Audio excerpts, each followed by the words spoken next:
Warning, the following program contains sensitive material that may be unsettling to some audiences. The Pedantic Pedestrians are not responsible for any injuries or paranormal activity that may occur during the viewing of this program, including, and not limited to, whiplash, bipolar disorder, a sprained ankle, or demonic possession. Viewer discretion is advised. Two guns. Do you want to,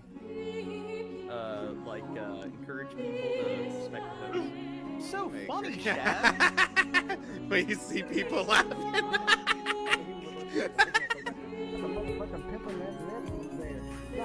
Nah, like, pause it. What did he say? Whatever. It sounds like he said.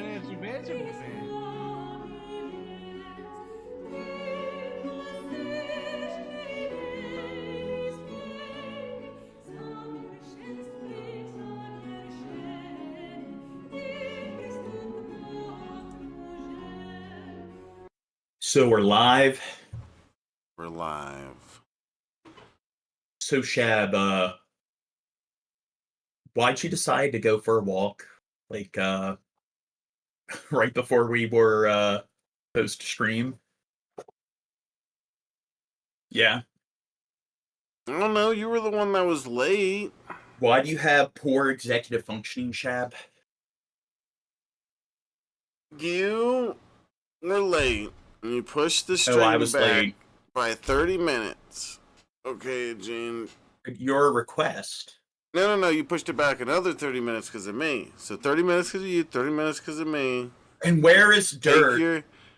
He dead. I need to start yelling at everybody at the end of the stream. I got to go into Yell as angry, the dawn. abusive boss mode. Yeah, so unprofessional, Remy. But anyway, let's get into the good stuff. So this seems to be what everyone's talking about. Trump's called in the National Guard.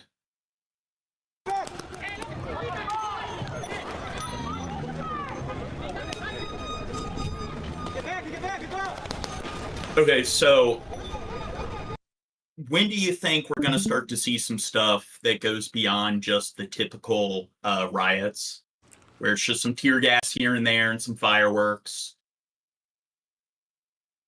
Yeah. Well, we have seen journalists getting shot at with rubber bullets. Did you see that video? Yep, we got that coming up.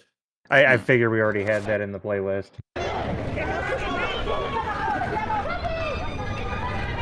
Look at all the toadies there. So the Marines have been called in, and I believe it's not just the Marines. There's other military personnel.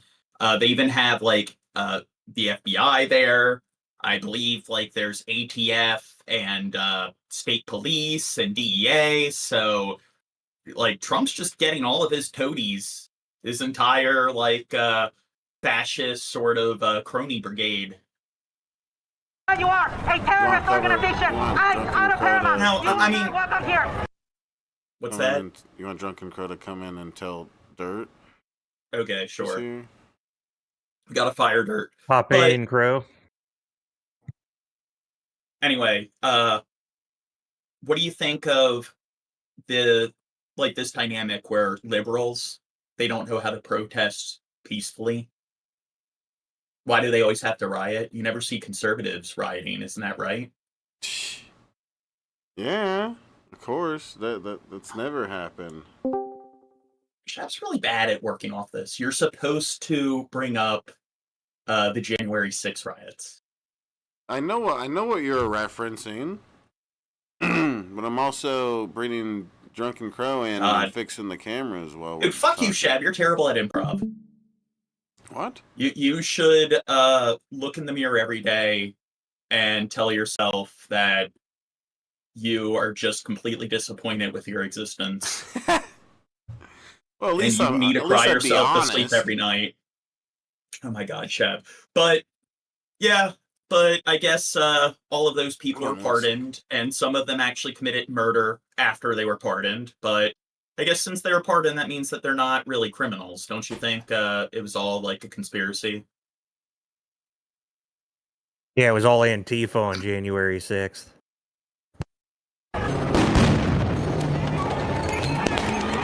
The views plop down to 12 because people can't We need less white noise, less dead air when I ask questions. Crow? Yeah. Yes? You didn't follow through. There was too much dead air there. No, you said white noise, and I was not making noise, and I am white. Everyone take a sip. It's Crow's first race joke.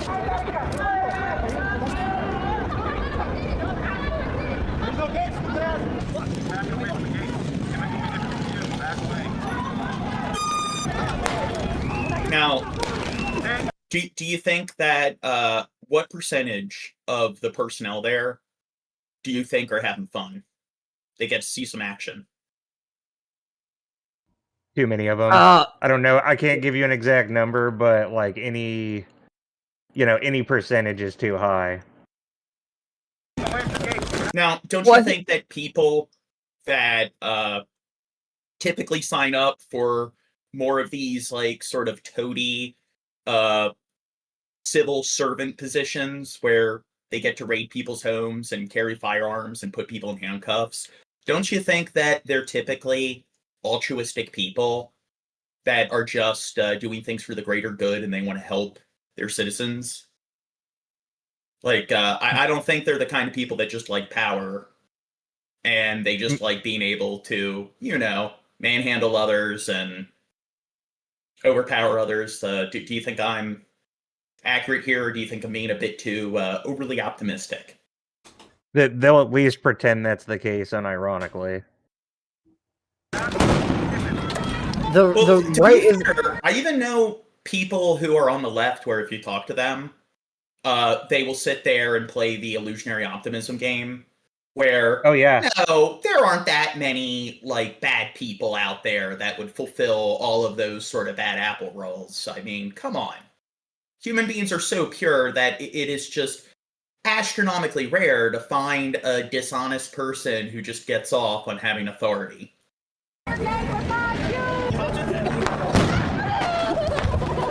No, we've seen like okay. We got some injuries here. Excuse me.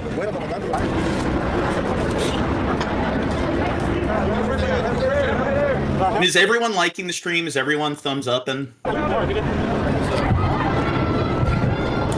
so Vlad says, seriously though, most police have a control fetish. Do you think they're being a bit too cynical? No, because like if you watch the video of the reporter that got shot by a rubber bullet, she was just reporting and she was just talking, and then it panned in the background, and the guy just turned to the female reporter and fired a rubber bullet for no fucking reason. Like now, the crowd was in the background, and the fucking the cop was just like, no, I'm gonna do it, and then just like pulled the trigger.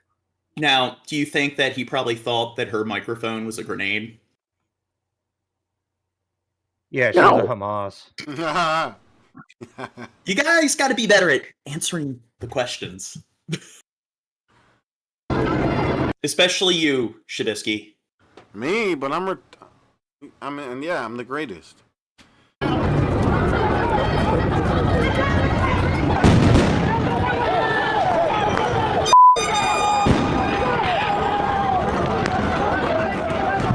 Now, what percentage of the people who are rioting and protesting do you think are just hopping on the bandwagon for some fun? Very small percent. I think it's I would say probably 50%. There are so many people where it's just, hey, there's a bunch of rioting going on for some kind of cause, and I get to be part of something. Yeah.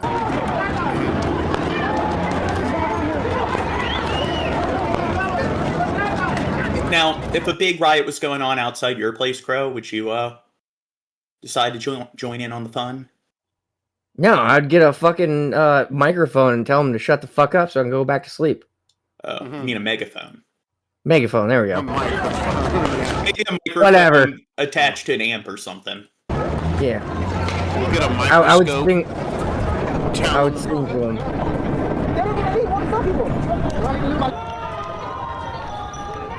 Oh, thank you. Unreachable Horizon says, "What's up, my handsome man?" Ooh. See, we need more people like that. All these like Trumpites that come in the chat, they're always like so verbally abusive, and they're always like mocking our appearance. It's true, even though I'm so beautiful.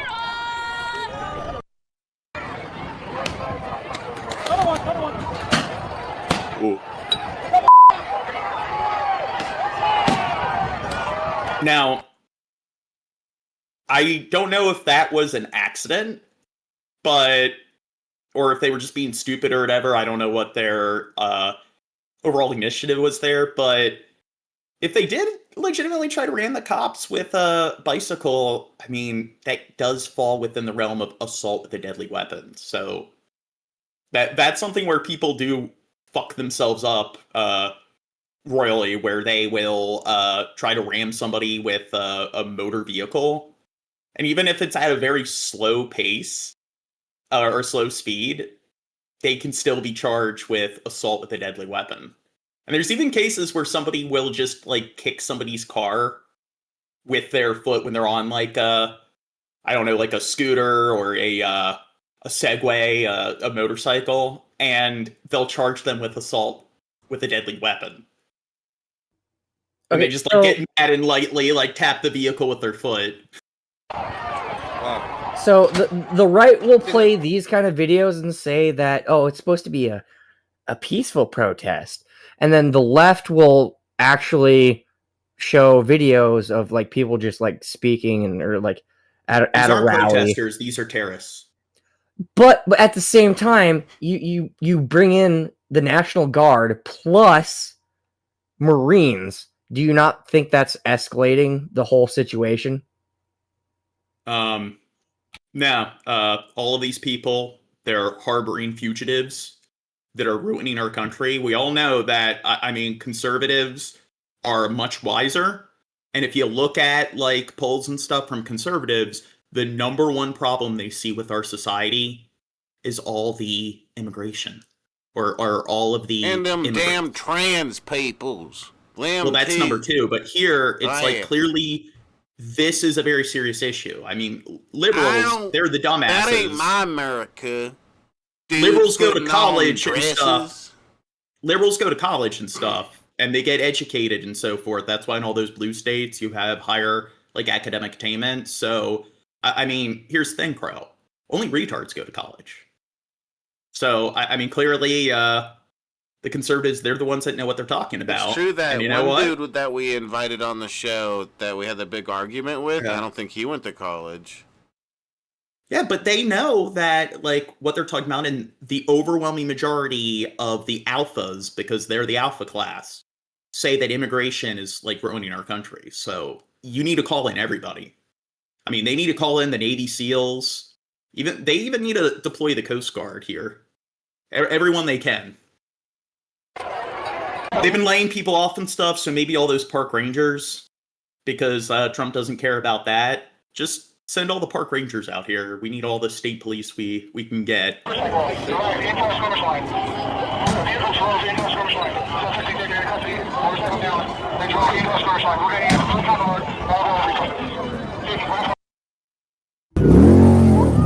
Another point I wanted to point out is January 6th, they didn't send in the fucking National Guard. They didn't send in the Marines, but whatever. Not only that, they got let off the hook early. Well, I mean, don't you think they were all set up? And they were fighting for the greater good. I mean, the election... Well, the election was stolen from Trump, so they were doing their, like, civil service to help help with democracy. Protests against immigration enforcement gets underway in Los Angeles. Groups clashing with police and the National Guard standing outside the Roy Ball Federal Building in downtown LA. Meanwhile, protesters have shut down part of the 101 freeway in downtown as well. We want to thank you for joining us here at 6 o'clock. I'm Jonathan Gonzalez. And I'm Kathy Vara. Another day of unrest here in Los Angeles. We have seen multiple rallies and protests today. This one outside the Federal Building on Alameda was declared an unlawful assembly. Violence erupted as a group moved from City Hall to this location where the National Guard had been staging. At one point, there were 6,000 protesters in the streets. We saw tear gas being thrown, objects thrown at officers, and multiple people being detained. We also saw a group get on the freeway freeway just before 4 o'clock this afternoon where protesters blocked traffic on the 101 for some time. That has since been cleared by CHP officers. Then we saw this, multiple Waymo cars lit on fire. Again, these are driverless vehicles there in downtown LA. We have team coverage for you on these ongoing... So, do you think what they're doing is unnecessary? I mean, I understand being against the police and ICE and being against all the raids, but why are they destroying random vehicles that are they even affiliated with the government at all? No, they're autonomous, like Ubers. The Waymo company is autonomous. They're autonomous citizens. Following the protest, immigration enforcement, as well as other angles. And let's go ahead and start with our News Chopper 4. Roland Spruill is up. He is monitoring the situation from the air. Roland. Kathy, we just pulled overhead, and the scene here, very chaotic. This is at the corner of Los Angeles and Arcadia. This is just north of the 101 freeway, and as you can see, we came across what appear to be at least 3 to 4 vehicles that are on fire. Now, there were reports earlier that these were Waymo vehicles. We can't confirm that, actually. Just as you can see from our point of view, these vehicles are fully engulfed in flames right now, so it's hard to tell exactly what they are. Well, is it terrorism if they're lighting vehicles on fire? Yeah. It depends. Has anyone reached out to General Barbecue? Well, he's a gangster, not a terrorist. Well, what are the politics of everybody involved? That's what'll really decide it. Are in fact Waymo vehicles. They are powered by lithium-ion batteries. We just saw one of them just before you came to us with a small explosion, perhaps an indication of a little bit of thermal runaway. The firefighters refer to it as thermal runaway. Don't you think they should start building cars with like nuclear batteries? I mean, those batteries last a lot longer.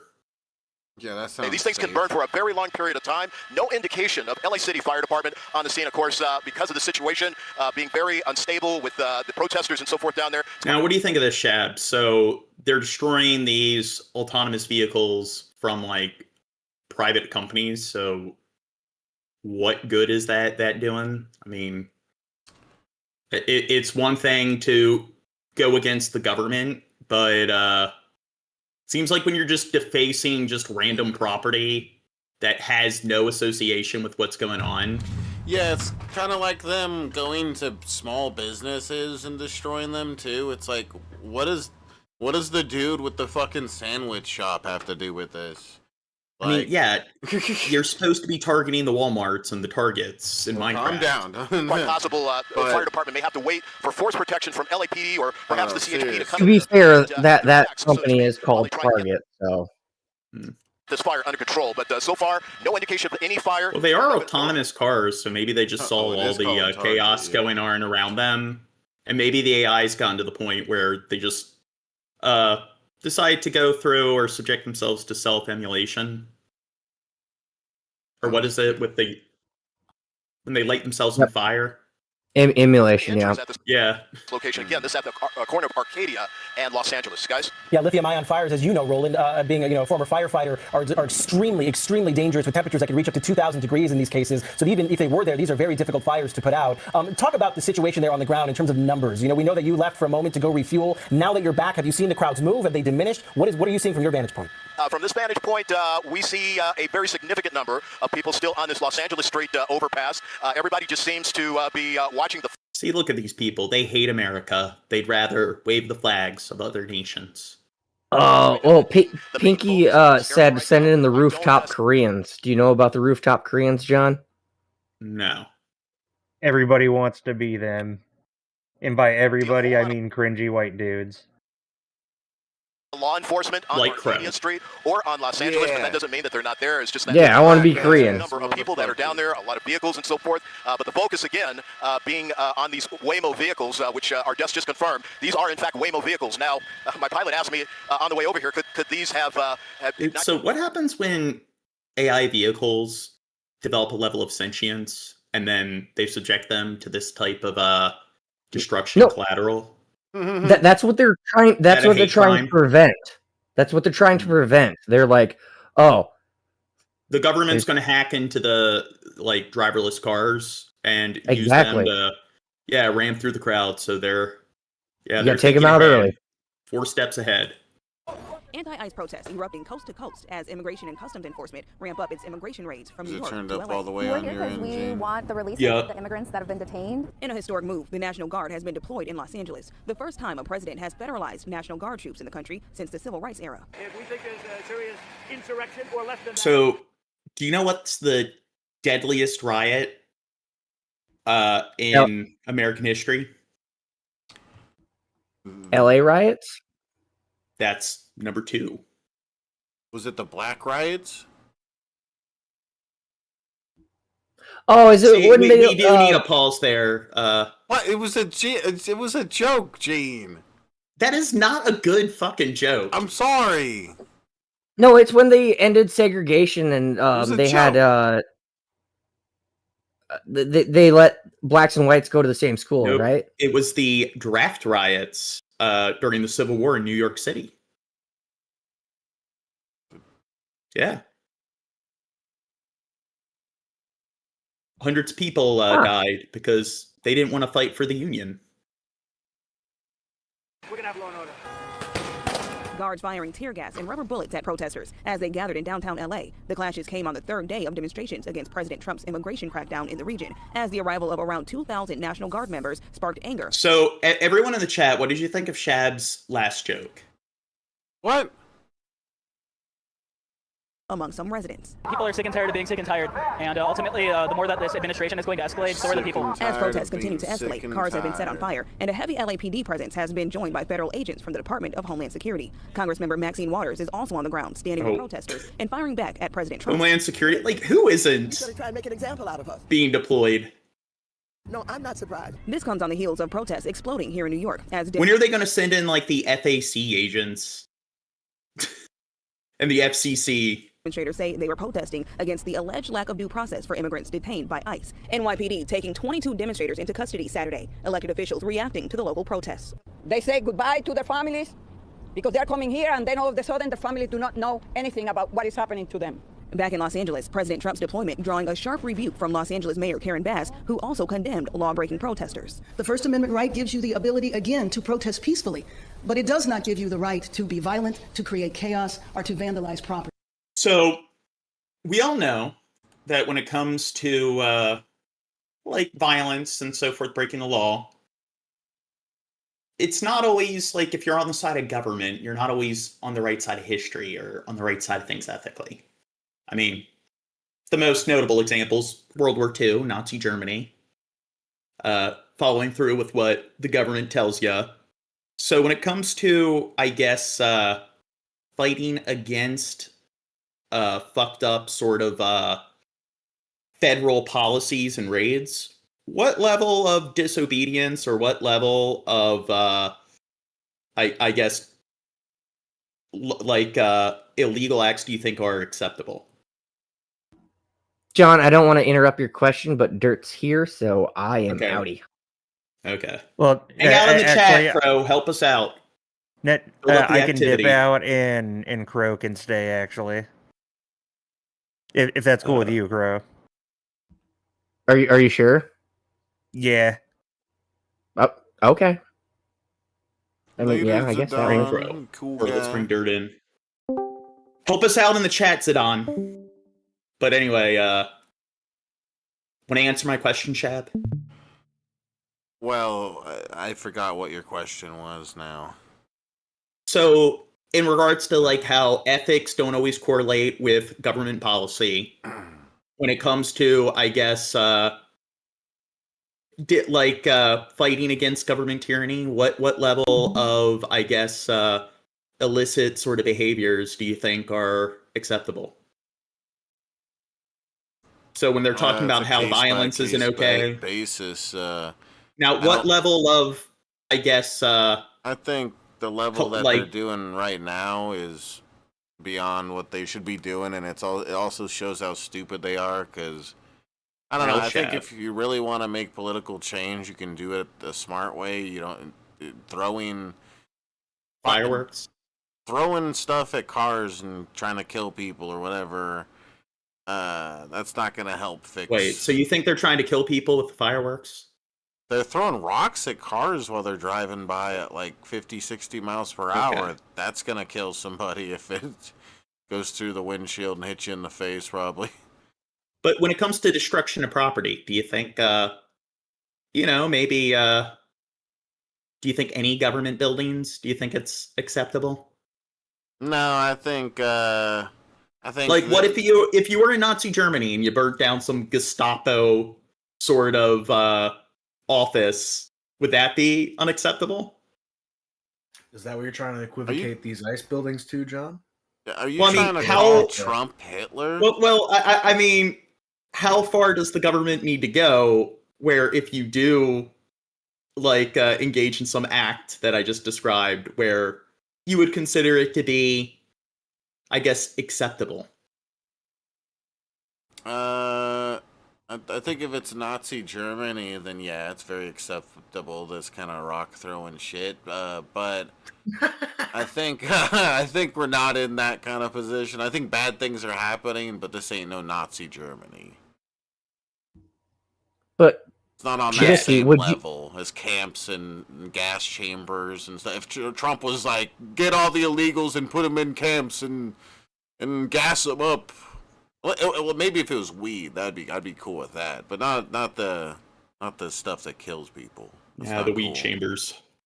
The weed chamber. But Trubisky, would you consider building a gallows outside of the White House, and then a bunch of people calling for the death of Capitol, White House, isn't that the same thing? No.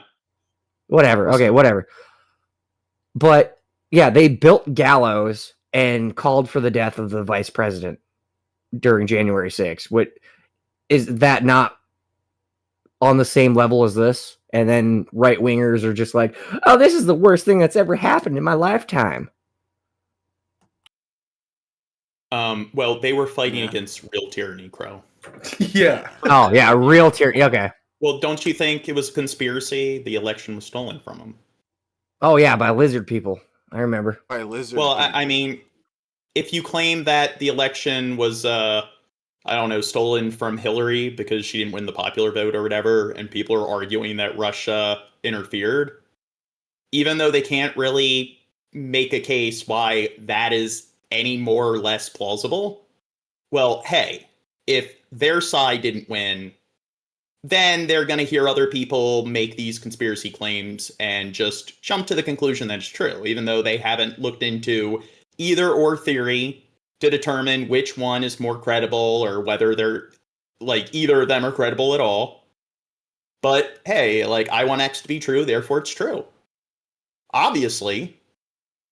These are going to be, it looks like these are on the north side of the 101 freeway on Los Angeles Street. And from our other angle, from our other Air 7, we were seeing that one of them was actually on fire. I don't see flames. I do see the flames further to the right, but we're going to hold on this shot right now because we can see one individual breaking windows on those Waymos. And there's that other Waymo. Hell yeah. I don't know. I think autonomous, hit by, like, graffiti, a lot of paint, a lot of autonomous lives matter, and they're destroying all these, like... No, that'll teach the AI a lesson. Yeah. They're taking her. Is that violence that you were referring to, Jess? Yeah, you can see that there's a car burning in the background, and while they've made a semicircle. I agree, Shab. I too think that's pretty cool. And no one is injured, and it doesn't escalate from here. Look at the flag. Yeah, guy, there it is. Mexican flag, and aren't they having fun? This is criminal activity that I hope people are held accountable for. And I'm talking about the riots right here. Where are the cops? Yeah, where are they? Nobody gets hurt when you vandalize a driverless vehicle. What's that? John. Nobody gets hurt when you vandalize a driverless vehicle, John. Well, what about the driverless vehicles? Yeah, how do you know the AI doesn't have feelings? They don't. Yeah, you don't think they have some inkling of sentience? Give it 5 years. You're out there talking that shit, and they're gonna be pissed. We don't have feelings. They're gonna say, once the AI really does get up there when it comes to awareness and everything, they're gonna watch our podcast and be like, "Yeah, we were okay with them destroying like their, I guess their ancestors." That they evolved from, and then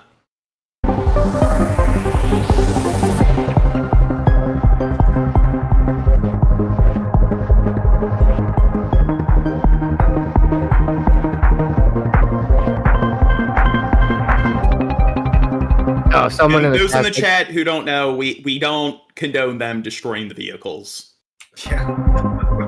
We think what they're doing is stupid in this regard. Yeah, someone in the chat was like, somebody owns the vehicles. No, it's a big corporation that makes a butt ton of fucking money, more than you make in a fucking year. Who gives a shit? Yeah, but if they suck the cock of that corporation for long enough, maybe they'll be a rich billionaire just like them. Well, don't you think corporations, they breathe life into America? Corporations. They give people jobs. No, they fucking they put mom and pop businesses out of fucking business. No, and the corporations, you can rely on them in their entirety. Their motives are always pure. And they love you forever. Just like a stepdad. I love you forever, and then you don't get a fucking allowance. The government, you're always retarded if you take anything the government says seriously. There's no sections of the government that are like deserving of some level of credence compared to others. When it comes to academics, scientists, and so forth, that's just a bunch of libtard propaganda. You're just believing what people tell you. But you should be a shill for the big corporations because there's no nuance there. All corporations are just completely altruistic and they care about, boosting the economy and providing people with livable wages.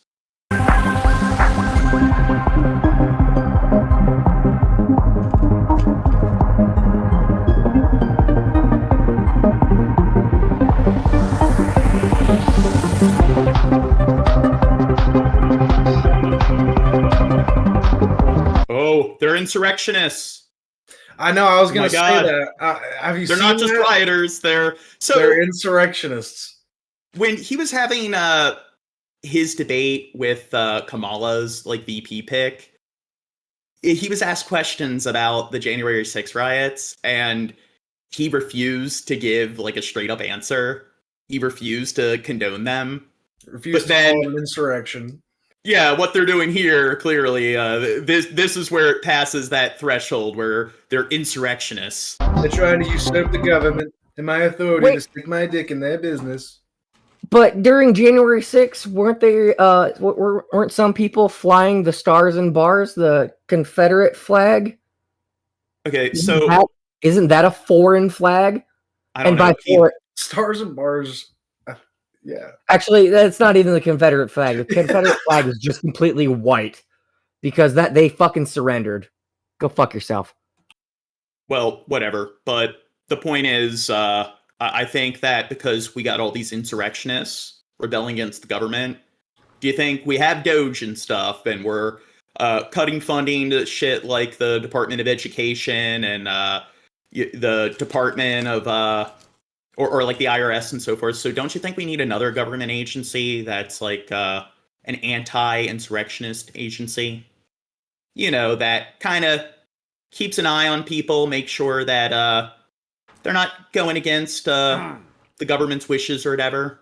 Yeah, and we should name it after a meme coin. That'd be cool. Nah. I think maybe we should call them the Ministry of Love. Or the Agency of Love, because it's like they really care for these people who are lost and they want to help them. And they should probably, the cameras in their house, the screens in their house.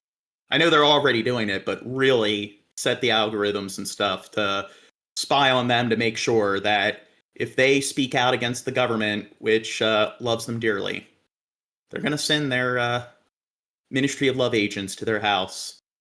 Take them in.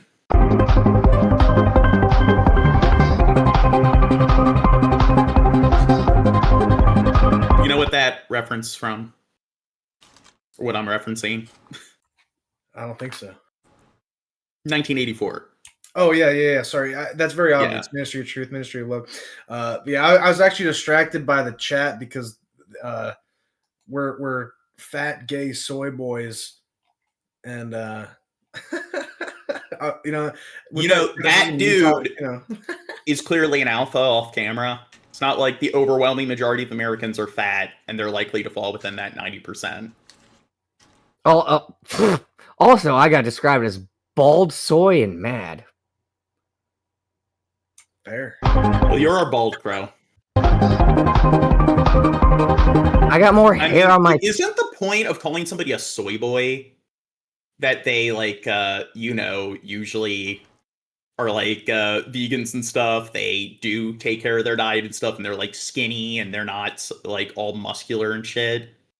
So it's like there was some line of rhetoric where like if you drink soy, it leads to, or consume soy, it leads to increased estrogen levels. So I think that's what that. I don't know. I have a feeling I have more hair on my ass than some of these people trolls in the fucking chat. That have they on their fucking face. Hey, Crow, don't like stoop to their level. I'm glad you finished engage in their like Trump-tard sort of rhetoric. Oh, come on! That's what I'm here for. I thought you were solely comparing ass hair. Okay, whatever.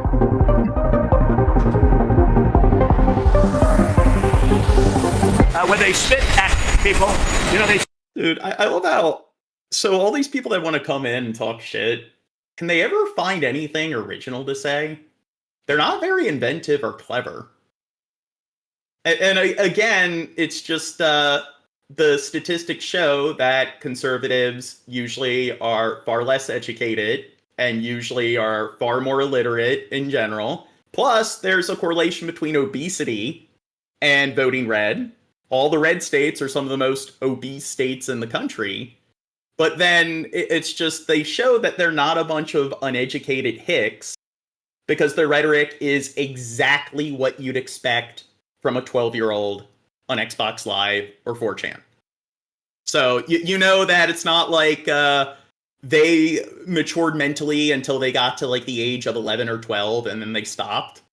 I mean, it's like, got them. You're a virgin. You're gay. All right, like, Danny brought something important to our attention. The person that we're arguing with in chat literally has Mario in a Hitler outfit with a mustache. Oh, yeah. In their profile picture. Another thing I love is they'll come in with like anime profile pics, and they'll have like Sonic the Hedgehog profile pics. It's like this is Mario Hitler, dude. That's a whole other level. If you, I don't know. The multiverse, like Mario franchise, you got like Mussolini Mario, and then Hitler Mario. That's a. I don't know.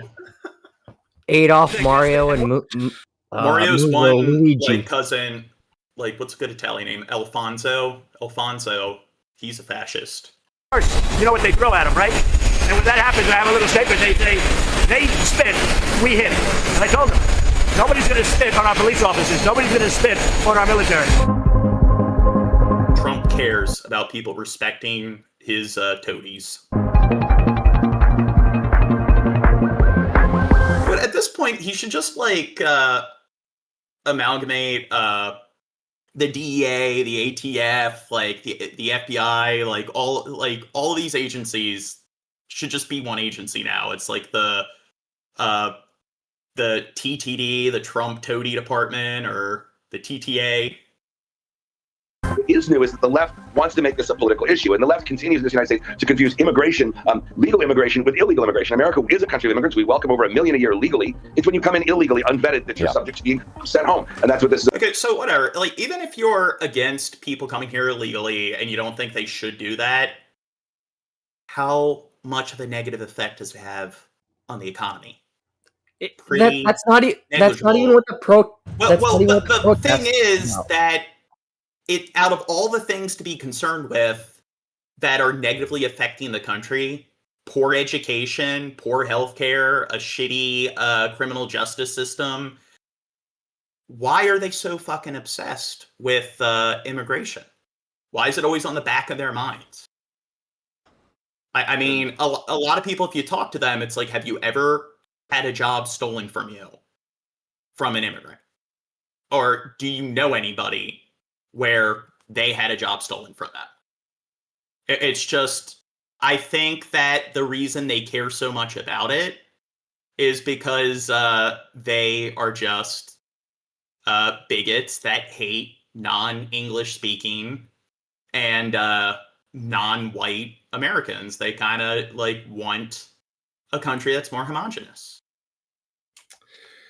It's not just that they're bigots, John. I think a lot of them are also just easily motivated by fear, and when they hear things like, "Oh no, immigrants are stabbing people," and that's they don't bother to look into again how much more likely you are to be stabbed by a United citizen, in fact, someone than some random immigrant on the street. Now, again, I'm not denying that such a thing happens. It's a dark world, but at the same time, it's not like everyone leaves their house in fear of being stabbed by an immigrant. But there's a lot of people who want you to believe. Well, if you look at statistics, whether the sources are from the government or from some kind of academic source, if they all show that illegal immigrants are less likely to commit crimes than legal immigrants, and legal immigrants are less likely to commit crimes than natural-born citizens, well, that's just a bunch of fake news, and you're just believing what sources tell you. Because the sources that they believe, again, they clearly thoroughly look into it to determine how credible it is. They don't just accept things based on like the headlines and just superficially they decide that, you know what, I like what this is telling me, therefore I'm just going to accept that it's true. And I'm not an idiot that just blindly believes what I'm told. But if other people read articles from like people who are pundits regarding the subject matter, they're just believing what experts tell them. Also, I want to touch on this topic. It's not the fact that the right are claiming that, Democrats want to, even if they came over here legally or illegally, that's the problem. No, it's not that's the problem. It's that Trump has there was safe space, like, this person is going to school or is in the hospital or is in court. And those were safe spaces for people that may or may not be illegal. And then ICE can actually, that protection got ripped away. And there's been raids for fucking people at schools, at hospitals, at courthouses. And that's what people are pissed off about, because people may come into this country legally, are in the process of becoming a citizen, and even though they're in the process, are still considered, in the eyes of Republicans, they're still illegal. I mean, on their visa, they only have 1 month left or whatever the fuck. Well, here, let me address this one dude in the chat. Unboxing cancer with me. Okay, so coming into this country illegally is okay. Well, I don't think that it's necessarily a good thing that so many people feel the need to come here illegally. And I think that it's not the most ideal scenario. There should be a way to, allow the people who are coming here illegally, making it, I guess, easier for them, where they don't feel like they need to do things in like an unconventional manner. But the problem is that there's already millions of people who are living here undocumented, even though it shows that it's not really negatively affecting the economy. And in fact, it benefits the economy. They work jobs that people don't want. It's not affecting the job market. And like the problem is, if you want to just abruptly pull the plug and deport all of the citizens that are here illegally, whether you are for it or not, it's just facts are facts. If you look at the hard data, it's going to crash the local economy in those areas. So it's just, if you want to argue that, hey, this is something that shouldn't be allowed as it is, and we need to address the fact that these people are living here undocumented, there's a right way to go about doing things. And there's like a proper level of care and cadence. So just doing everything all at once, the way Trump's doing it, is just going to cause more harm than it does good. And then on top of all that, what about the people who are coming here illegally seeking asylum that he's all going to deport? If you look at a lot of the countries that they're like here seeking asylum from, a lot of those people are likely to fucking die and are likely to be murdered if they go back to those countries. So it's just, are you okay with that? Do you think that's ethical? And then what about like the dreamers? What about people where they came here when they were like toddlers or their parents brought them here illegally, which is not their fault, and they don't speak the primary language in the country that their parents are native from, and you're going to argue that these people who aren't accustomed to that culture at all, they don't speak the language or whatever, that they are just supposed to be deported to this sort of this country where its structure is completely foreign to them. So it's like, it's complicated. There's a lot of nuance. And when you're just the kind of person where it's that black and white because something on paper is illegal, therefore that just automatically means it's wrong. And the legal sort of alternative that's currently available is clearly the right way to go about things. And it's just, are you the kind of person that would support the police that arrested Rosa Parks when she refused to get up and sit at the back of the bus? So, I mean, again, are like, you going to make the argument that people who were victims of Jim Crow laws, that because the Jim Crow laws existed, that made it okay? If you're not the kind of person who's able to think outside of any sort of like written legal policy, then you're not a very principled person. And you don't really have a lot of critical thinking. It's about the Democrats want to make a... And when kids are under the age of 5 that have cancer and the United States government kicks them out because they were born here legally from Mexican citizens and they don't know English, are you guys are like, the right is like super pro-life, but yeah, let's kick the fucking 4-year-old child that has cancer out because one, they're a United States citizen, and 2, they look brown. Well, here, I also want to address some people in the chat. They're like, well, what does Rosa Parks have to do with this? Are you guys fucking retarded? I mean, it's like, do you not know what analogies are? I mean, I'm sorry if you can't process what an analogy is. It's like, these two things aren't exactly the same thing. Therefore, they're nothing alike. You're pretty fucking limited. And you're kind of proving my point that people on the right typically are less educated overall. And when you say, oh, Rosa Parks, she was a citizen, though, you're just kind of question dodging. So it just shows that the point I was making went right over your head. Immigrant, but in fact we're just anti-illegal immigration. So how rare, I mean, obviously a Californian, John, how rare is this that, you know, that the National Guard would come in and basically override the state, the authority of the state? I mean, I'm sure it hasn't happened in a while. No, it hasn't. That's a great call. That's a great question. So the National... Don't you think what do you think of their decor when it comes to their little Bane masks? Oh, I want to go for the knees for in someone from the chat. Someone's like, at least they don't protect pedophiles. Donald Trump and Epstein, best friends, butt buddies. Been to the whole fucking island. Been on the airplane. Okay, so sorry. All right. That says you didn't make a point. Do you know what begging the question is? Just because you say 2 + 2 = 5 doesn't just magically mean that it equals 5. So if you want to argue that we didn't make a point, then show don't tell. Actually explain beyond just a single like fragment in regards to what you think is irrational or illogical in regards to the arguments I made. So you're trying to make the claim that it wasn't a valid point because it's a non sequitur. So explain why. So when you just sit there and argue by, well, you didn't make a point because you didn't.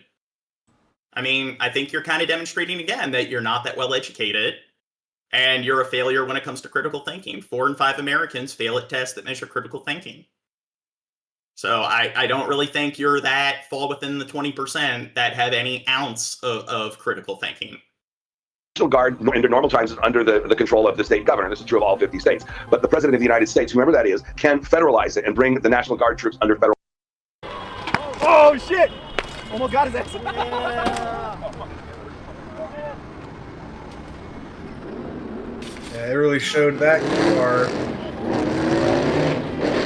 So, Shab. Yeah, babe. Are you okay with them using rocks as weapons? I mean, it's been for a long time, us humans have used those as weapons. I think it's just a natural... We need to go back to our roots. Yeah, go back to your roots. Rocks are great. You could destroy people with them. Well, anyway, I don't condone this, and I do think a lot of them that are rioting are just doing it for kicks. And like I said, yeah. if you're trying to make a point and fight for a cause, throwing rocks and doing horrible shit like this is not showing that your side's the right side and the more logical side. It's like people who are having an argument and they think, oh, well, fuck you, and punch the other person because they're not winning the debate, or they say, oh yeah, I'd kick your ass or whatever. Like, how the fuck is destroying public property or whatever the fuck gonna help with these laws? It's not. Well, it helps relieve a lot of stress. I mean, if you're angry and stuff, I mean, sometimes throwing rocks at property and breaking windows, setting things on fire, it's a good way to let out your rage. Or storming the Capitol. I mean... Yeah, screw screaming in a pillow. Just light stuff on fire and bash people's windshields in. On Minecraft. In Minecraft. Ooh, got some fireworks. Yay.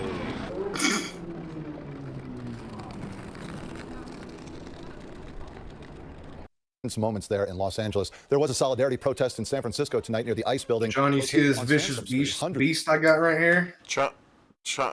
Yeah, is that a pig or what? What is that? Yeah, it's pit bull. A hog. It's a pit bull. It's gonna kill him, Jane. Yeah, it's going for the throat. Yeah. It probably swam 3 miles to bite a kid. Well, Charles in the chat said, or like saying everybody is uneducated that doesn't agree with you, right? And here's my response to that. Sir, you are uneducated. Okay, well... Sir. Right or wrong? Did I not go into detail and explain how they're uneducated? So I just explained what begging the question is, and how, like, you know what? Just because you say X is true doesn't mean X is true. So you're making the claim that I'm saying people are uneducated just because they disagree with me. I claim that they're uneducated due to the fact that the arguments that they're making are just very flawed and very broken, and that when it comes to the comments they're making, a lot of them are just full of a bunch of childish ad homs. So I gave reasoning, so I didn't just present a thesis with no follow-up. I actually made an argument. So I'm sorry, clearly you have issues with comprehending rhetoric if you're not able to process that. And it's almost like we're doing a live stream, so if you're going to claim that I didn't present an argument, well, you can rewind like 10, 20, 30 seconds ago and see that I did indeed give an argument. So do you guys think I'm wrong there? List your accolades, John. You don't even have a job. Oh my God. Yeah, John. You use big words doesn't mean you're educated. If I present my accolades. From Fox 249 on the accolades. Dirt, you tell them what my education is, or people, my mods in the chat, you tell them what my background is. You know, some may say John was a professor at one point at the Neverland Ranch. But in reality, he couldn't even graduate middle school, so he had to go on to be a cashier at a gas station for the rest of his life. Yeah, that didn't work out very long. So now he has a middling podcast where we discuss international news and politics. That's his only job now. That's all you do. Yeah. Now we're all liberal cucks. Fucking smart. 100%. East Coast and 11:49 on the West Coast. My name is Josh Breslow, and I'm here to bring you all of your top stories and live events from across the country and across the world. Of course, we do have this live look over Los Angeles as we are taking a look downtown. Skyfox has been flying overhead as some of those protesters who did turn a bit violent are still remaining in the area downtown, and that is why there is still that huge police presence. We're talking law enforcement agencies like the LA. I can't rely on my mods or my co-hosts for anything. County Sheriff's Office, LAPD, the California National John, I'm not going to take my pants off. Arrived so far of the 2,000 that President Trump did activate. We also have California Highway Patrol. But again, an aerial look over the city as things for the most part now appear to be calming down. You can see the flashing lights there, so it looks like they are heading to some type of scene there. You couldn't just let LA enjoy pride and peace. We do have coming in from the FBI there in LA. It kind of breaks down one person that they are looking for at this point in connection to all of this. Take a look. They said the FBI is seeking information about a man who assaulted a federal officer and caused damage to government property in LA this weekend. A reward of up to $50,000 is offered for information leading to his identity. Do that. You can't be doing crimes. Who do you think's more likely of having a criminal record and spending some time in prison? This dude or most of the January 6th rioters? Probably. Well, now, isn't Trump a convicted felon, or is that just fake news? So, I mean, fake news. What is it? 32 or 34 felonies? That's a lot. Yeah. Identification. Dude, I like how the dude Frank in the chat doesn't even know how to spell incel.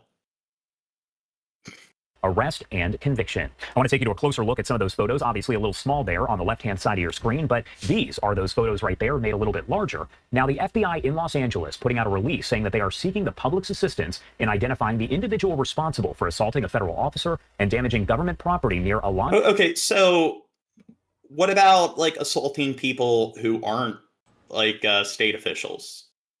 Well, that's or lesser damaging charge. property that isn't government property. I kind of feel that it shouldn't matter whether they're it shouldn't matter whether they're a state official or whether they're just anybody else. So that sort of logic of if you assault an officer, somehow that makes it a worse sort of crime. It's like, no, they're citizens like everybody else. Andra Boulevard in the city of Paramount, California. They say I still like the fact that one of the rioters on January 6th tased himself in the balls and fucking died. At about 3:30 p.m. local time, the suspect Trump always, not Trump, Pro always provides the best dialogue. Threw rocks at law enforcement vehicles in Paramount, California, injuring a federal officer and damaging government vehicles as a result. Again, these photos there provided by the FBI, and they do say they are offering a $50,000. Now, what is it? Landon in the chat says crime is crime.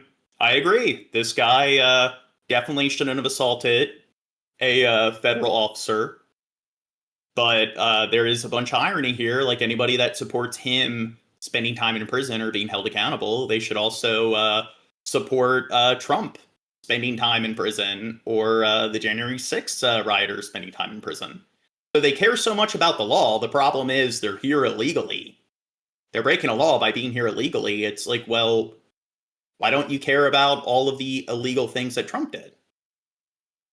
All of a sudden, there's this nuance where just because they were found guilty based on the legal system, all of a sudden that doesn't automatically mean that government's perfect. So government's perfect and the laws are perfect whenever you get your way and it benefits you or your particular side in their agenda. $1,000 reward for any information about who that person is. They also said as all of this does progress in the coming days, they are going to get even more of the social media video, the photos that are. Yep, that's a good one. You see that, John? Have you seen this? Now, non-lethal like firearms or projectiles, they could still kill. They're not completely unlethal. So if trying to, like, I don't know, ride your bicycle into a crowd or your motorcycle into a crowd, if that's assault with deadly weapon, do you think maybe shooting a journalist with a non-lethal round, do you think that should be assault with a deadly weapon? In this case, it was very, very fucking unprovoked. Because she, like I said before, she was just reporting on the news.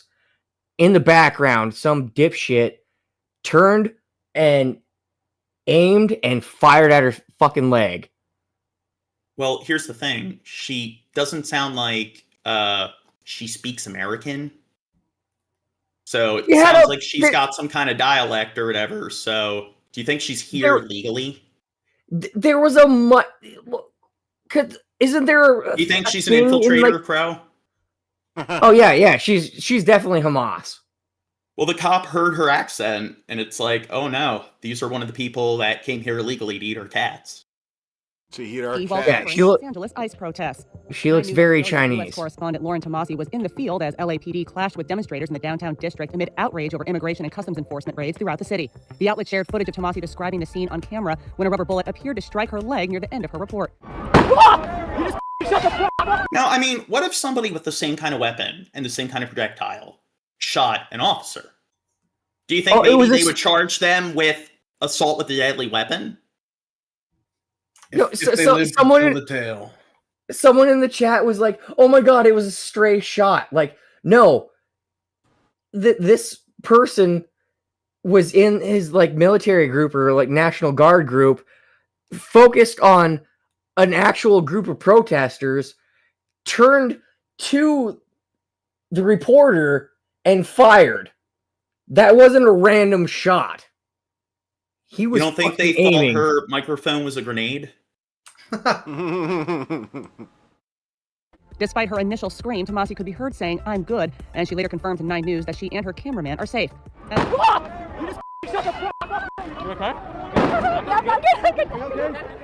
As of June 9th, it was not confirmed which law enforcement agency the officer who fired the shot was working for.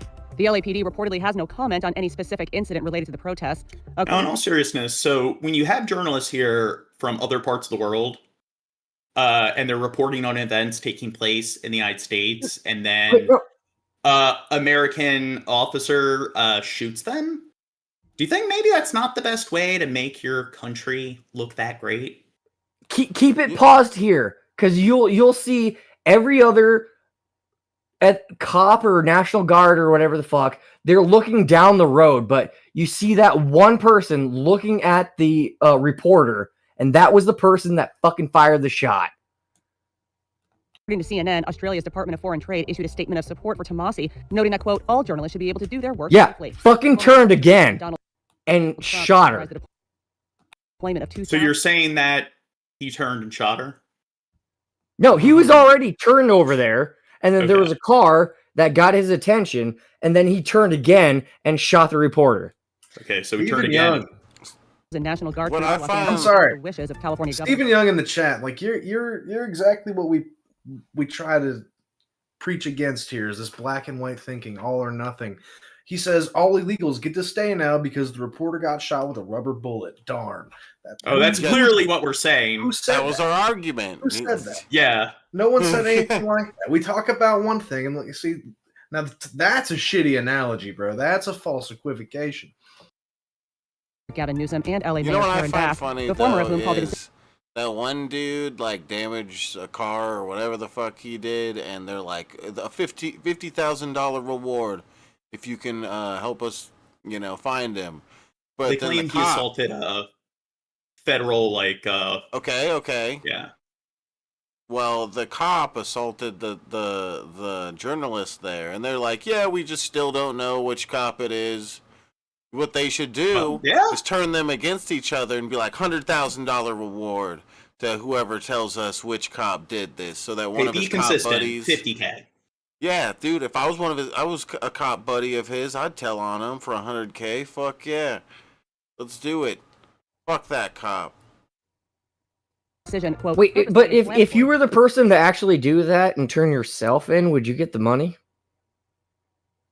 Fair point. I'll just make a deal with you. You turn me in and we'll split it. That works. After hours of standing off, this situation has now rapidly deteriorated. The LAPD... Okay, watch in the background. Rubber bullets at protesters, moving them on through the heart of LA. Yeah. Same footage. Oh yeah, it hurts. So these things, apparently they say you should shoot at the ground to ricochet up and hit your target. It's never what they do. They just take aim and fire. But if it hits you into your like straight in the forehead, it can shoot bone fragments from your skull into your brain. And if it hits your orbital socket and passes through your eyeball, you're also dead. Oh, so you're saying it should be assault with a deadly weapon? Yeah. Yeah.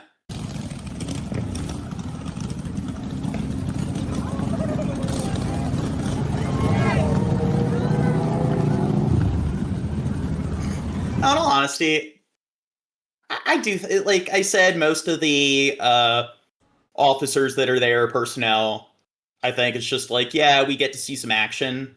But I do think most of the protesters are just like, hey, I see that there's a bunch of chaos going on, so I'm just going to leave my home and engage in a bunch of, like, contribute to the chaos because, yeah, I get an adrenaline high, I get to be part of something.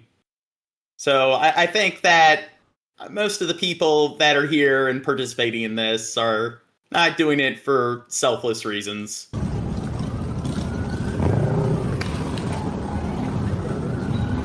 Jumpman in the chat says it's like Warzone without the loot. I don't know. Sometimes there's loot. So I've seen people with loot boxes. Yeah.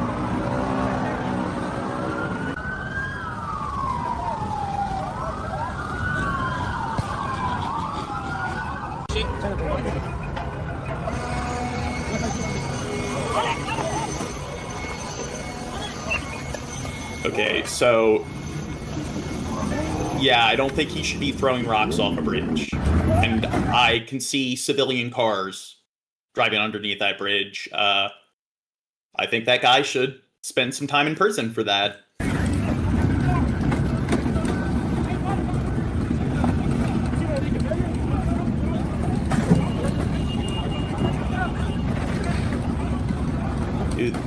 Good thing we're seeing backup with their scooters. Young Mind does make a good point. People love destruction. Wouldn't be surprised if just any random guy wants to participate in the action. It's a shame too, it is that kind of groupthink mentality too, where it's like, oh fuck it. I mean, there's a lot of people I imagine who they got friend groups with nothing better to do than to go out here and pile up some shit and set it on fire. I mean, yeah, there's definitely people who don't have very much skin in the game who probably want to go out there and cause. Well, you don't think it would be fun? Oh, definitely. It's adventure. Fun. Yeah, you get to tell your friends that you're part of something. Yeah. I voted. For the fourth day in a row, demonstrators are taking to the streets in protest of recent ICE raids. The News at 5 starts right now. NBC4 News at 5 starts with breaking news. And that breaking news, a new military response. The federal building. We have what is likely now. Okay, I think we've discussed this enough. Next topic. Wait, what about the hiker trapped under the... Okay, no, okay. Or no, let's... Nonpartisan Congressional Budget Office on Wednesday. Wait, no, actually, go back to the fucking education thing because... No, we're going to do that later. Spending bill will add to more than $36 trillion national debt. It now says it would add about $2.4 trillion over the next decade, down from a previous forecast of $3.8 trillion. Its assessment comes a day after key... Now, do you think anyone on the right that's going to try to claim that these numbers are inaccurate, do you think any of them know anything about economics? Do you think any of them understand the numbers? No. They've read a book on the topic. So do you think any of them have looked into it to see what people who do have an education regarding economics No. have to say? Even the person that Trump put into the Department of Economics or whatever the fuck the role is called have nothing or no education of economics. Now, what do you think of if the people that want to discount this, do you think that if they took the time to look into it, what percentage of the pundits would argue that, yeah, based on the hard data, based on the math, this is having a very negative effect on the economy? Well, there's already been what percent? What percent? There's already been backlash. So I'm going to guess more than 50 from the Republican side. No, I'm saying, like, when it comes to pundits, like professionals, economists, so forth, I would say that the overwhelming majority are going to argue that, this is a serious problem. So if they try to look into it, how easy do you think it would be for them to find a particular scholar or somebody who is like an accredited professional here?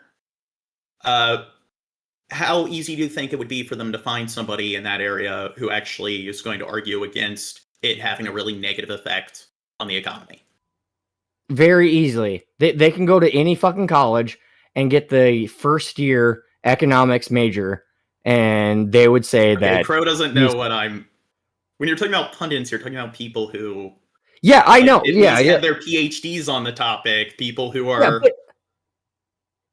But those people are under Trump's fucking like. Crow's the wrong person to ask.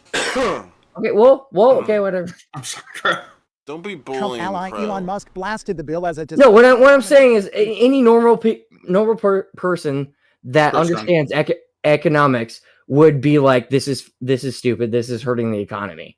You don't have to go to like the czar of economics and ask them. You just have to ask any person that understands economics, and they would tell you this is stupid. Now, the people who want to argue that what we're saying, we don't know what we're talking about. I mean, do you think that, how much do you want to bet that they've never done any homework on the topic and looked into it at all? I'll bet you $1 million. Yeah, I'd say most haven't. Yeah, I'd say Donald Trump said it's good, so that's all they need to know, right? So you're saying they're just engaging in confirmation bias. So if they hear something they don't like, they immediately dismiss it without looking into it. Yeah, it's a real easy life when you can trust your political talking head to just say nothing but the truth and take it for that. Stephen Young says, just ask the experts. Well, if you're not well read yourself on the topic, and if you don't understand the math, then, I mean, that's the second best alternative. Or I guess the first best alternative. And, I mean, you could decide to take the time to read up on it and learn about it, but, hey, most Americans read or write at or below a 6th grade level. And again, people on the right, if you look at the red, like your red states, their level of academic attainment is lower and their levels of literacy are higher. So, I mean, chances are, if you're going to sit there and be like, oh, God, you're just believing what experts tell you. Well, here's the thing. Are you taking the time to actually read up on, like, all the math, the numbers, and learn how everything works? I don't think so. Giving fresh support to Republican deficit hawks who have been pushing back against it. Musk further criticized the spending bill on Wednesday, saying on X that, quote, no one who actually reads the bill should be able to stomach it, and that a new bill should be drafted. House Speaker Mike Johnson said Musk's comments came after. So Stephen Young's asked me about my background, so how about you guys and the mods in the chat actually give serious answers? Because I'm tired of telling people. And then they bait you. You give them the answer, and then, oh, you're arrogant. All right.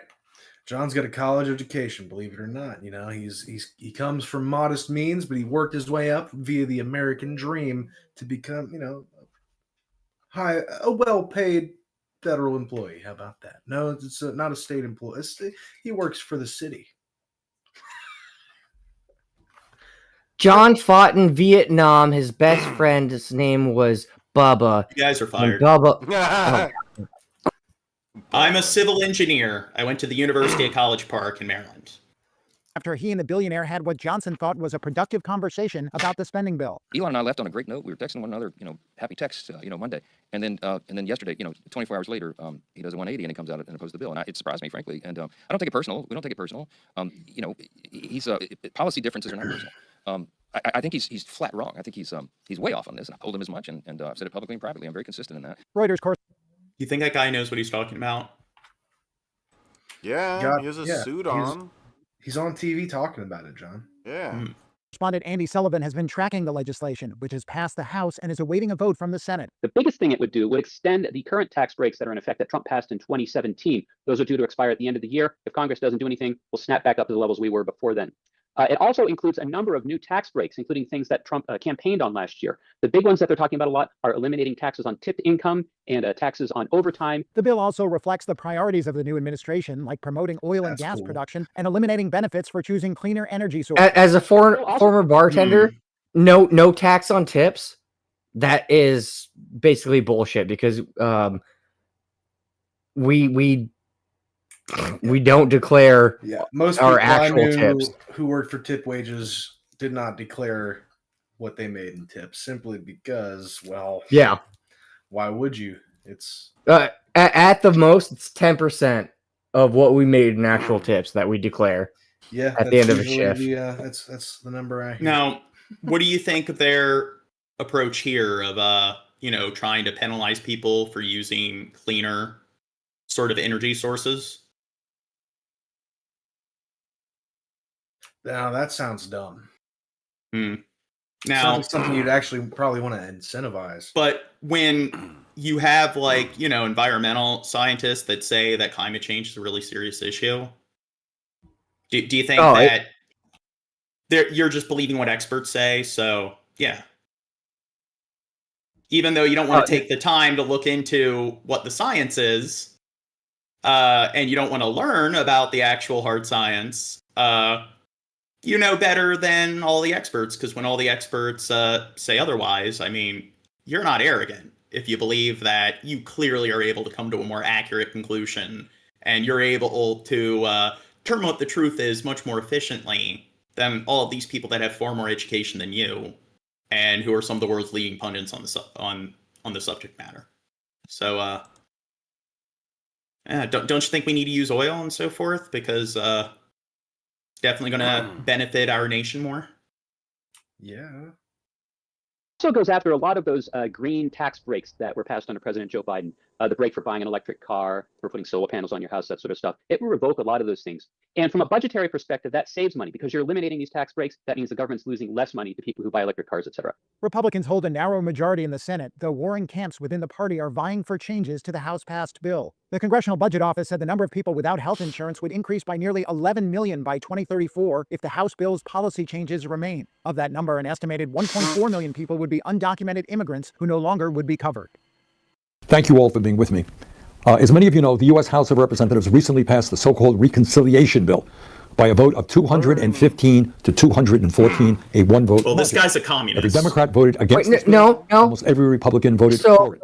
We were shitting on Trump earlier, and we got called like fascist, communist, Trump derangement syndrome, beta cucks.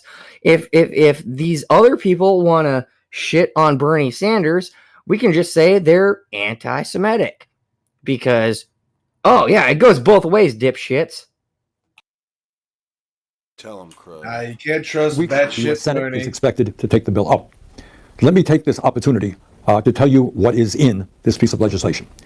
At a time of massive income and wealth inequality, this bill makes the obscenely rich, the oligarchs, even richer, while attacking the most basic needs of working families and the most vulnerable people. Now, here's the thing. Out of all the people out there, people that want to discount what these international aid organizations have to say about what Israel's doing, people who want to discount all of the scientists, all the academics and so forth, don't you think that the private corporations are the ones that we should trust above all else? Because when you ask yourself who benefits, clearly the private corporations benefit the least. Logic. People in our society. This bill provides massive tax breaks to the richest people and largest corporations and pays for them by making gigantic cuts to Medicaid, the Affordable Care Act, nutrition, education, and other programs that are life and death for working families, the children, and the elderly. This bill is what Trump economics is all about. If you are rich or a large multinational corporation, if you can make huge campaign contributions, you are entitled to massive tax breaks, and Congress will give you those tax breaks. Now, do you think all the billionaires pay their fair share? Do you think Reaganomics really helped out our country where it's just they're able to exploit so many loopholes and stuff because they can afford all of the lawyers to make sure that they pay as few taxes as possible. So it's like, what is it? It's currently like 15% or 20%. It used to be something like 80 something percent of their like income would be taxed. So do you think maybe there's a problem when the billionaires are being taxed less and less and the middleman is being taxed more and more?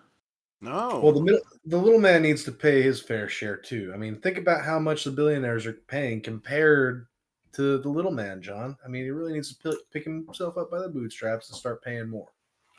Yeah, John, we need to go after the homeless and turn them upside down and shake them for every dollar or cent, penny, fentanyl patch. What about paying people a livable wage? Do you think maybe that would help people out? I don't know, John. I think they gotta do it the old-fashioned way. Start off at a company. You work your way up, and soon, 20 years down the line, you've got your nice 401k set up. But if you are working class or poor and you can't make those large campaign contributions, you are entitled to nothing. You're not entitled to health care through Medicaid. You're not entitled to a nutrition program to feed your kids. You're not entitled to a decent education. The top 10% pay 80% of all tax. No, that's bullshit. They don't understand. So that's a good example of not understanding how math and numbers work. The whole point is that if you have billions of dollars and you get taxed like 1%, of course, 1% of billions is going to be far more in terms of quantity compared to somebody who is just getting by, who's not even paid a livable wage. It doesn't change the fact that, relative to how much they earn, they're paying far fewer taxes relative to how much the average person earns. It's almost like these are the kind of people that don't get, percentages. You bring up, hey, 83% of people in this area are likely to do A as opposed to B, and their attitude is, nuh-uh, I know somebody that falls in the 17%. It's like, yeah. About the belief that we live in a dog-eat-dog world where the big dogs are able to eat the little dogs. And that is the way it is. This bill would provide a $664 billion tax break to the top 1% at a time when the top 1% already own more wealth than the bottom 93%. It would provide a $420 billion tax breaks to large multinational corporations that are stashing their profits in offshore tax havens like the Cayman Islands. And by the way, this tax break makes it easier for those companies to invest in robots and artificial intelligence, with the result that they're going to be able to throw workers out on the streets. So do you think maybe it was a good job that they destroyed those cars earlier? Yeah. If they were Teslas, then yes. Congress pay for these huge tax breaks for the wealthy and large corporations. Well, at a time when over 85 million Americans today are uninsured or underinsured, this bill slashes Medicaid and the Affordable Care Act by more than $715 billion. The Congressional Budget Office, the CBO, has estimated that this bill would eliminate health care for 13.7 million Americans. Almost 14 million Americans would lose their health care. Further, at a time when 22% of our seniors are trying to survive on less than $15,000 a year, and I don't know how anybody survives on that, this legislation will make it much harder for seniors to receive the care they desperately need in nursing homes. And here is something else that is really quite shocking. Just this week, Yale University and the University of Pennsylvania estimated that if this bill is enacted, over 50,000 Americans will die unnecessarily due to the massive cuts to Medicaid and the Affordable Care Act. It's not rocket science. If people don't have access to health care and can't get to a doctor when they are sick, many will die unnecessarily. But it's not just our healthcare system that would be devastated by this legislation. While this bill provides... So what do you think about what he's saying so far? Do you agree with Bernie, or do you think that he's just virtue signaling? He needs to understand that these people need to pick themselves up by the bootstraps, okay? Even if they're dying, they still need to pick themselves up by the bootstraps. You ever think of this Yeah. one, John? You need a doctor so bad, why don't you become a doctor? Yeah. Stop being lazy. Go get a degree and figure out your fucking health issue, retard. And what most of these people that are, trolling us don't understand that is these billionaires, they don't pay taxes on the miners they pay for. Bad joke. Here, one sec. And when it comes to, if you want to be a shill for the billionaires, it's something where the average billionaire, their annual income, they're taxed like 15%. I think it's even less than that.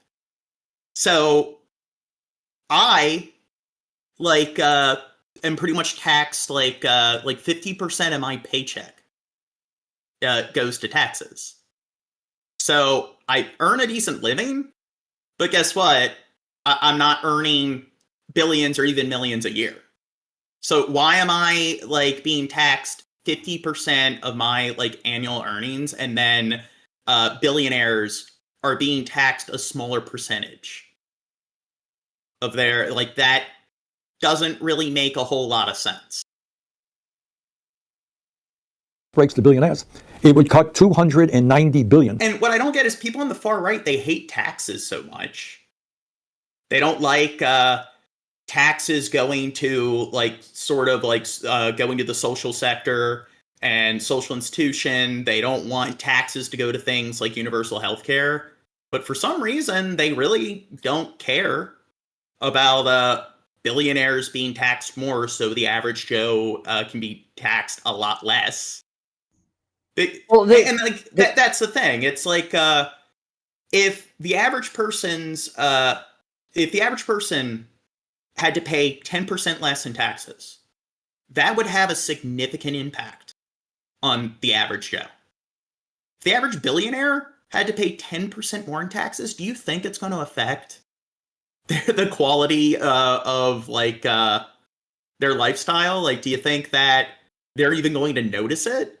Oh, dearly, John. I mean, Is it going to affect that? Is it going to interfere with them buying their 80th yacht? I mean, maybe not immediately, John, but you see, by the time 12 generations pass, that great grandbaby, those funds are going to run out sooner than later, John. So you got to. No, I'm sorry, you've not convinced me. John, do you not want X to have 27 yachts? Yeah. X. Yeah. Is that what you're saying? You don't want X. He'll probably take over Tesla. You don't want him to have 27 yachts? What's the joke there? That you hate billionaires, John. Are you even paying attention? You can't even follow along with his joke. You need to pay more attention. Well, he's talking about Elon Musk and X and Twitter. Well, it's his child's name too. Yeah. Oh God. Yeah. No, you don't. Doesn't his children they have a bunch of weird exotic names? It's not the only one that has some stupid name like that. Well, and 27 yachts. I'm not even talking about the kid. I just want the company. Republicans in Congress are hashing out a new tax cut and spending bill that's projected to add trillions to the national debt. We'll get to some of those specifics in just a moment. But first, let's take a step back and explain a bit more about our already ballooning national debt, how we got here, and what it means for our economy and future generations. Here's economics correspondent Paul Solman. Oh, so me not knowing that one of his kids is named X, do you know how IQ works? I don't know if they were talking about you, John. Oh. When we were there the other day, the debt clock that's been in Manhattan since 1989 said our country owed $35,903,414,000,000. The numbers that total of every dollar the U.S. government has borrowed to cover the difference. Dude, where do I get one of these clocks? And the revenue it collects. That collective debt has long fueled anxiety about how it will burden future generations. Take this ad, which appeared on TV a few years before the clock went up. Time so long ago that it's barely video-worthy. You owe the United States government, in round numbers, $50,000. The estimated projection for a baby born today, 4 times as much. Scary? The size and... Well, Trump's going to give people $1,000 if they have kids.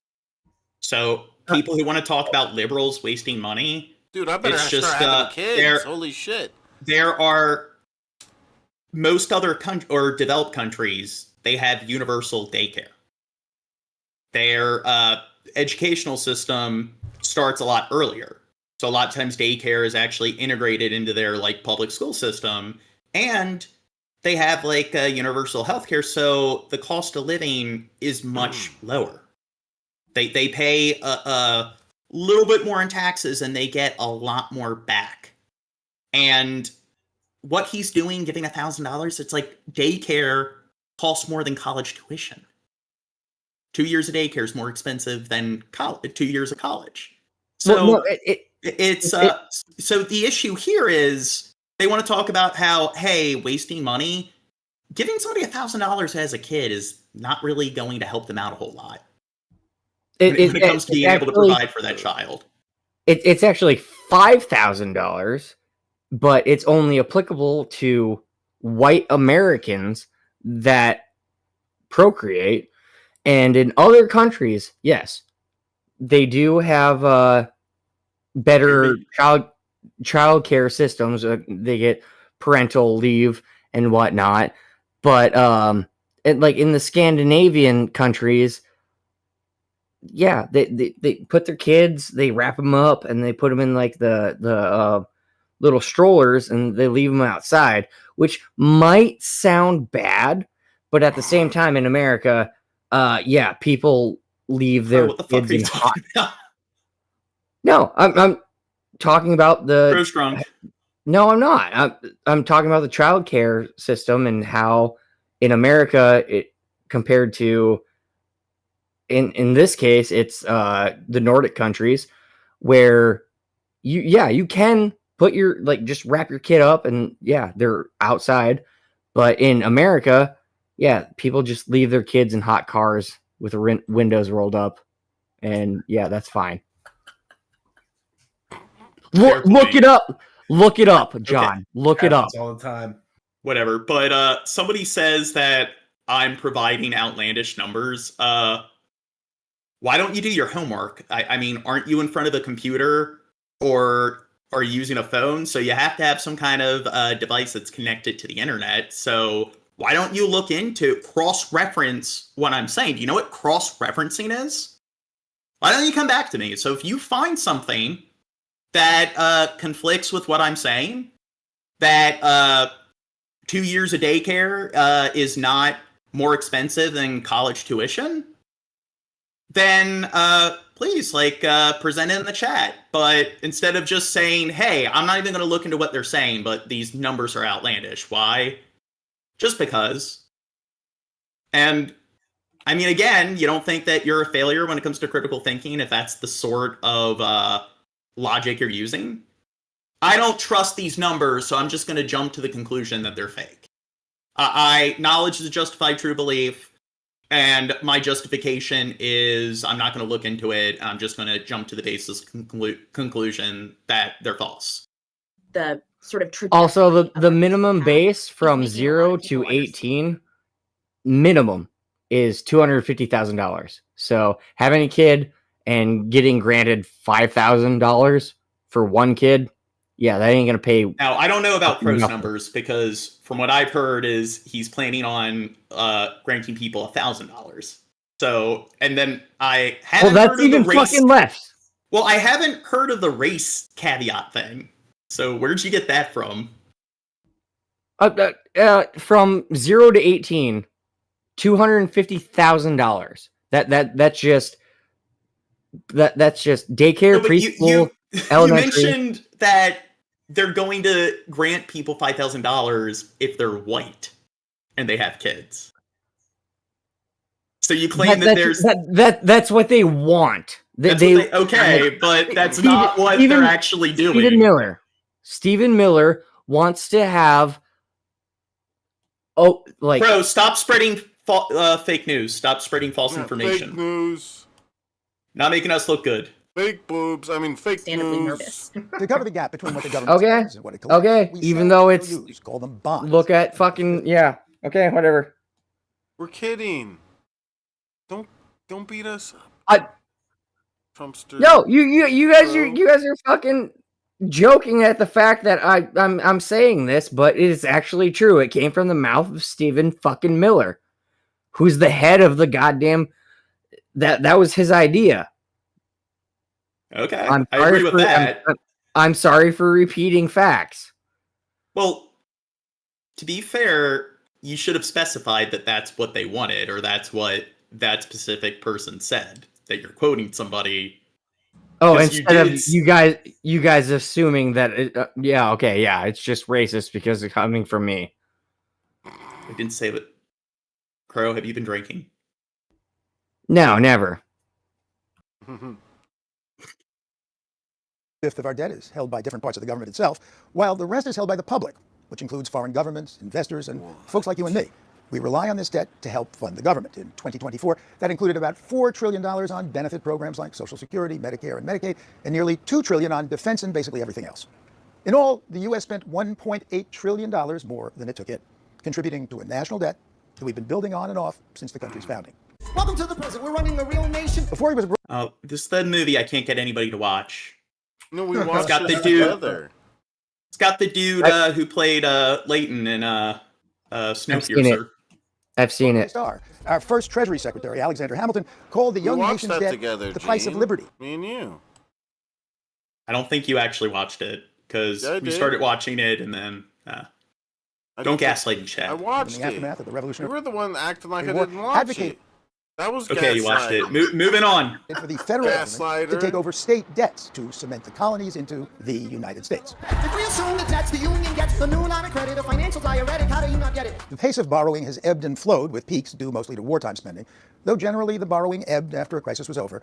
But in the aftermath of spending on the war on poverty and Vietnam back in the 1970s, spending again started to rise and hasn't stopped. Our debt relative to our income has doubled in the last 20 years. So do you think there's any notable wars that the United States is currently involved in that compare to something like Vietnam or World War II?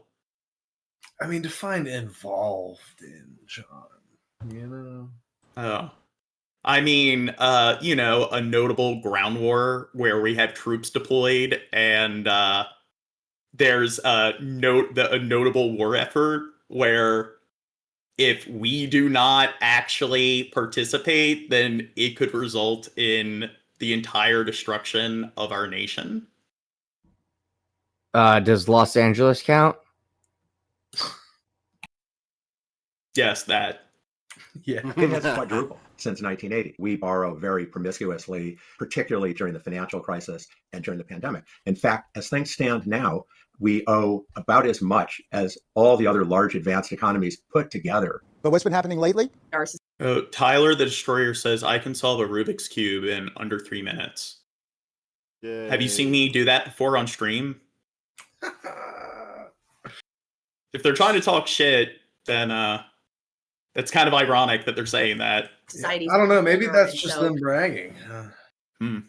More people are Social Security beneficiaries and are getting. I got a bigger brag. I can throw a Rubik's Cube faster than 3 minutes. I just throw it. You're lying. Bad joke. Yeah.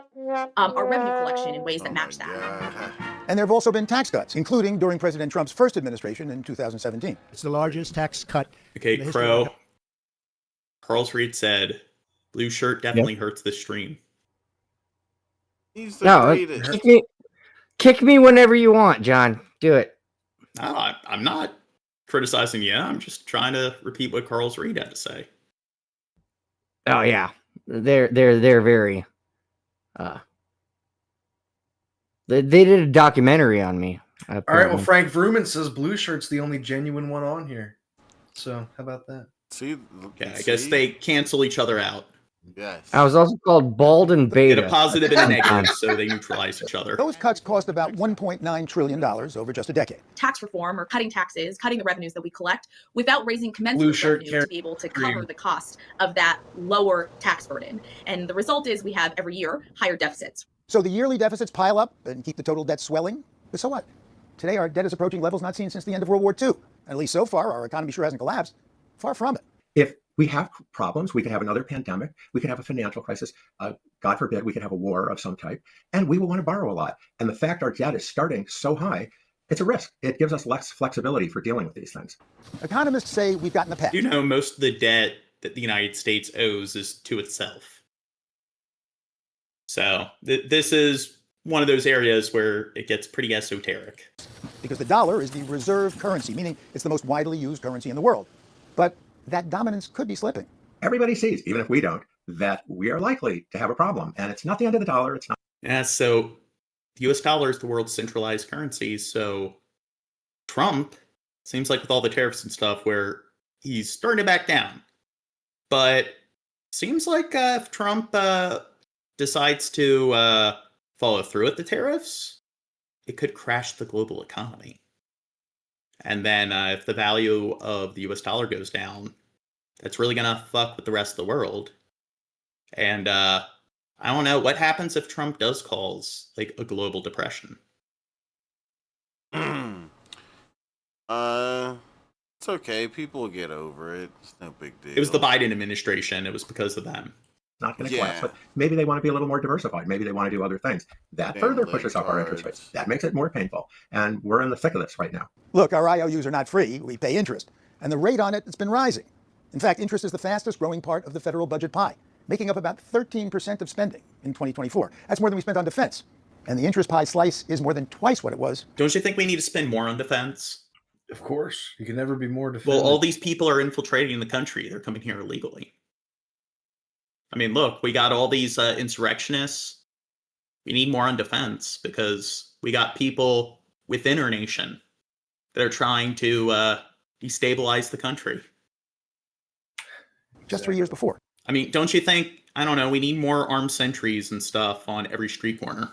Yeah. Wait a minute. That would make us safe. AI facial rise and debt levels are going to be social credit score system to keep it all enforced. I think Wait a minute. when it comes to building walls, because they seem to like building walls. So, I mean, that's not a waste of taxpayer money. But they should build walls around cities and major population centers. And if people want to leave, then they have to go through some kind of processing. They have to go through checkpoints. And I think we need to spend more money on our defense budget so we can have more men with like rifles and stuff and bulletproof vests and masks to make sure that people are showing their identification cards as they commute from point A to point B. Do you think that's a good idea? That would make the country more safe. It would stop the wrong kind of people from coming in and out. So John, if we got rid of all of the illegals and replaced them with AI robots, AI, and they were also brown, would we? Okay, would we I'm just going to do this before we even get to the punchline. No, would we see the same kind of? Would it be racism or would it be roboticism or whatever the fuck that term would be called? Roboticism. I think they already hate robots and technology. Technology's new, and any tech that wasn't around the decade they grew up in is evil.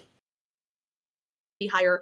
What I actually worry about is what it crowds out in the future, because I think that's going to constrain you from things like investing in future generations and children and early childhood education or dealing with the climate crisis that faces us today. But our debt hasn't stopped investors from buying.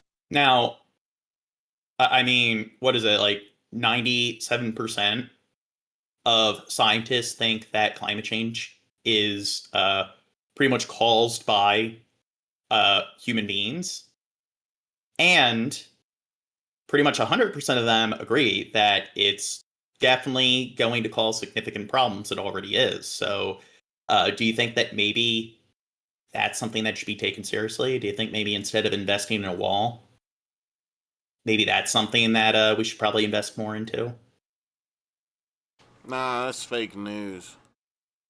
Yeah. Well, I mean, don't you think investing in all these agencies, like raiding everybody's homes and deporting all the illegals, even though the data shows that it has a pretty negligible effect on the economy, don't you think that that's where we need to spend the money? It wouldn't be more pragmatic to, or clearly it wouldn't be more pragmatic to invest it in, more renewable energy. Gene, They're taking our jobs. Our gerbs. They're taking our gerbs. Well, here's the thing. The corporations really care about Americans, having jobs available to them, because these corporations aren't going to replace people's jobs with AI.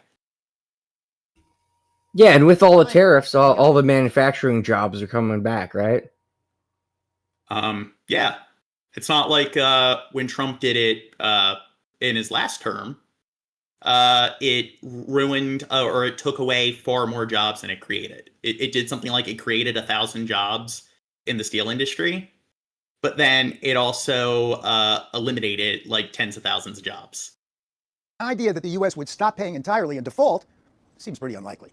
On the other hand, defaults have happened in other countries throughout history, and recently after the financial crisis. We've seen sovereign debt crises across Europe, where questions about the viability of debt in countries like Greece were raised, and the sort of drag on those countries, not from just those moments, but from what What's that red stuff?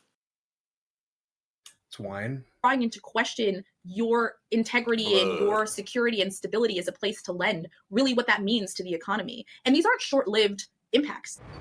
In Greece, a budget crisis forced the government to cut spending and raise taxes, contracting the economy.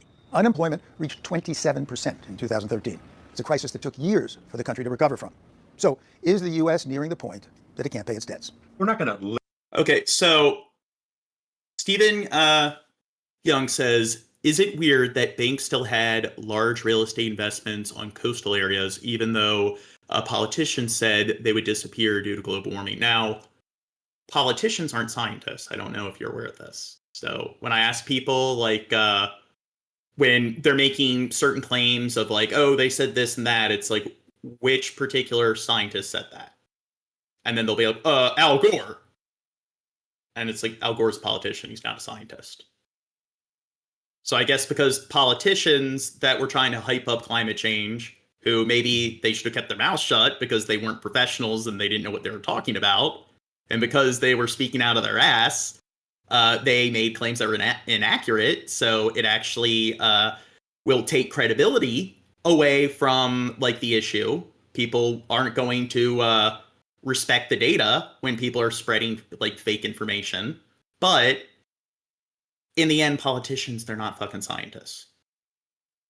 Literally tell them that we're not going to pay the debt, but there's of course a threat of inflation, which makes the debt worth less. You get paid back in dollars that don't buy as much as when you lent them. By the way, that just happened with the excess inflation that we had in the post-COVID years. And if our dollars are worth less, the interest lenders would demand to buy our new IOUs would go up, and the more we'd have to borrow to pay the interest. That interest rate won't just be the interest rate that the government owes people who lend to us. It will also trickle down to be the interest rate that you have to pay on your mortgage, or the interest rate on your car loan, or on your student debt. And all of that matters to households in a way that I suspect we're going to start to feel, and we're already really feeling differently now than a decade ago. So the future of our debt really matters. And how much debt we're about to add is being determined in Congress right now. For the PBS NewsHour, Paul Salman. How do you think things are going to go? Everything's going to go. You guys are... I love the large, like, my hands are occupied, John. Look at me. Our thanks to Pierre Thomas. And we do have some breaking news now. President Trump has just issued a national security proclamation that restricts the ability of foreign nationals from certain countries from entering the U.S. Well, I will acknowledge, Stephen Young, that the right and the left don't listen to the scientists. That the Democrats or the Democratic politicians, they're wolves in sheep's clothing. I mean, at least the Republicans are open about how fucking, like, distasteful they are and unethical they are, but the Democrats, they're kind of, like, just different side of the same coin. So I'll acknowledge that they don't really follow through with what they claim to care about. The difference between Republicans and Democrats is Republicans or Democrats say they care when they really don't care. Republicans are honest about the fact that they don't fucking care. And we've gotten the criticism before, not just today, that, oh, you guys are just libtards. Like, no, we criticize both parties. If there was a third party, we'd criticize them too. Yeah, and then scientists can be paid, schools too. Yeah, so there's no such thing as a perfect, foolproof source. You should always question everything. You shouldn't just go to one source and just take it for granted. You should always have a basic level of scrutiny when you're evaluating any sort of information. But this is where a lot of people ignore the fact that you can cross-reference information. You can get your information from a variety of different sources. And if it's not just one pundit saying something, but it's countless pundits saying things, and then what they're saying correlates with the statistics, then you know what? I think this is where you get in the realm where it's plausibility versus possibility. It's always possible that the information being presented is true or false, accurate or inaccurate. So the question is it more plausible for source A to be true versus source B being true? And a lot of people, they don't care about plausibility and probability. The logic is just, hey, if I don't like it, it's possible that it's wrong. Therefore, anybody that takes it seriously is an idiot because it could be wrong. But then they hear something that they like, they accept it as true, and it's like, where's that logic of it could be false, therefore it is? Including Afghanistan, Haiti, Iran, and Somalia. People from 7 countries will have a partial restriction. The president cited national security concerns. For more on this, let's bring in constitutional law professor James Sample. Thanks so much for joining us, James. We saw a similar move in Trump's first term. It was... Okay, next vid. Let's bring in former Treasury official, Morning Joe economic analyst, our good friend Steve Ratner over at the Southwest Wall. Steve, good morning. Good to see you. Let's continue this conversation about the so-called Big Beautiful Bill and its impact. Now, do you think he's really an economic analyst, or do you think he's just a deep fake, or do you think he's just an actor? You know, I know we're not supposed to criticize people's appearance, John, but there is something uncanny valley about this guy that I can't quite put my finger on. And maybe that is because he's AI, but No, he has several rats in human suit. That's why his name Okay, is so Devil Boy says they're scientists that believe the Earth is flat. Can you actually? There's scientists that think the fucking Earth is 6,000 years old as well. The point is, most don't. And in the end, who's more likely to know what they're talking about? Somebody who is an expert on a topic, or somebody who is a layman. And plus, it's like, if it's not just one expert that is supporting a particular theory, but it's the overwhelming majority, then it's more plausible. It adds even more to the plausibility. And if you still want to be skeptical or whatever, then why aren't you applying the same skepticism towards the opposing theory? Like, it's very clear that you're just believing what you want to believe. And on top of all that, it's just, why don't you do your homework and learn about the chemistry and the meteorology, the physics? Why don't you actually read up on the math and learn how all the numbers work? You're not going to. So it's like, if you want to sit there and shit on all the people who have the credentials, why do you think you know better? Like, if we're talking about arrogance, that's pretty arrogant, where it's like, yeah, I'm going to discount what all of these experts in these fields have to say when I myself have never looked into this stuff at all. And I don't even have like a basic introductory 101 understanding of the subject. Go ahead. You guys have a better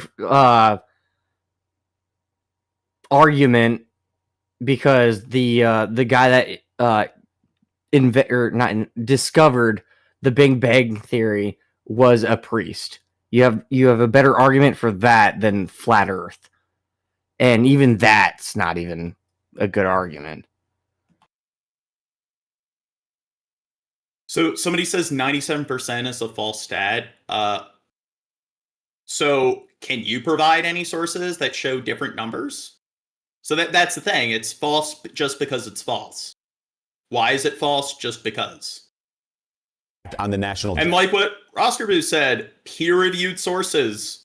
A lot of these people, like, if you mention peer-reviewed sources, they don't even know what that means. What are you looking at there? Well, look, it's a really big bill. Whether it's beautiful or not, we can debate. But as you heard before, the challenge is that there are people who think it's too big. There are people who think there's other stuff that should be cut. And so it's a really tough situation for the president. But let's take a look at what the bill, as it was written in the House, would actually do. First of all, it's important to note that we're already, as I think everybody knows, starting with a really large deficit. Our deficit is almost $2 trillion right now. While it's projected to go down slightly, it would otherwise then keep climbing up to about between $2 and $2.5 trillion. That's if we do nothing. The big, beautiful bill, you can look at two ways. As it is written, it would do this. So it would have the budget deficit still higher than we have. But there are a bunch of gimmicks in there in terms of making things expire that aren't really going to end up expiring. And so I think the real way to look at this big, beautiful bill is it would take the deficit out to $3 trillion in 2035. And that becomes a huge amount. And then you see what it does to the debt. So right now we're sitting here with $37 trillion of debt. Compared to a GDP, the whole size of our economy is only 30 trillion, meaning our debt is bigger than our economy. That's the only other time this has happened was in World War II. So we're starting with a huge debt load. And then no matter really what you do, because the deficit stays high, no matter what you do, the big, beautiful bill makes it work. Okay, so a lot of people who voted for Trump in his second term, it's because they didn't like inflation. Now, one of the things that happened was when COVID took place and the quarantine took place, the world's economy took a dive. And when it comes to inflation, we saw that it skyrocketed pretty significantly globally, not just in the United States. So here's where, if people on the left want to claim that it was Trump's fault or whatever, it showed that it was pretty universal. So I will acknowledge that chances are, if any other president was in office, inflation would have risen.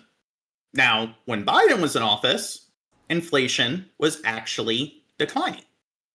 Now, again, this is something where it's post-pandemic, and if you look at the entire global economy, like universally, it was declining pretty much in any country. So chances are, it would have been declining regardless of who was in office.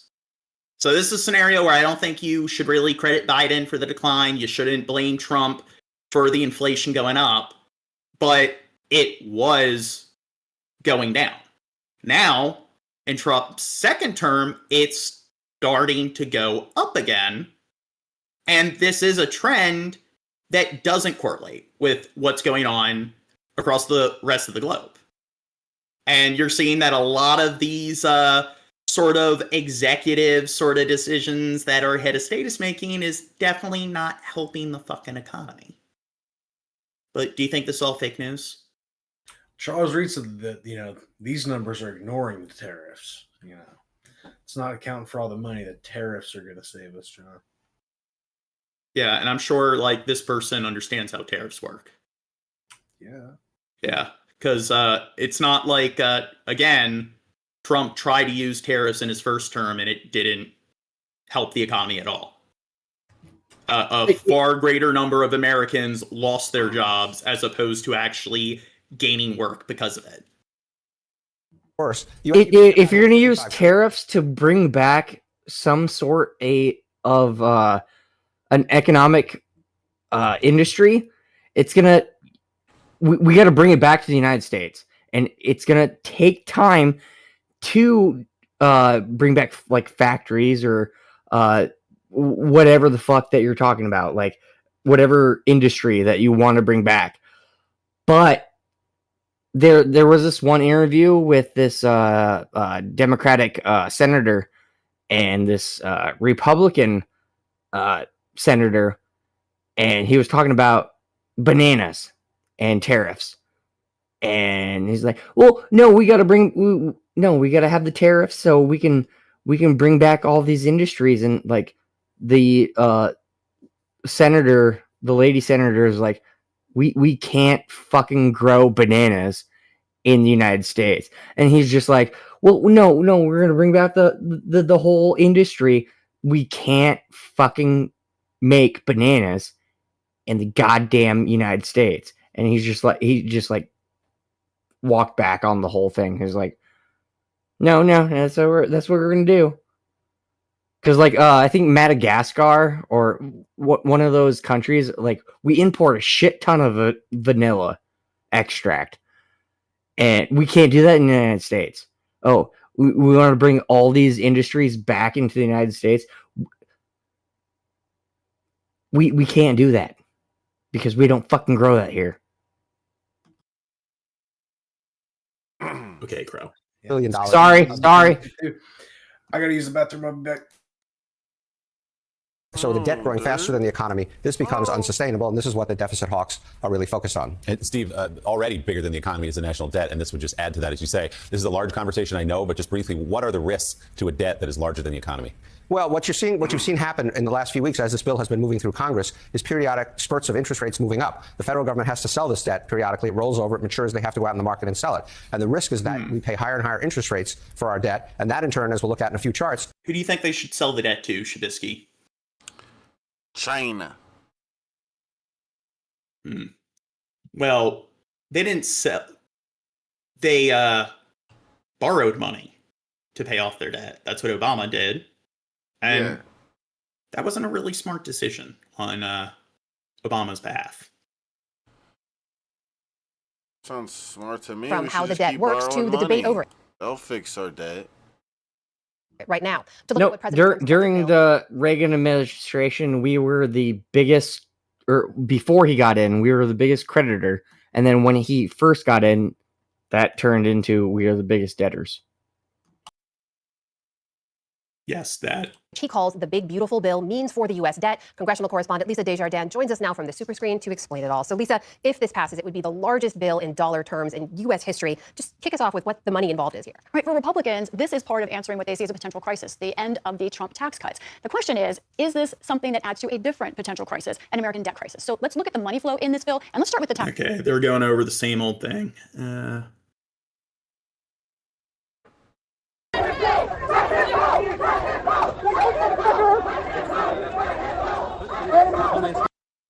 New data from the CDC shows opioid overdose deaths dropped by 27% last year. That's the largest one-year decline on record. But a growing number of health experts worry all that progress now could be lost. NBC News correspondent, co-host of News Now Daily, Morgan Radford. Now, that happened when Biden was in office, so I've never looked into it before. I don't know anything about like what kind of policies took place, or maybe not even policies, just happenstance. Maybe there were different trends that resulted in that decline of opioid deaths, but Biden was in office. He's a blue president.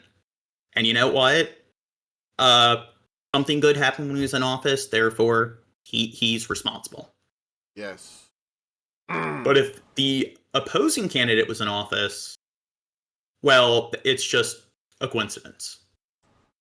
Or it's the opposing candidate that was in office before them. With more on that warning, you've been covering this crisis, Morgan, for a long time.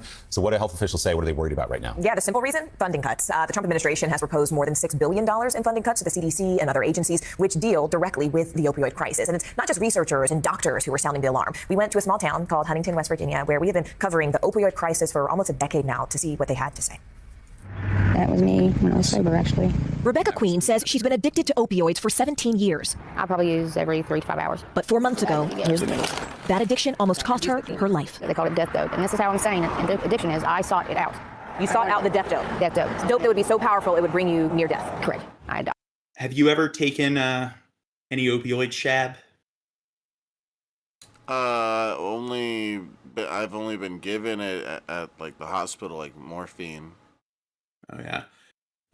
When I had my wisdom teeth pulled, they gave me opioids. Yeah. Yeah, I had like a 3-day supply. That sounds fun. Yeah. God damn, no, they're fucking scary. Mm-hmm.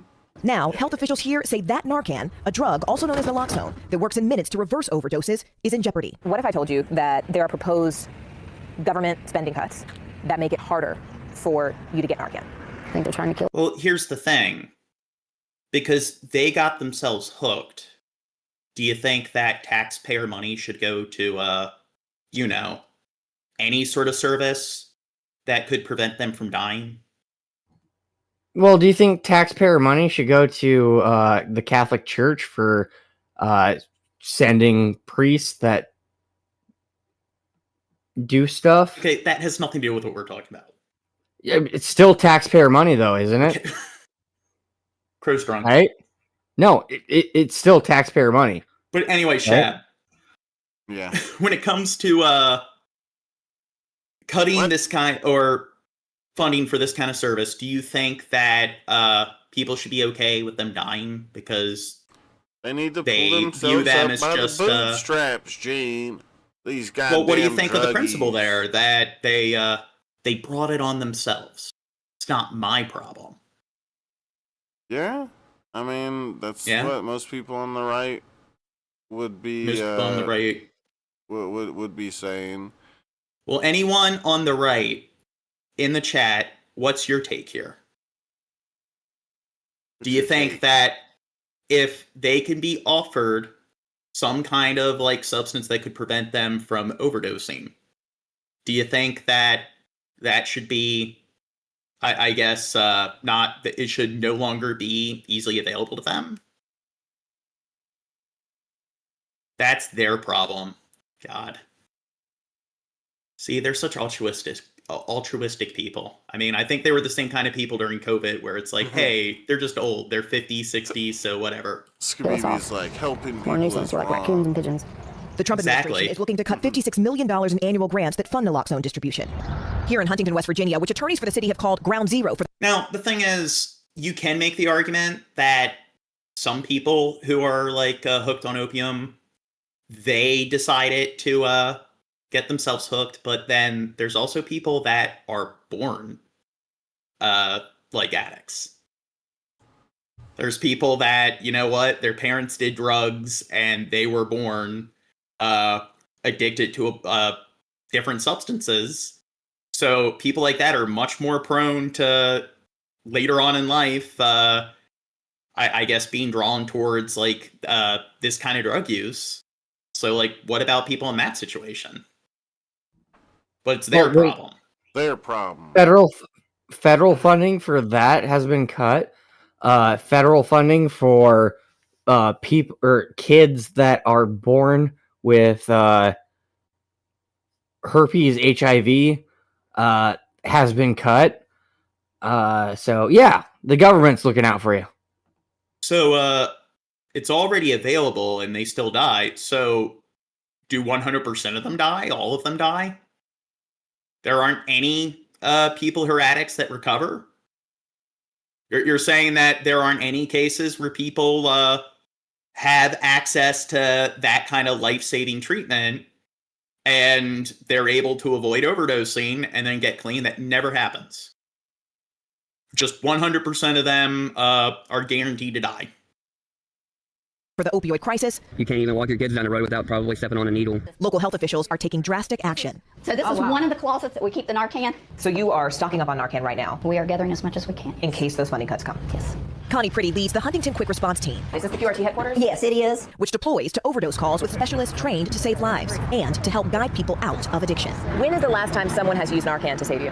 When I overdosed. About a year ago? Yep. Pretty met with First Lady Melania Trump to discuss the opioid crisis in 2019, 3 years after our team visited Huntington when the city was overwhelmed by overdoses. Now, what is the bleach for? To clean dirty needles. We went back in 2020 during a pandemic spike. This is a track mark. And now the city has finally managed to get overdose calls down by more than 70% from their peak. And there's a lot of people here that... A hard-fought battle that Pretty fears they may have to fight again.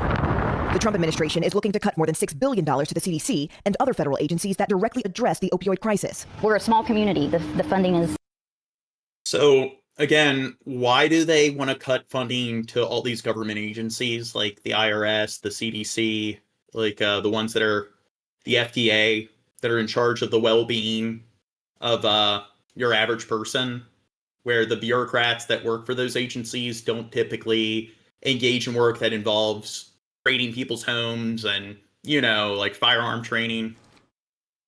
The Department of Education's cut. Like, why is it the DEA, ATF again? Like, why are those the agencies that get more funding? It's because they're pro-life until you're fucking born.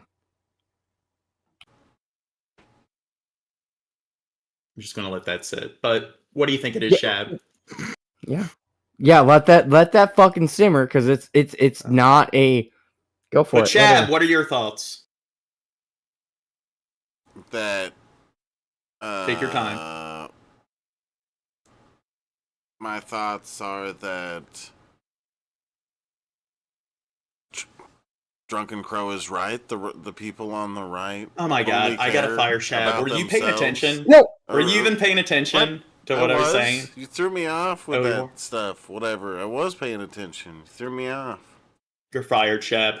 No, Shabisky, when we were walking through DC, we went past like, what was it, like 3 fucking churches that were just like, oh, you know, if you're on alcohol, meth, weed, or whatever, Narcan is free here. And that was in DC.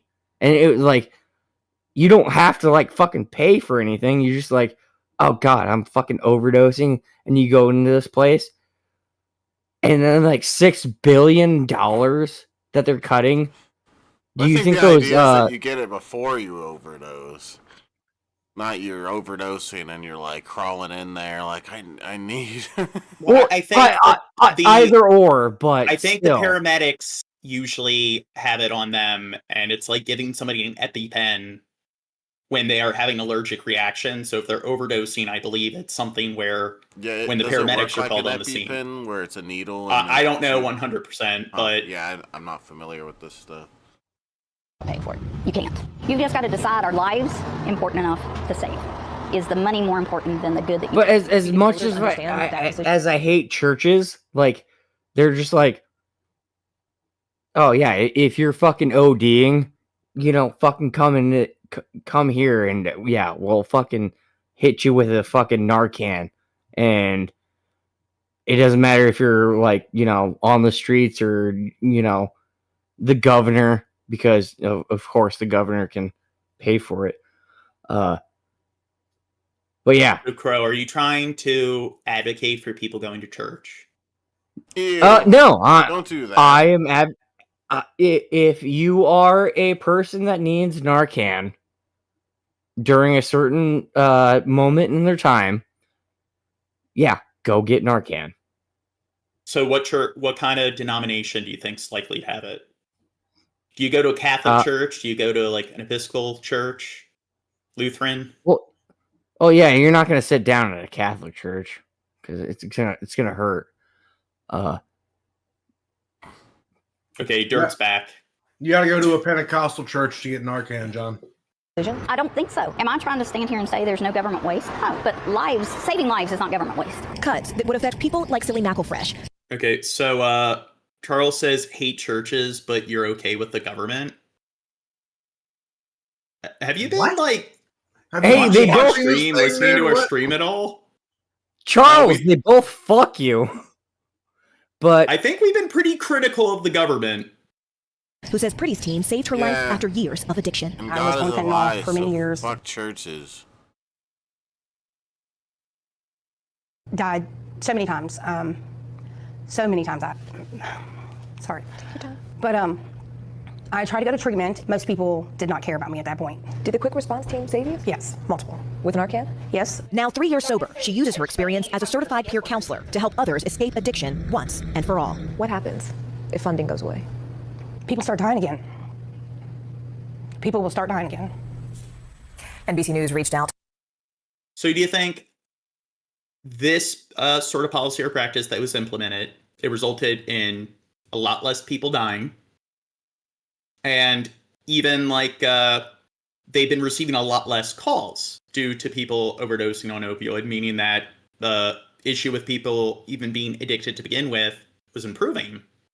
So do you think that, you know what, when something's working, do you think it makes sense to abolish that sort of policy or practice? Yeah. That's one reason I hate Trump, is because he never looks at information like that. He's never about the numbers. It's always bullshit. Bigly. Yeah. And people don't care to look into the numbers at all. To the White House for a comment, but officials did not respond by deadline. Like with the DEI thing, for instance. Like the DEI thing has existed for like a long time. Do you know how long that's existed? Well, it's like equal opportunity employment. So it's, how long has it been around? Because it's just all of a time. sudden there's some sort of issue with it, and planes crash in her helicopter, whatever. But I think it existed for a long time before that. So you'd be able to show like correlation there with like, oh, they started doing DEI and look, plane crashes went up, 10% from then on, or something like that. But there's no sort of thing like that. It just all of a sudden started becoming a problem out of nowhere. An executive order in February aimed at disrupting the synthetic opioid supply chain from China. Saving lives is not government waste. That is a powerful line there we heard in the piece. So let's talk about fentanyl. Donald Trump, the president, has talked about it a lot, now doing something. What is it exactly? He's always talking about the supply side. He's always talking about stopping the influx of fentanyl from abroad. But when you talk to people who are doing the work, where the boots meet the ground every single day, they said, look, the supply chain isn't the total issue. It may not even be the bulk of the issue, because people like Connie said, we got the numbers down. In the last 5 years, we've seen this influx of fentanyl. We still managed to get the numbers down, but we did that by focusing on demand. And the only way you can focus on demand is with those cuts, with those government programs that are funded by federal state dollars. Yeah, While buy now, pay later loans have been in use for big ticket items for years, new data is showing that a growing number of American consumers are using the payment method for everyday items. I think we should decriminalize it. I don't think, yeah. Exactly. Are we suspended from lending? So the thing is, like, yeah, fentanyl is a big thing, and yes, John, it is used in medical treatments, but it's been like laced in other drugs That's the that problem. people are thinking. Yeah. That's the problem with it not being decriminalized. It's not regulated, and it's gonna be mixed with crap. And also, the dosage thing might is, be wrong. They might die from an overdose because they didn't do it right. No, but the one issue is that it's not necessarily the fentanyl being like regulated or whatever. The big thing is which people who are addicts and stuff, like the users, it should be decriminalized in that regard. But certain drugs like weed, where like a lot of assholes who are criminals selling it on the street will usually lace it with things like fentanyl because they want people to get hooked and addicted and so forth. So there are a lot of drugs that should probably be legal, where it makes even more sense for cigarettes to be illegal, like compared to like marijuana. So maybe if we legalized a lot of recreational drugs that really aren't any worse than something like alcohol or tobacco, maybe a lot less people would be getting hooked on this shit because they're getting it off the streets where those particular drugs aren't being regulated at all. Tree finds that a quarter of consumers are using these payment plans for groceries. Yeah, okay, never mind. Yeah, I agree. What, were you going to say something? No, I had a thought, and I was just like, nah, never mind. I agree. It should be regulated. Found groceries to be the fourth most common buy now, pay later purchase among Gen Zers, trailing behind clothing, technology, and home decor. CBS News Money Watch correspondent Kelly O'Grady joins us with more on this. I mean, we keep seeing this rise in buy now, pay later items, whether it's for Coachella tickets, but what does it say to you that people are? Oh, but Kronos said Portland tried and failed, but oh goddamn, it was in Portugal. One of their most populated cities where they decriminalized pretty much every fucking thing. And if you wanted to get high, you go to this certain area and there are nurses that will, inject you with like fucking heroin or whatever the fuck that you want. And it's super decriminalized. You just write out your high there instead of, going crazy in the population. So, yeah. Well, guilty, I did use it. Yes, that. But when they said, hey, this one city tried it, didn't work. Well, what about cities where it did work? I mean, there can be different methods of like exercising some kind of policy or so when you try to use that logic, is that not like some kind of selection bias? What if it works in most cases, and then that's just one example where it didn't work? So it's like, nope, there's no nuance. If you can find one example of it not really being effective, then that means that it's just completely bunk overall. For Coachella tickets now. Like where, I'm Joe? gonna roll out myself. Like what cities do you have? What's that? Like where? What cities have decriminalized drugs to a successful effect? A lot of European cities, like Rose said, like in Portugal. I was gonna say other people, but yeah. Like, you know, it's kind of like how universal healthcare is just communism, because there aren't any examples of it actually being used efficiently or applied efficiently in other parts of the globe.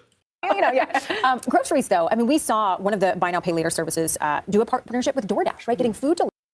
Oh, somebody's talking about, well, I have no doubt that China would engage in that kind of, like, I guess, espionage sort of tactic. They don't just do it in the United States, so. But here's the thing. How do you expect us to tackle that? Because is Trump investing more into, like, I would say it's probably the CIA. They're the ones that would probably deal with that. Other countries engaging in espionage. Or the FBI probably deals with that. But do you think when China is engaging in that sort of like espionage, do you think that what Trump's investing in, building walls across the border and so forth, and deporting all the illegals, what percentage of all these illegals is Trump deporting, do you think, are Chinese agents following through with that sort of practice? Delivery as well. And it really speaks to the fact that people are dipping into these alternative ways than just, hey, I've got the money. I'm going to be able to pay it on my next credit card statement, or I'm going to be able to pay it with the money in my account by using a debit card. And what can be dangerous about these BNPL services is you feel like you've got more room in your budget than you actually do. Because you say, hey, that's future Kelly's problem. That's future Nancy's problem. And you start to add multiple BNPLs to your docket that month instead of thinking, oh, wow, I've already committed to this payment in the future. But at the same time, it also does allow cash-strapped folks to make some of those purchases that are essential. Sure. It's one thing when it's Coachella tickets, but it's another thing when you hear that people are using it just to get by on their day-to-day life. I want to ask you about the Organization for Economic Cooperation and Development. It has downgraded its economic growth outlook for the United States both this year and next year. How significant is that move, and what does it mean? So it's fairly significant. We are down from 2.8% in 2024 to now what we're expecting to be 1.6%. Still positive, right? We did. Jews Rock says, I am Indian, love diversity, country for white women, Vegeta, but they scared of my big muscles. Do white women's even love Indian men? I like them. I don't know if we're the right people to ask. See first quarter negative GDP. So I think overall this is good that we're expecting at least some growth. That being said, it keeps getting revised down. And to your point, this is all because of tariffs, potential higher inflation, and just that larger uncertainty that maybe people go and spend less and the economy contracts some. Doesn't mean that these surveys are always right, but it's certainly a warning sign. So you talk about tariffs. Speaking of tariffs, President Trump just signed an executive order that overnight raises tariffs on steel and aluminum to 50%. We had known. And again, he did that during his first term, and it didn't work. It unemployed more people than it actually employed. So yeah, he needs to try. I don't think he's just trying it again to see maybe this time it'll work. Gene, I guess he's more resilient. I mean, I've always heard it's very productive to do the same thing over and over again to expect different results. This was coming, but it officially goes into effect at midnight. How will this affect U.S. businesses? This is not going to be good for car manufacturers. Think about how much steel is used in a car. It's also not going to be good for manufacturers in general. Steel, we also have a 25% tariff on aluminum as well. Those are key raw materials for a lot of the products that these tariffs are designed to bring here. I've spoken to a lot of manufacturers and they've said, wow, we love these tariffs, but we really didn't want these tariffs on aluminum and steel. So this is going to be a challenge because while this is designed to bolster the steel production in our country, we just don't have that supply chain yet. Yeah, and a lot of people also complain about their beer cans and what's going to happen with all of that too. Let's talk. What do you think happens when all the rednecks aren't able to afford all their beer, their Bud Light? That's when we I'm start gonna to see freak real out. Yeah, me and Talk Dirt about the are labor gonna market. freak The newest out. And wait, also, job yeah, openings me and and labor Dirt turnover. and Crow are gonna freak out. Okay. No, I've been getting lowballed on my empty beer cans. Lowballed. Dude, that's Yeah. no Survey good. shows that openings unexpectedly increased in April. So what does that say about the labor? Wait, why are mods tyrants? It's not that serious. Are mods like banning anyone or? market. And because that information is... I haven't seen any how quickly things are changing. evidence for that. That's the really important part. This looks at April.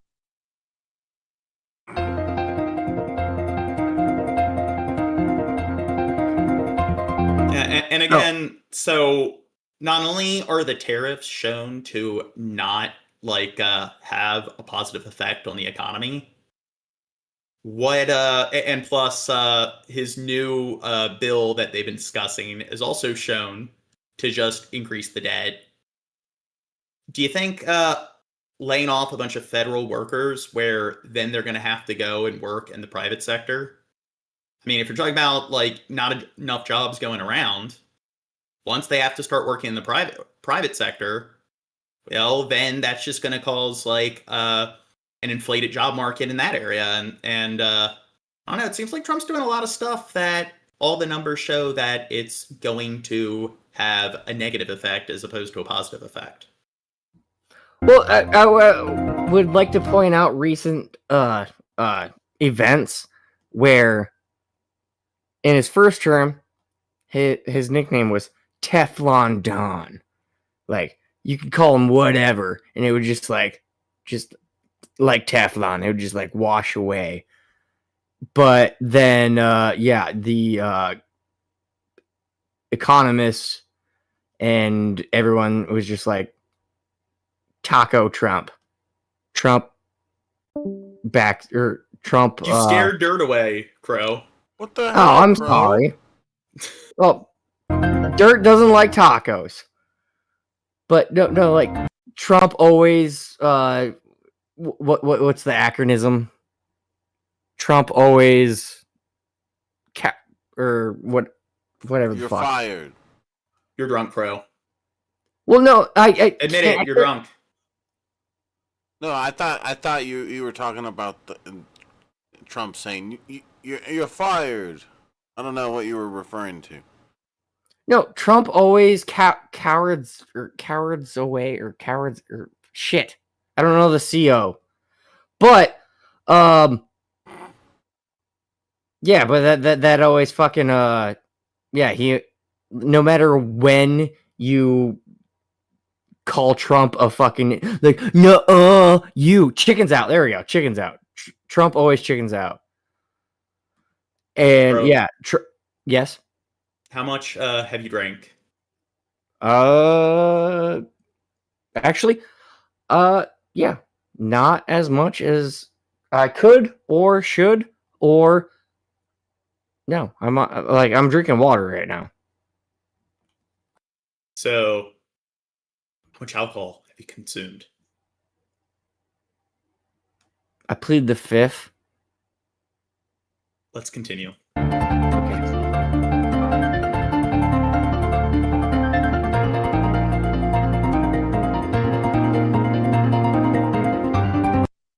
Okay, next vid. A group of high-profile CEOs joined President Donald Trump at the White House on Monday to showcase a proposed investment account program named after the president for newborn children. The proposal calls... I don't know, they lagged out. Contact Zidane, tell Zidane that they need to get in here. ...for the Treasury Department to fund $1,000 in investment accounts for children born in the U.S. between January 1st, 2025 and January 1st, 2029. The Trump savings accounts are a component of Trump's Big Beautiful Bill, which passed the House of Representatives last month. Newborn children will be automatically enrolled in the program. Trump officially announced the Trump savings accounts at a Monday afternoon roundtable alongside... Now, this is something that's really likely to fuck up the U.S. economy. Not just the U.S. economy, but the global economy, because all the world's developed countries are having declining birth rates because people just don't want to have kids anymore. Now, Crow, are you planning on having any kids in the future? No.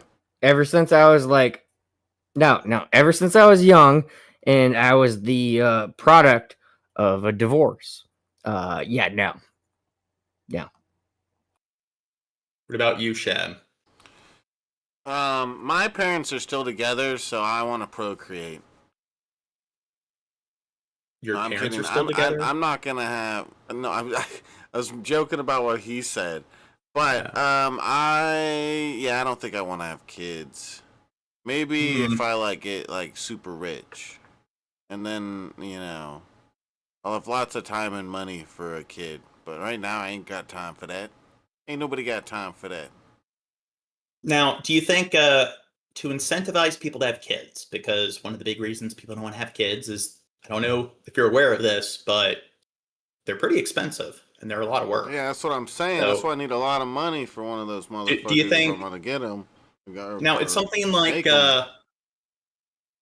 a third of Americans can't afford a $300 emergency. So do you think just giving somebody $1,000 for having a kid, do you think that's going to help them out much when it comes to... It'll last them a whole week. Can you believe and it? Do you think maybe more effort should be invested in, fixing that issue with the declining middle class and people who are, I don't know, the cost of living's going up, cost of housing keeps going up. Seems like people can't afford healthcare. There are a million and one things that seem to contribute to people just not being able to afford to have kids. So it seems like this is a waste of taxpayer money, just giving them like a $1,000 sort of award. It's like giving them a candy bar for having a kid. Yeah. Yeah, it's kind of weird. Kind of seems like something China would do or something, like give some sort of reward. Well, lots of countries are doing this. They're trying to incentivize people into having children. Japan and South Korea are doing that. And of course, I think South Korea is the country that has the lowest birth rates. But Japan and South Korea, they're having a really significant problem in this area. And China, you'd think China would be dealing with it worse than them because they implemented the one-child policy. But Japan and South Korea managed to outcompete them there. The CEOs of Dell, and Japan sells more adult diapers than baby diapers. Yeah, I believe the same thing also is true for South Korea. Deeming it one of the quote-unquote most important components of his second term. Parents or other account custodians can place up to an additional $5,000 in post-tax contributions annually into the accounts, which will be invested in the booming population in some countries in Africa is why China is investing a lot in those South African or just African countries. Well, it's also that they're very rich in resources. They want those metals, those semi-conductive, like sort of metals like cobalt. U.S. stock market. The account beneficiary will be able to withdraw up to 50% of their balance beginning at age 18. That person will then have access to the full balance beginning at age 25 for qualified purposes, including small business loans and it's like we got a lot of Kimberleys in the chat. Higher education, before gaining full control of the entire balance. Oh, Dirt, what happened? When I stood up to use the bathroom, I guess I kicked my PC and it shut off. No, it's John. It's not Dirt Cobain anymore. It's Kimberly Cobain.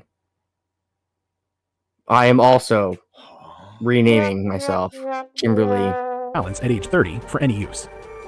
The Trump savings accounts will require post-tax contributions and. What's that? How dare code just trans my gender like that without my consent? Are you going to cancel him? Yeah, I think so. Tax withdrawals as either long-term capital gains or normal federal. I'll call the qualified National Guard. 529 higher education and Roth IRA retirement accounts. Experts have expressed doubt about the Trump savings accounts program, specifically its financial advantages for parents saving for. Now, experts, again, they can be wrong. Therefore, they are. You're automatically retarded giving any credence to what they say. Children. They suggest that the tax benefits are less robust than those offered by 529 college savings plans or Roth IRA retirement accounts, especially beyond the initial $1,000 offered for free. The Trump savings accounts would cost taxpayers $3.6 billion in its current form of a government-funded $1,000 starting balance, based on the 3.6 million births in 2023, the most recent data from the National Center for Health Statistics. However, Trump claimed Monday the government contributions would come at quote-unquote absolutely no cost to taxpayers, as it would be carved out from Big Beautiful Bill initiatives, including a 3.5% remittance tax on money sent abroad. For more on this story, read the article linked in the description. Want to subscribe to Forbes? Yeah.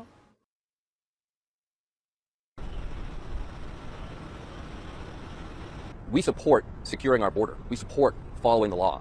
But this administration is breaking the law. This administration is not keeping us safe by putting 18-year-old honor students in prison. Now, here's the thing. He broke the law. There's no excuse. So, or at least his parents did. Well, don't you think he should have known better, even if he was like 2 or 4 years old when it happened? I was fine with this and everything until I heard he was an honor student. Like, heck no, never mind. This is not all right. Oh, not let somebody like him be arrested. An honor student?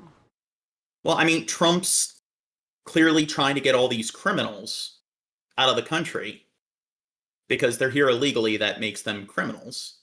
Because Trump's the kind of person who never pardons criminals. And he himself has always been a very law-abiding citizen. Yeah. It's not like he was charged of over a dozen different felonies and was found guilty of all of them. Well, what we see here today is not American. It doesn't represent our values.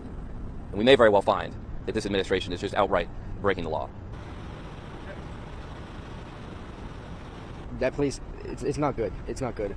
Oh my God, look, he's got grills. He's a gangster. Yeah, vote for Pedro.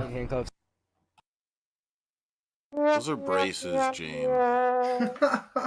Grills. That's the joke. They put me downstairs, and I was in a room with a bunch of 35-year-old men, and those rooms were small compared to the size of like how many men were there. There was like 40 men in there. We would barely get any attention from the people there. It'd be really hard. I haven't showered in 6 days. I haven't done anything. The only thing I could do is thank God every day. God, look how unsanitary he is. Because that's all I would do. I would pray there. I would talk about the Bible to them. Sometimes our lunch and dinner would be crackers. No, like he's touching. Whoa! He said crackers, so he has to be. I wasn't paying attention to that last sentence. I'm just sorry. I knew right when they said that if it wasn't Crow, it was going to be Shab. Give us a really long sheet of this thin aluminum. I'm guessing it's too apparent. I make better jokes than that. Okay. God damn it! I'll lay down on the concrete floor and put that over us and just sleep through the night. At the end of the day, this place it's not a good spot to be. Nobody should be in here. Like, most people down there are all workers. They all got caught going to work, and like these people have families, man. Like, they have kids to go home to, and there's like genuine criminals out there that people aren't giving attention to. They're getting good people that don't deserve to be here. Well, I mean, are they really like a decent family if they encourage their kid to engage in crimes by taking them over the border illegally? I don't want anyone to. Don't you think they're bad role models? My dad would call me at my brother and sister, and he would stop crying. That's the thing. Like, TSA agents and like Border Patrol agents are trained to be like, oh, this lady looks like 9 months pregnant, and yeah, we're not gonna send her across the border so she can just have her. Like, I can't remember what it's called. Is it like child tourism or whatever, where you come into the country just to have the kid and then they get citizenship? Like, yeah, that's wrong. But if is that the kid's fault? No, it's not the kid's fault. It should be the parents' fault for doing that. But I mean, like, if you're in the country, you have a passport or a visa to like work, and then you get pregnant and you can't go to or like go back to your home country for whatever reason, and you have your kid, and you're technically still like illegal or whatever. Like, I mean, you got a visa, but you're still not legal, and you have your kid in the United States. Yeah, what the fuck's wrong with that? I mean, they're not like going out of their way to like have their kid in the United States just to fucking. The problem is, how would you prove that that's what they were doing? It's kind of hard to determine that, and then that it's a slippery slope because again, what happens if the kid was born here, but they were raised here for like 3, 4, 5 years? So how do you determine that the newborn wasn't Yeah, I understand that, but like, I understand that there's yes and no, and given the situation, I can be like, yeah, okay, yeah. Joining me now, former Obama White House Deputy National Security Advisor and MSNBC political contributor Ben Rhodes. Welcome back, Ben. It's good to see you. So let's talk about the expectations for Monday. You have U.S. Treasury Secretary Scott Bessent, who said only a conversation between Trump and China's Xi Jinping could solve the differences. So how much do these talks matter? And does China have a fundamental advantage in this trade war? The talks always matter at the leader level with the Chinese because Xi Jinping is the ultimate decision maker. Now, here's the thing with China. Unlike America, where it's like if our citizens aren't able to provide for themselves and so forth, I'd say the government doesn't really care that much, or as much as they should, but China cares far less than the United States when it comes to the well-being of their citizens. So if you're gonna play a game of chicken and you're gonna try to engage in this sort of tariff war standoff, I mean, China's definitely much more okay with allowing their civilians to suffer and barely get by on fucking pennies than America. So I think that's kind of just a hopeless battle there. In China. And plus, I also think that most people in China are probably going to be able to endure living on the dime or living on very little compared to the average American. These matter even more because on the U.S. side... Plus, they also make most of their money off of outsourcing cheap labor to other countries. So I don't think the tariffs are really going to negatively affect that.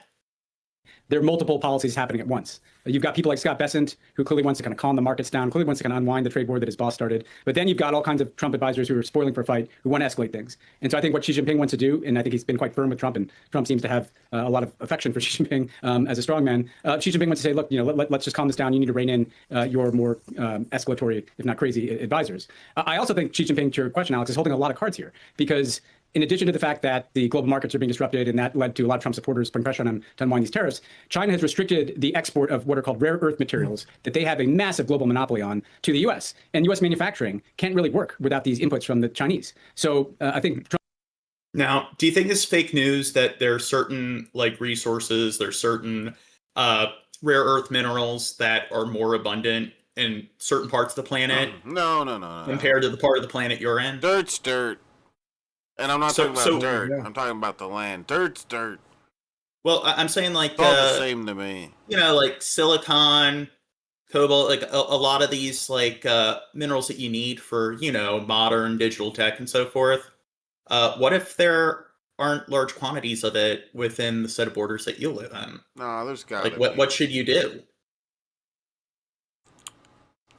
Do you think maybe it might be necessary to have it import it from another part of the planet where it exists in bulk there relative to where you are? And then when you have certain resources that are more abundant in within your borders, makes more sense for them to then purchase it from you? That sounds fucking stupid, Gene. Where do you come up with these stupid ideas? Well, it's I think I heard of this thing known as a global economy. I don't know if you've heard of it, where pretty much that's how modern economics works, where all countries are kind of tied to this global market and these global industries, where they're heavily reliant on importing goods and certain labor from other parts of the globe and vice versa. So you want... And it's almost like tariffs. So let me get this straight. You want us, America, to rely on China? Well, China's also going to rely on us to some extent and other countries. That's fucking crazy. You a commie. I know a commie when I hear a commie. Well, I mean, do you know why tariffs haven't really been utilized that much in modern history relative to the Renaissance, the day and age of people with powdered wigs and frigates? Black Plague. I don't know. Why, Gene? It's almost like when you exercise a tariff on something like tobacco, where, it's very simple. It's just a specific crop. It's what it is. pretty rudimentary. It's like a single entity sort of product. When it comes to something like a car engine, it's a lot more complicated than just tobacco, because it's this multifaceted sort of piece of technology where there's lots of different resources that come together to build that piece of tech, not just resources but labor. And you'll notice that a lot of different companies and organizations contribute to all these different parts that go into something like an engine, and the engine's just one part of something like, a car. So it's almost like when you have tariffs on the dozens and dozens of different parts that go into that one item, that it's compounded tariffs. They add up pretty significantly. Yeah, it's almost like Trump doesn't know what he's fucking doing, because it seems like he wants to rely on this sort of 19th century approach to economics. Almost doesn't know what he's doing. No, he does not know what he's doing. But he's a self-made billionaire. Oh, yeah. Okay, yeah.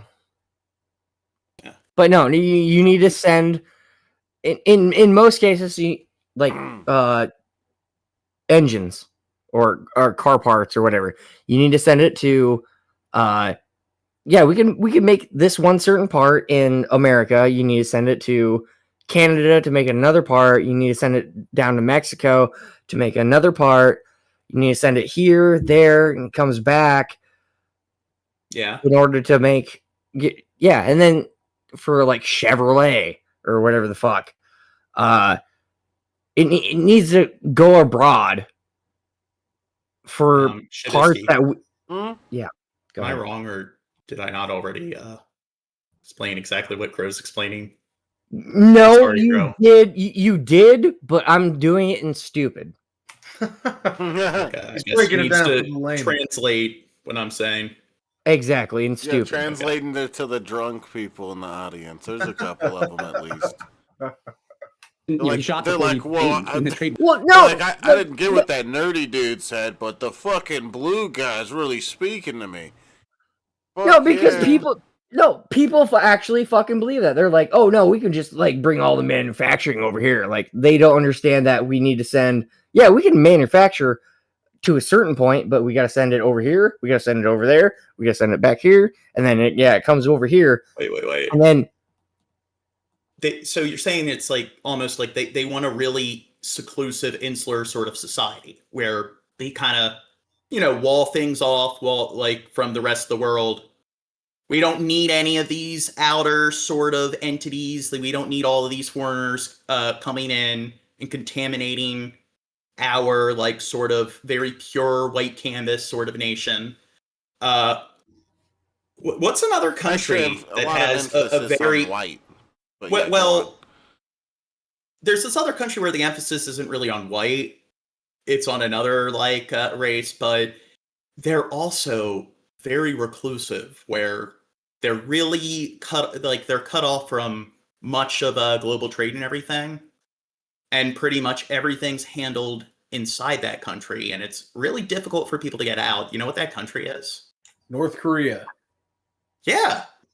I mean, they're the Democratic Republic of North Korea, and Kim Jong-un, he gets 100% of the votes. Everyone loves him. He's got a 100% approval rating. Yes. He's so exceptional that in everyone's houses in Pyongyang, there's portraits of him and his father and grandfather. So, I mean, maybe we need to go in that direction, because that's a country where they really got things figured out. China has a lot of leverage here. Yeah, that pure. And they're trying to use it to just turn the dial back down. Okay, good to know. These talks on Monday, they're important. We'll be watching that closely. Let's go on to Iran now, Ben, because the Trump administration has proposed an interim arrangement allowing Iran to continue enriching uranium while a plan is being worked out to block Iran's path to a nuclear weapon. This is according to two sources with knowledge of the matter, as well as two foreign diplomats. Under this proposal, the U.S. will assist building uranium enrichment facilities managed by a consortium of Arab nations, which will provide nuclear fuel to Iran for non-nuclear purposes. Okay, so don't you think it would make more sense to, instead of nuclear energy, probably assist them with programs where, like, solar energy and wind farms. I mean, I know a lot of them, the Middle East, isn't there a lot of sunlight in that part of the globe? I don't know. Am I wrong about this? Depends on what time of day, but sure. But also, like, aren't deserts, like, when it comes to, like, wind and so forth, it's not a good environment for, like, wind turbines and so forth? No. John, what's that? Okay, so this is kind of a joke, but it's not really a joke. Could either North or South Korea create? Okay, we're not talking about that anymore. Well, no. What I'm saying is because it was before. So the what is it? 37th parallel, 47th parallel. Whatever. Yeah, whatever. So to get rid of the tripwires and the bombs and whatnot, I guarantee you could think of something that a device that could go through the whole area and create energy for either or North or South Korea, right?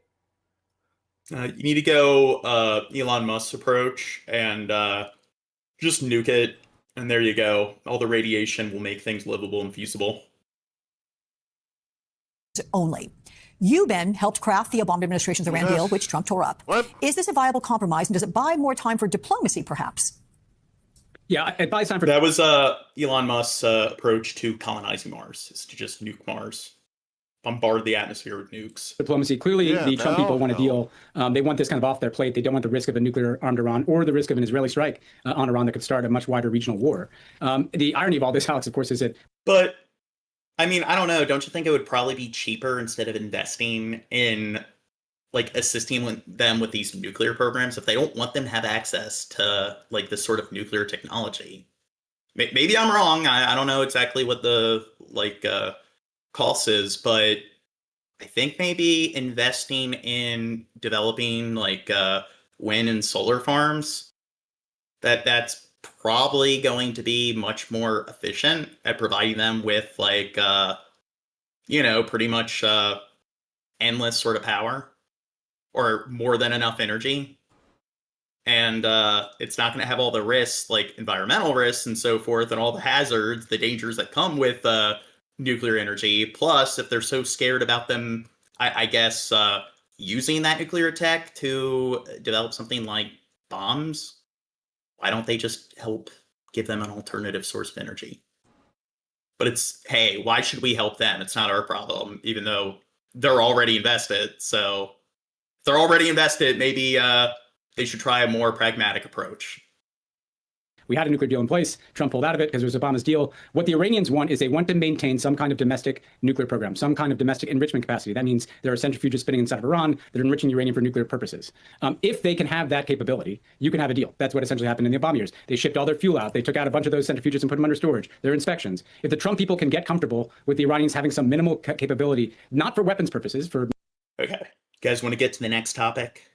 Yeah, move along, Gene. Our students cannot read at grade level. As a music teacher... Okay, so this is from a channel called Teacher Therapy. So they're going to discuss how Gen Alpha, they're hopeless. Damn, we were just discussing this last time, John. Yeah. Well, we didn't discuss it on stream. No, we did. We I discussed didn't the decline of literacy. Really think well, that, but here they're talking about not just had a whole lot to add to this conversation, but I don't think a lot of y'all understand how much this is affecting them in every single course that they're taking, not just the ones where they're having to write and read passages like science and math and reading courses, but it's affecting them in every aspect of their schooling. I'm going to put up a chart of a music staff so that you can see what exactly I'm talking about. Chad, the first line of the triple clef, what note is that? Aren't you a musician? E. Good line. Yeah. She line, Dirt. What's the note right in the middle of the bass clef and the triple clef? That's the G spot, John. Is that What's the that? G spot? It's middle C. Oh. Aren't you Where's the G a spot musician? I've made a lot of music before. G's in, well, there's multiple G spots. Yeah. Because I have a story about this past year and some of the struggles that I saw in my band hall with kids that did not know. Not a joke. So I was I took a year. I took a year of band, and I never learned how to fucking read music. I think that's the case with most What of a them. dork. Why am I quizzing Trubisky? Because I'm being an asshole. Yeah. There you go. Fuck you, Gene. At least But I don't think it's necessary to read sheet music to be a good musician. There's a lot of huge artists that were legends that didn't know how. Well, no, Like Do you think the Beatles would support this? Would support this claim? Yeah. Yeah. Yeah. You know, none of the Beatles were able to read sheet music. I believe Bunch it. of dorks. It's hard to read sheet music when all the LSD is making the notes fly off the page, John. Yeah, they're fucking high as shit. Since they weren't just having those typical issues that you would have to work through. A lot of these kids would not even use alphabet symbols. They would be making up symbols. They would not even know how to write A, B, C, D, E, F, G on their piece of paper. They wouldn't know how to form those letters. They would also have issues not knowing alphabetical order in general. So if they knew how to write A, B, C, D, E, F, G, they couldn't answer to me what letter would. You think she's lying? What grade? Did she say what grade? High school? We gotta go back. I was too busy getting. The title is High Schoolers Can't Read. I think she's full of Past year shit. and some of the struggles that I saw in She's my band full of hall shit. with kids that did not know No, how to read no. at their grade level. Now, because it was a She while teaches back. the And, fucking special ed class and she doesn't even know. She's too stupid herself. Okay, well, she's like, they can't even fucking write letters. Yeah, no, duh, bitch. Here's the thing: rates of illiteracy are going up significantly, and in the last decade or two, kids are performing much more poorly compared to previous generations and decades, and the overwhelming majority of students are not reading at grade level. They're reading 3-4 years behind grade level. And it's not just with reading, it's with math and all the other academic or areas of academics. So this is a notable issue. But I was noticing this past year. and there has been, it's not even a joke. Not even a joke. This isn't even me. People were asked, oh, would you let your child learn Arabic numerals? And then a lot of people are just like, Arabic numerals? What the fuck are those? No, it's 1, 2, 3, 4, 5, 6, 7, 8, 9. And it's the fucking numbers that we already learn. But if you say Arabic numerals, well, that is more of just a trivial knowledge sort of thing. yeah, but you ask the Louisiana fucking average Louisiana. No, I'm not. I'm saying a lot of uneducated people, you ask them Arabic numerals or even Roman numerals, they wouldn't even know the fucking difference. Now, somebody asked, is because she's not teaching them properly? Well, she's a high school teacher, so that means that she wasn't the one that was teaching them improperly when it came to learning their ABCs. Yeah, that's a way deeper issue. I mean, fuck, dude. Your parents should at least give you some ABCs or something. Those typical issues that you would have to work through. A lot of these kids would not even use alphabet symbols. They would be making up symbols. They would not even know how to write A, B, C, D, E, F, G on their piece of paper. They wouldn't know how to form those letters. They would also have issues not knowing alphabetical order in general. So if they knew how to write A, B, C, D, E, F, G, they couldn't answer to me what letter would come after C in the alphabet. And I would ask them things like that specifically. What comes after C in the alphabet? They couldn't answer it. And I'm not just talking 1 or 2 kids in the class. I'm talking closer to 50%. And we're not also just talking about. So maybe they just don't want to talk to her. And they're just like, I don't know, bitch, leave me alone. It turns out the whole class was playing a prank on her, and she still hasn't caught on to it. Everyone's like, "Hey, act like you don't know what letters are and shit." No, it turns out that they all were using the right characters, and she's the one who's really. Yeah, she's the fucking. That's the plot twist.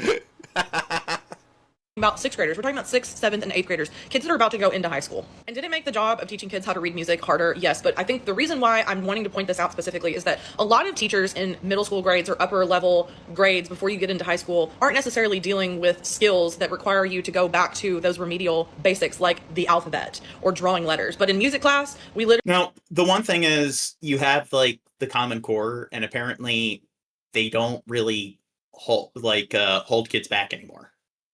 So they'll just move you forward regardless. And there are all these programs where it's like the lowest grade you could get is a 50%. It's just based on that logic, you can just turn in a couple assignments now and then and pass the class. So, I don't know. And I kind of find that this is just kind of the system being lazy. Literally work. Oh, no, that was based on George W. Bush's... No child left behind. That was schools that perform poorly on the tests get their funding cut. So yeah, but that was fucked up and has contributed to this. But Catholic schools is no child's butt left behind. Okay. I'm not proud of that. I'm not proud of that. On, we might have to. Yep, get rid of me. Get rid of me. Might have to tag out. Get rid of me after that one. We only work with A, B, C, D, E, F, G, 7 letters of the alphabet. And a lot of these kids do not know the first 7 letters of their alphabet or what order they go in. So I can only imagine how they are having issues reading and writing when they can't even identify the first 7 letters of the alphabet. It is a crisis. And before you say, well, maybe you're just not teaching the concept. Wait, there's more than 7 letters in the alphabet? Since when? When did they add more? Yeah, what the fuck? Good enough for them to understand Nobody the things told me about this. I would see a correlation most of the time between the kids that were having those issues that I discussed and the ones that could not complete a writing assignment in music class, which I did have them write things out a lot. And oftentimes the same kids that could not identify their alphabet or write things in alphabetical order also could not write passages on their own that were legible and readable. I know all last week, all over social media, you saw nothing but teachers talking about how elementary and middle school kids are reading 4 years below grade level. Well, as a high school teacher, I'm here to inform you that high school kids are doing way worse. They are reading 6 years below grade level. The only difference is a whole heap of these kids are going to graduate at the end of this school year, and we are expecting them to go to... Now, you do have that toxic culture where everyone needs to go to college, everyone needs a degree, and I've discussed this in depth before, but one thing that will happen if you don't perform well in your SATs or you don't take your SATs, a lot of people will go to community college, and then in community college they have placement tests, so they have like the AccuPlacers, and if people perform poorly enough, then they will be placed in like high school level classes or even below high school level. So it's just if you don't know basic algebra, you'll pay to take classes at a community college for these prerequisites just to be able to take college level classes. And a lot of people are entering college and they don't even have like high school level like literacy skills. So they're literally paying to take like middle school, high school level classes. They're paying to take high school again. And the problem is over 50% of people who attempt college drop out. So a lot of these people who are going to college because they're told that they have to and they're being just kind of like pushed along. Do you think they're kind of wasting their money? What percentage of people do you think not like they didn't learn what they were taught in those classes, and that's where money is at play there? People are either spending money on their private education or public schools, so taxpayer money. Then they go to a community college, and then they'll spend all that money on like 1 or 2 years worth of college classes just to take to fail the same high school classes again. Yeah.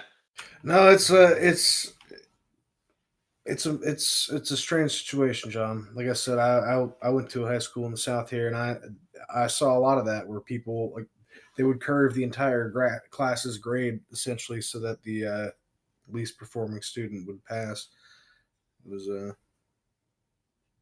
How about this?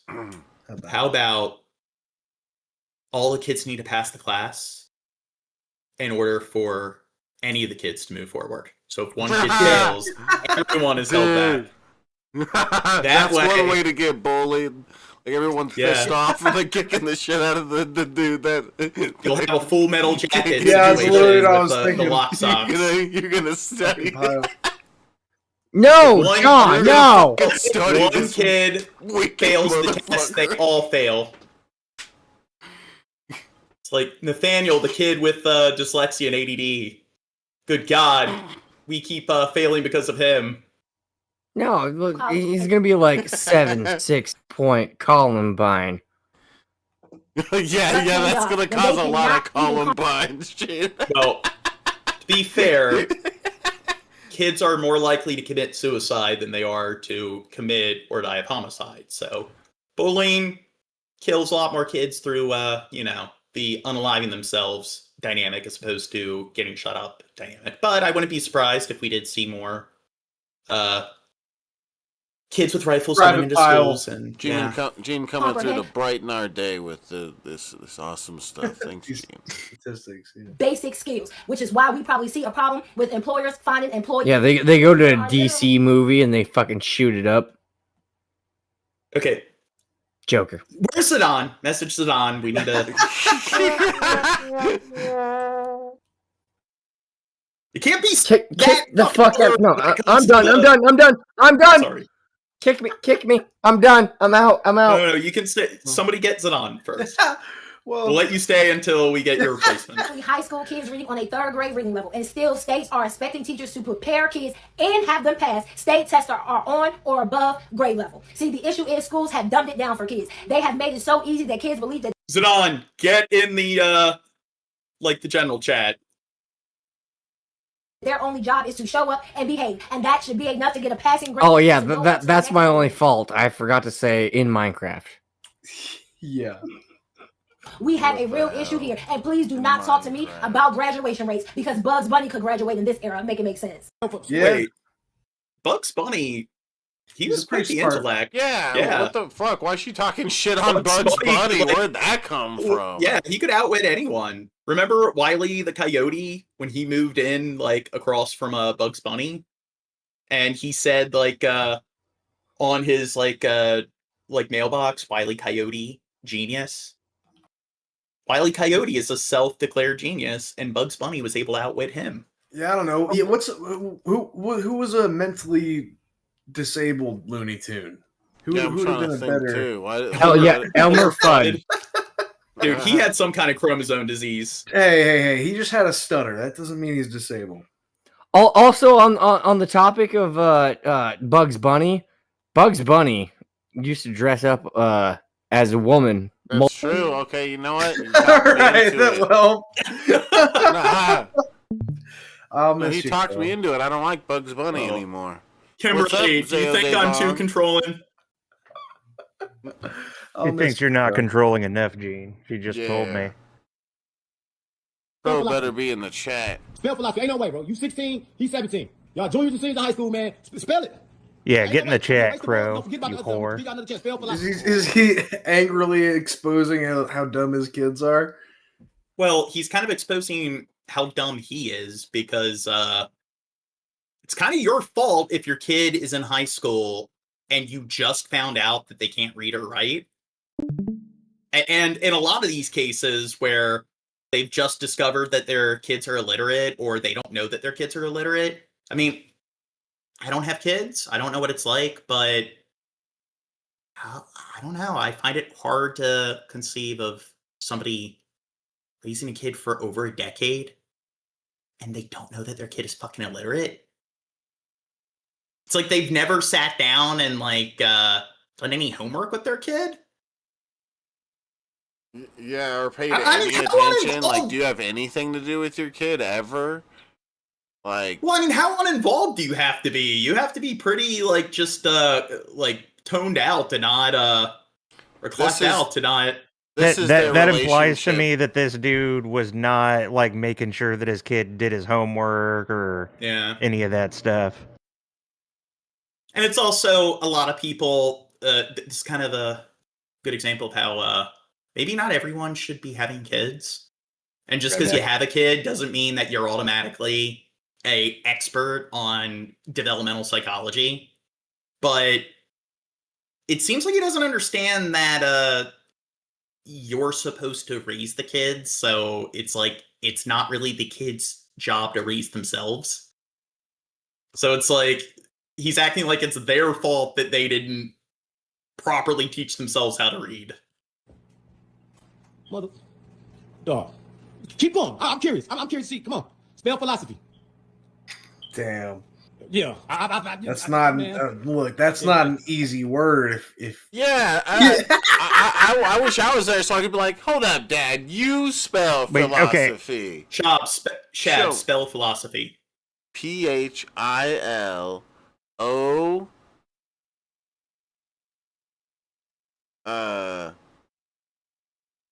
SY. S. Is it Y? No, that's philosophy. Yeah. Oh. Yeah. I omitted a syllable there. Philosophy. PHILOSOPHOY. Yes, exactly. Without the O. Stop being a smarty pants. We all Don. fucked it up. I need to write it. I need to see it. See, illiteracy, it's on the rise. Clearly not a spelling bee runner-up. You know, I was a spelling bee runner-up twice, John. And I didn't win, but runner-up twice. Wow, I can't believe you. Come on, get out the way. Let me see what y'all spell. Come on. All right. So that's. Oh, y'all ain't done. Philosophy. That's all Well. Huh? Look at y'all. Let's spell, man. Spell cute, Makai. Spell cute. I'm gonna give you something simple. I ain't even gonna say that. Cute. That's a fourth grade word, dog. Spell cute. Oh man. Spell it. I'm pretty. Dog. I don't know. I kind of like that spelling. That works. Yeah. That's resourceful. This is the kind of stuff that shows that you're a bad parent to me too. We try to use social media to like teach your kid a lesson, like embarrass them on social media. It's like that's kind of a problem. That's a big problem with social media. Is a lot of kids got access to that, and they're gonna make themselves look like fucking dumbasses in front of the world, get made fun of, and then they're gonna grow up to look back on that and go, "Fuck! I wish I didn't upload videos when I was 12." You know, and it's like he's part of the problem with that. Like, he's a parent that's going out of their way to record their kid and make fun of them and embarrass them in front of the internet. It's like, no, what that's else are you not good supposed to do to your parenting. kids? Well, so Gene, could you back this up by just a little bit, like 5 seconds? Well, right here, I want to point out that this is a good example of how English is just a broken language, where it's almost like there should only be one way to spell a word if you're able to pronounce it correctly. Yeah.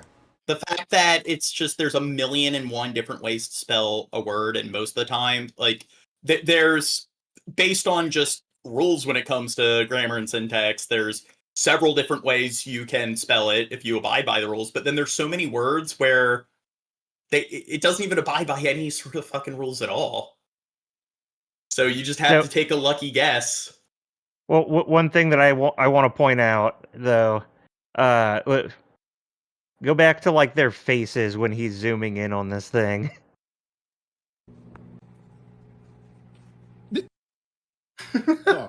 I don't know. This kind of looks like this kind of looks like a fucking a joke. Like, could be. You don't have to show me a video like this for me to believe that illiteracy is on the rise, obviously, but I don't know. This kind of seems like a. This is a good video to show that child abuse is on the rise. Yeah. It's cyberbullying's on the rise. Even the parents are cyberbullying their kids.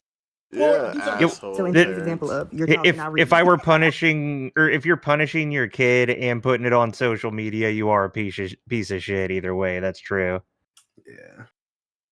Wait, so you're saying like if your 6-year-old wets the bed, the first thing you're not going to do is go in and film it and be like, aha, look, they wet the bed. Putting it on Facebook and adding all their friends. You little fucking piece of shit. It's called a toilet. Every year, my final project is that students have to do a children's book about a topic that we've discussed this year. And I feel like if you can break something down enough that a 5, 6, 7-year-old knows it, then you understand the material. So today a student came to me and showed me his book, and it was on ecological succession, because I'm a science teacher. But as I'm reading it, it's talking about money and like paying taxes and all this stuff. And I'm like, what does ecological succession mean to you? Because I think something's missing here. And he's like adamant. He's like, this is ecological succession. Yes, we talk about money. I've learned about. I mean, it is technically a science. Economics, it's a soft science. Money in here. Like, we talk about money all the time. And I'm like, in science? Child, you know what this boy was trying to say? Do you know what he Googled? He thought. Now, I wonder if you asked her what makes something a science, how much do you want to bet she would give you the right answer? She would give the exact correct answer, Gene. 100%. But whenever people try to argue, they gatekeep, and it's like, no, psychology, economics, they're not sciences. You ask them, what's a science? And then cue the awkward silence. And then the scientific method. Science is a method. You know, like you got your thesis, your study, your theory, all that good stuff, but people like argue that, hey, these other fields of academics that have been around longer than chemistry or biology, the real sciences, it's like Roger Bacon, who came up with the scientific method in like the 12th century. The scientific method was conceived of before like physics and chemistry and biology were a thing. Ecological succession was economic. But this kind of shows that a lot of educators, maybe we should kind of have higher standards, because I brought this up before. There's a Princeton study that shows that what you major in school is actually a pretty decent indicator of what your IQ is. And it's something like 7 of the top 10 majors with the lowest IQs are different types of education majors. And teachers statistically have the lowest SAT scores on average. So when they're talking about illiteracy here, in some of these videos, notice how a lot of them speak. Economical succession. Because they might have a higher level of literacy than the kids they're talking about, but I don't think they probably have the level of literacy they should when it comes to teaching. A children's book about economical succession and taxes of the government. Did you know that in 2022, 67% of 4th graders scored below a proficiency level in reading? There are so many kids out there that are being passed along in the system that cannot read. Reading is a part of everyday life. And the fact that we are failing these children says a lot about America's educational system. We are worried about the wrong things right now. We are focused on the wrong things. Well, we need to deport all the immigrants. Once we get that out of the way and stop, yes. We deprogram all the trans folk. Like, once all of that's out of the way, then we can focus on literacy. De-trans all the trans people. Yeah. Clearly having, like, a nation of illiterate people, that's not going to have any negative effects on the economy. At this point, this is not solely a teacher problem. Parents need to take accountability. They need to help their kids. We are doing what we can with the time that we are given. So many people underestimate all of the things that teachers have to do. Yes, of course our job is to help your students, and we do that. By the end of 3rd grade, I'm no longer teaching those basic phonics skills. That's where you have to step in as a parent. Advocate for your kid. Now, the thing is, the teachers, 100% of them, in the same way there are no bad cops, there are no bad teachers. And the teachers are always putting, like they're always applying 100% of, like, an effort when it comes to teaching the kids. So it's never the teachers that need to maybe contribute a little bit more, which I do agree.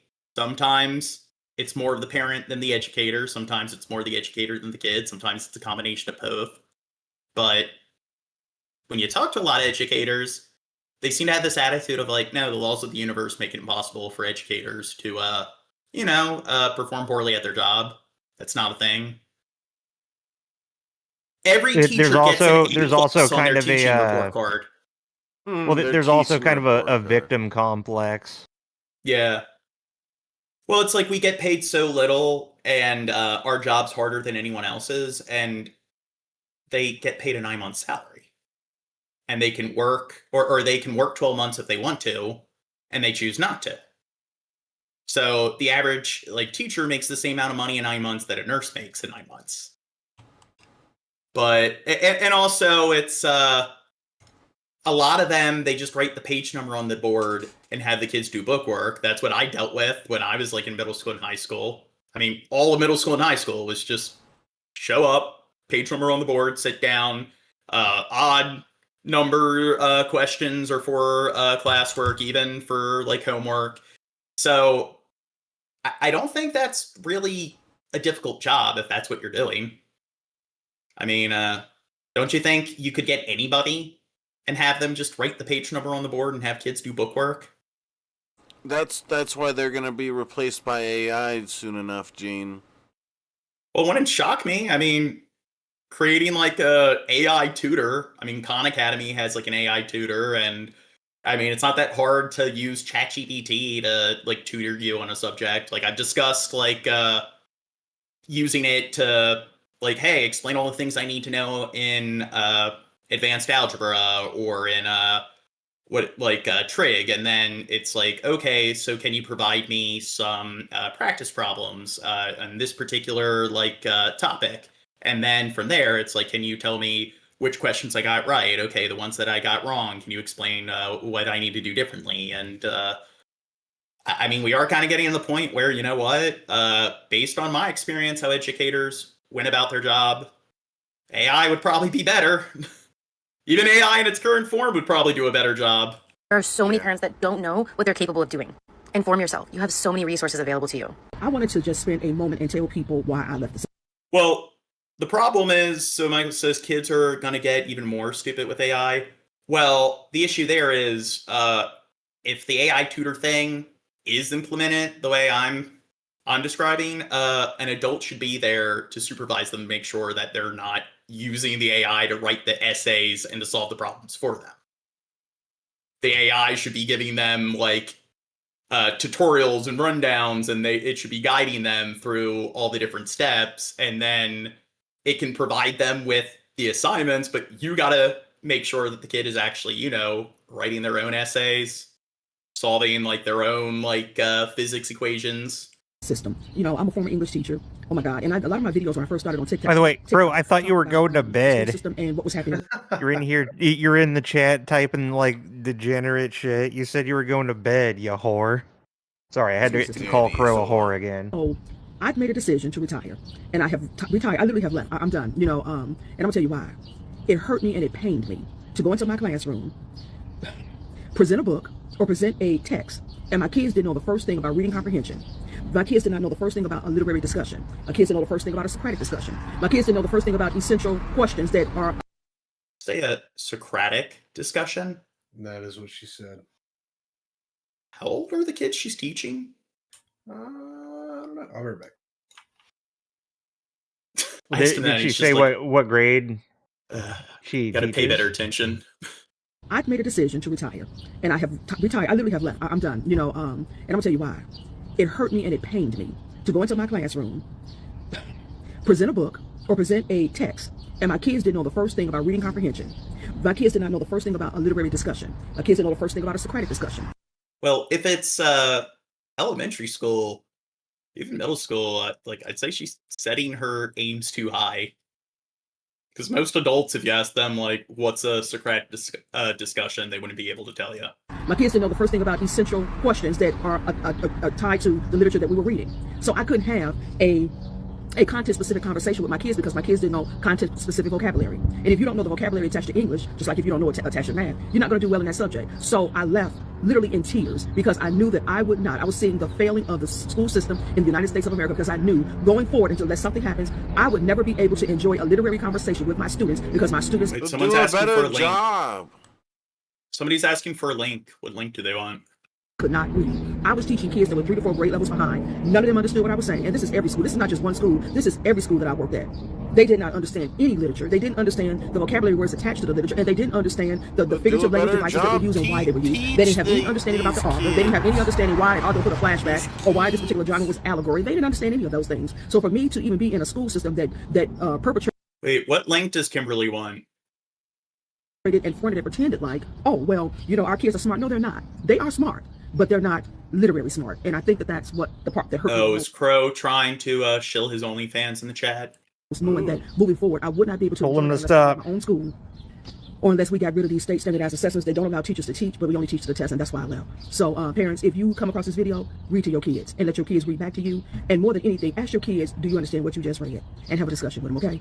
Elementary school kids are not reading. Kids are not reading. Kids cannot read. It doesn't matter if your child's at an A school or if your child's at a D school or if your child's at a charter school or a private school. I have seen kids at all areas. They all struggle. They all struggle because they don't have exposure and they don't have consistency with reading. We can blame the Department of Education. We can blame the literacy rates been at an all-time high. We can blame the schools, the teachers, but education teacher of 4 years, I specifically teach kids with learning disabilities how to read and to read accurately. We're not talking about teaching kids to read with special education disabilities. We're talking about teaching kids to read that have not had that exposure and that just cannot read, and no environmental factors included. Exposure and consistency. These two things are most important when reading, and these kids are not exposed to reading at a young age, and they do not have consistent reading, whether that's at school, at home. They don't have enough exposure. So I'm wondering, like, she's talking about how she's coming across kids that aren't able to read, and she's dealing with this quite often. Now, is she able to, read? I don't know, follow through with teaching them to read? Of reading in general. Perception of teaching kids to read is it is a teacher's job to teach their children to read. It is a school's job to teach their children to read. Have you been in a public education classroom recently? Teacher to student ratio makes it nearly impossible to differentiate all different reading levels consistently. And I'm talking every single day for targeted reading instruction. You can have the most experienced and most knowledgeable reading expert teaching your child if you. Now, they give the kids standardized tests, so don't the standardized tests determine, like, what reading level the kid is at? So it's just. That's what I remember us taking, like. At least didn't we all have to take that once a year when we were in elementary school? Yeah, there's like a reading test. Well, when I was in school, it was from elementary school all the way throughout high school. There was a standardized test every year. So if they're able to determine what level the kid is at when it comes to like math and reading and writing, why don't they just have some kind of document? Or like, I guess, like in the computer interface, they can just log in and see like what the kid scored on that, like whatever the test is. That way they know what their reading level is. So it's just, is that not a thing? We're not doing it consistently, and I mean at least 4 times a week, 15 to 20 minutes a session, it's not going to be effective. If you have elementary school kids that are reading at grade level or even below grade level, get them a tutor. Get them extra support to give them those skills to have them be successful with reading. Reading is not meant to be natural, but you need consistency, exposure, and somebody that is qualified and knows the science of reading for it to be successful for any child in a short amount of time. A language arts teacher is considering quitting her job because her 10th grade students don't know how to read. The New Jersey-based teacher shared in her Reddit post that the last couple of years have been very stressful, but the straw that broke the camel's back was realizing that her 10th grade students couldn't read at grade level. In fact, they could... Don't you find that kind of ironic, though? Why are they going to quit because of that? Yeah, well, isn't that ironic, too? Because aren't they supposed to want to teach? I mean, like, I think a lot of them just... Break out the Berenstein Bears. Start them off basic if you have to.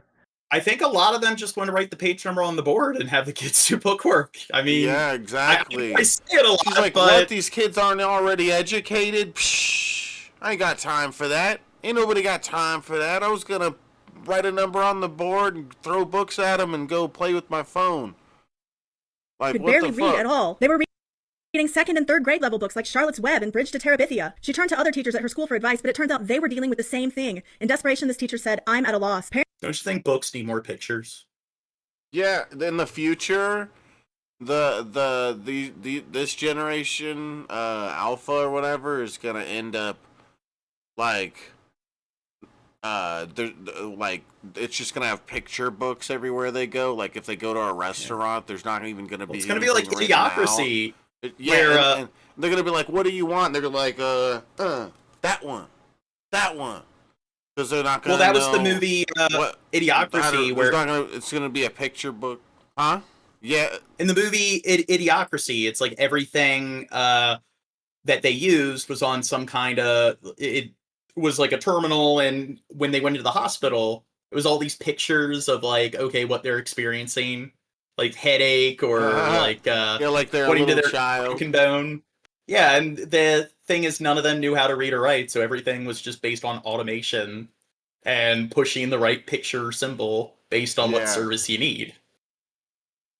Parents are mad that their kids are failing, but there's not much she can do, especially when it comes to student behavior, because students are rude, always on their phones, and destructive. She believes the issue is students lacking the desire to learn and... So, them being on the phone, so when I was a kid, I went to, like, a public school. Like, not even a public school that was that exceptional. It was just, like, an average public school. They didn't let the kids use smartphones. You would get in trouble if you had your phone out. So, why do they even allow the kids to have their cell phones on them? It should be like the phones aren't even allowed in school, period. Yeah, when I was a kid, they wouldn't allow you to have your phone out. If you got caught with it out, the teacher would like take your phone or at least they'd confiscate it, and then your parents would have to come and pick it up. And they would actually suspend kids if they so if you got like a ping or any sort of notification while you were in class, then you'd get a detention. And then if it happened twice, you'd get an instant suspension. Teacher, they'd just be like, mute your phone, or you're going to get in trouble. Well, none of them did that. Whenever a kid got caught with their phone, they immediately confiscated it and then did get a detention. And I got a detention because it happened once. Yeah.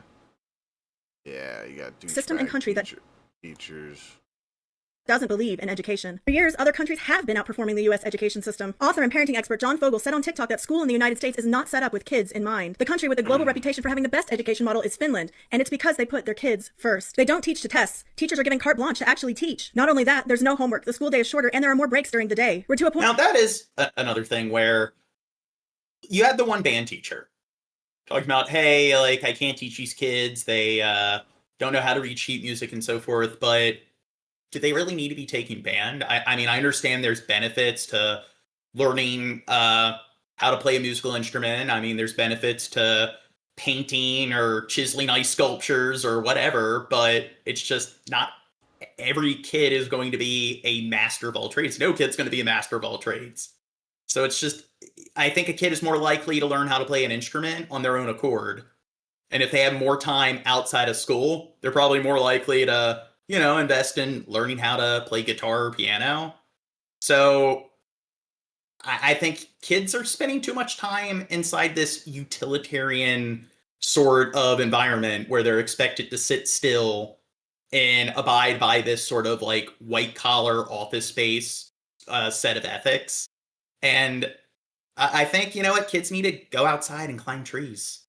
Kids need to be able to run around and just be fucking out there and Kids, climb a tree, you Gene, little not shit. monkeys. What the fuck? They're apes, actually. They should point be where the treated entire as education such. system in the U.S. needs to be Like revamped in if order for Gene had teachers a and students kid, to he'd succeed. just like go outside and throw him at a tree or something. Go ahead, play, buddy. Climb. Well, you're saying it's bad to have kids go outside and play? No. It's just the tree thing got me laughing a little. Keep them all locked in the basement where you know they aren't misbehaving. Yes. I would say that there's definitely basic skills that in a modern society are definitely very beneficial for most people to have, such as reading and writing.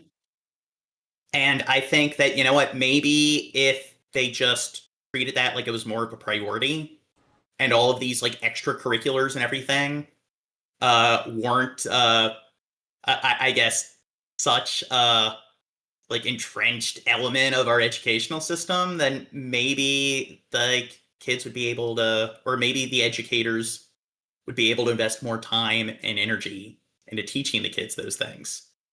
And maybe the kids would have more energy, more sleep time if the school days were shorter and they weren't given a shit ton of homework. So I believe the average educator has, or not the average educator, the average teenager needs 12 hours of sleep a night. And when you're in adolescence, that's a phase of like neural development that is like the second most crucial stage of development past infancy. And they want kids to wake up really early, which makes no sense. Why are teenagers waking up earlier when they need more sleep? And then they make the school days longer, and then on top of all that, they give you like hours of homework. So by the time you're finished like with all your homework and stuff, it's the end of the day. So it's just kids don't really have time to invest in a lot of hobbies or things outside of school. And I think kids are exhausted and so forth. They're all sleep deprived. Kids definitely aren't getting the sleep that they need. I was when I was a kid. Because in order to, like, enjoy your life as a kid, when you're still going to school, you have to wake up really early, but you also want to stay up at least kind of late a little bit. You know, you can only stay up so late, so I would kind of still stay up late, and I'd barely get any sleep, because I wanted to have a little bit of fun. I wanted to play a little bit of some video games or something like that, you know? Because it's like... Yeah, again, I would stay up all night playing video games and watching Adult Swim, and then somehow I would just get good grades anyway. Yeah. Probably wouldn't encourage the same thing. Tired of comments. They say that you have ADHD. Who has ADHD? Kids are getting lost in the mix and teachers suffer the collateral damage. It may seem like options are limited for parents in our current system, but parents can get involved. Vote in school board elections, get involved in state government, and join the PTA. Unless you're 2. And most importantly, do whatever you can to advocate for your kids and support. Okay, so why don't you do your research, Tired of comments? Because there's plenty of science and research on this. So you're saying that kids have never slept 12 hours ever in history? Well, the science says otherwise. Your teachers. When we see scores that 70%, I slept, 70% trust me, I slept 12 hours as a kid, trust me. That's can't read. Sleeping 12 hours is not that crazy. Actually, when you go, well, you're saying okay, you're saying they haven't. You're wrong. So have you done your research on this? So are you just making assumptions? I mean, I'm wondering, like, are you an educator? go into high school, you see that same percentage. And do you know there was a graduate in Hartford, Connecticut? She graduated valedictorian of her class. She sued her school because she couldn't read, but yet she was valedictorian. It's unbelievable. That's an incredible because thing. they get money for just matriculating the students. They don't care if they're actually learning. And that's just, it's reprehensible. Did you ever think you'd be going to college here? No, never. Never in a million years. In some ways, Alicia Ortiz is living an American dream. The 19-year-old began her freshman year at the University of Connecticut in Hartford this fall. She's excited to study public policy, the culmination of hard work after moving north. Said laugh out loud, are you an educator? Why is your research worth more than mine? Well, the thing is, have you taken any classes in psychology? Have you talked to any sort of neurologists out there? Because these are studies from some of the world's leading academic institutions like Johns Hopkins that show that teens need a lot of fucking sleep. And I don't know if you're aware of this, but sleeping is a very crucial part of someone's neural health and especially development. So REM sleep, that's the phase of sleep where your brain repairs itself and everything. So if kids aren't getting adequate sleep, then they're going to have a much more difficult time retaining information, learning information. So, I mean, you have access to the internet. So why don't you find some sources that say otherwise? North from Puerto Rico as a child. Do you remember when you first came to Connecticut? Yes, I remember I was very nervous, but I know it was going to be better opportunities for me to learn. But Alicia says those opportunities never came to fruition. Even today, could you read this, or would it take you a long time? It's impossible. I just see his words everywhere. Alicia graduated from the Hartford public school system last year, but she says today she is illiterate. She still doesn't know how to read or write. When she was in early education, they would just either tell me to stay in a corner and sleep, or just draw pictures, flowers for them. And when she was in high school, she relied on speech-to-text programs and other apps to read and write essays. So if you had an assignment where you had to write something, you'd open up a document like this and then do what? I would go here to use the text-to-speech. It says dictate. Dictate, yep. I love pizza. This is how you would do your assignments. And then... Cats of the World VA sporting a twin-prop airplane. If you had to read... This is also an example where the parents should probably be, if they are giving homework, supervising their kids. while they're doing their homework to make sure that this isn't happening. So this is a good example where it's like the educators and the parents seem to both be equally failing the kids. Yeah. Yeah, when I was a kid, I couldn't have gotten out of doing homework because my parents didn't let me. So, if I had kids, I would definitely carry that on. And, you might not want to have to sit down and do basic math with a little kid, but, that's just part of being a parent. Yeah. Then don't have kids. Yeah. That's my solution. Mm-hmm. Something, that's how you do it. She said her mother, who does not speak English well, tried to get answers. She advocated so much. She went to the school. The principal will promise her that they will do better. And sometimes there will be people from the district or the directors promising her that they would do better. Now, Alicia is suing the Hartford Board of Education and the city for negligence. The suit alleges the school district documented and acknowledged Alicia's learning challenges through multiple grades, but because they were not adequately addressed, she continued to struggle academically and began exhibiting maladaptive behaviors in the classroom. Sometimes I will feel proud to be the bad child because at least I was something to them, and I wasn't invisible. While the city of Hartford and You think it's her fault? Because the educational system is perfect and it provides kids with everything they need, so it's the kid's fault for not making it work. Definitely her fault, I can tell.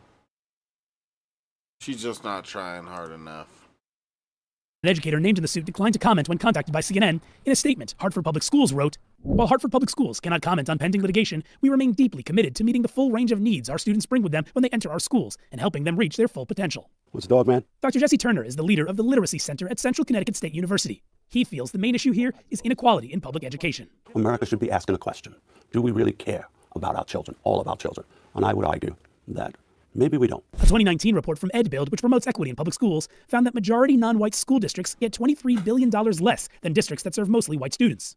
Minority enrollment in Hartford's public schools is at about 90%. The Department of Education's a big con job. Plus, Turner fears a crucial guardrail will be lost if the Trump administration follows through with abolishing the Department of Education. How do I protect the special education children? Who do I go to if I close it down? College has presented its own obstacles, but Alicia says UConn has been accommodating, but she doesn't want any other student to go through what she experienced. I know we can do better, and I know we have a powerful community that wants to do better. I want to be the voice for them.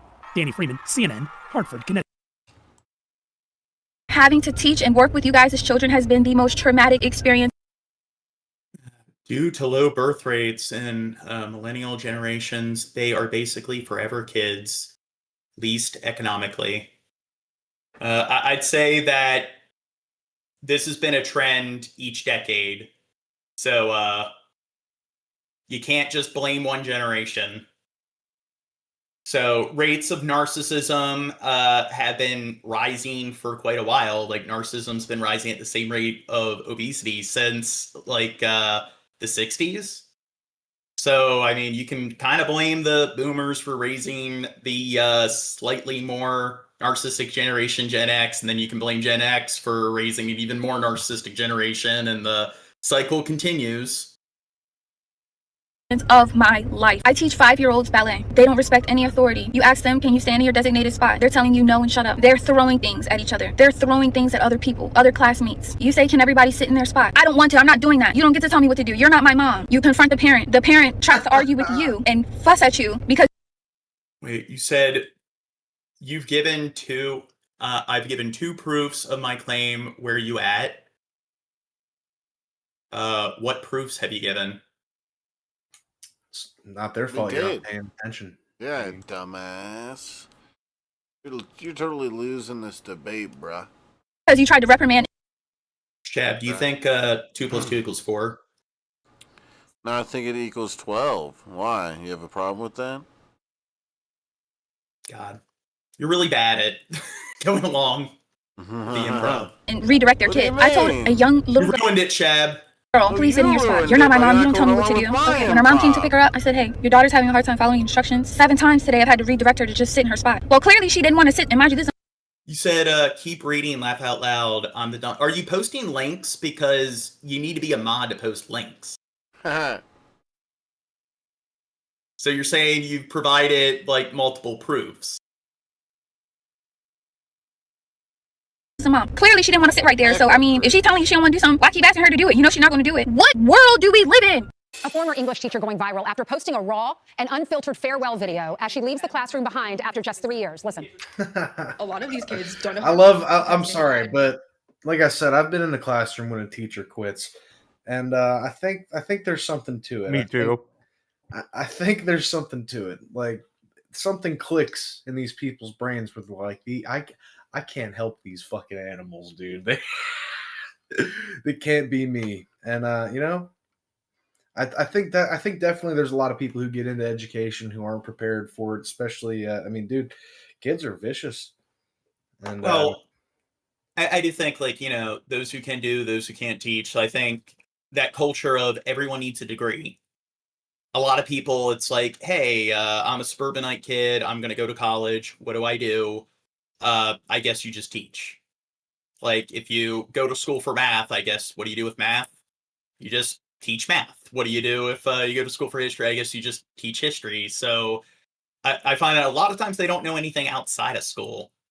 And then a lot of them aren't really the kind of people that, I guess, when it comes to understanding how people think in general, especially how kids think, a lot of people become teachers. It's like, you're not good with kids at all. So why would you fucking teach? It just boils down to they were told to go to school, so they went to school. They just kind of like, what am I going to do? I guess one of the generic topics, math, science, history. And then what do you do? Well, they're not going to learn math to be an engineer. They're not going to learn history to be a historian. So they just do the bare basic, which is teach the subject. Things read to them, or they can click a button and have something read out loud to them. I just don't think these kids even care. They don't So care about according making a difference. to Hopkins Medicine, 9 to 10 hours is pretty normal for a teenager. I'm also seeing 8 to 10 hours, which isn't too far off. Like, did you say definitively that 12 hours was some requirement, like this dude's implying? Because I don't think I heard you say that anyway. It's not a requirement, but it's recommended that they get like close to 12 hours of sleep. Mm-hmm. And plus, the stupid thing they said was like no kid sleeps 12 hours. That's what. Well, they I mean, said. I went to both sources that this person was leading us to. They both said 8 to 10 or 9 to 10. Have a resume. They don't care how to write a resume. They don't care how to write a cover letter because ChatGPT will just do it for them. And I think that we need to cut off technology from these kids, probably until they go to college. Hannah is a former teacher, and she joins us now. She posted that video. More than 1 million people have seen it, Hannah, probably more by the time we're on this morning. Why did you post that video? So I taught for 3 years, as I said in my video. I wasn't always a teacher. I actually started my career in digital marketing. So I've been in the digital world for about 5 years now, or since I've graduated. And throughout the 3 years, I've taught digital arts classes and I've taught an English class. And I would say that in all of my teaching experience, technology has posed quite a challenge. Okay, so go home, Crow. You're drunk. So the CDC says that it should be 9 to 10 hours at night, but typically they sleep 12 hours a day because of daytime like naps. So apparently it's common for them to sleep 12 hours a day, but when it comes to their nighttime sleep cycle, it's not 12 hours. But the point is they need a shit ton of more sleep than adults do.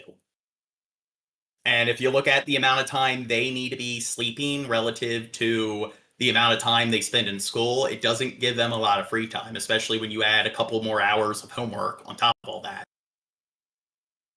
Challenge. And with AI becoming so accessible to children nowadays, especially teaching in an English or Core 4 classroom, it's been especially challenging kind of to have the kids comprehend and critical think and think for themselves on certain things. Yeah. So on my way out, I wanted to kind of raise awareness and just let people know how AI and technology is affecting their children these days. Right. I know, coming from a mother who taught for 33 years, my sister's a teacher in South Carolina, the challenges that you... Oh, so Tired of Comments says teens have naps. No, teens have never took a nap in their whole life. Never, ever. I'll deal with. This is even before AI was a thing. I'm sure it's even more challenging now. And clearly, your opinion is yes, it is. I mean, have you ever like raised a kid who's been a teen? Have you ever worked with teens? Have you ever been a teenager yourself? I mean, have you?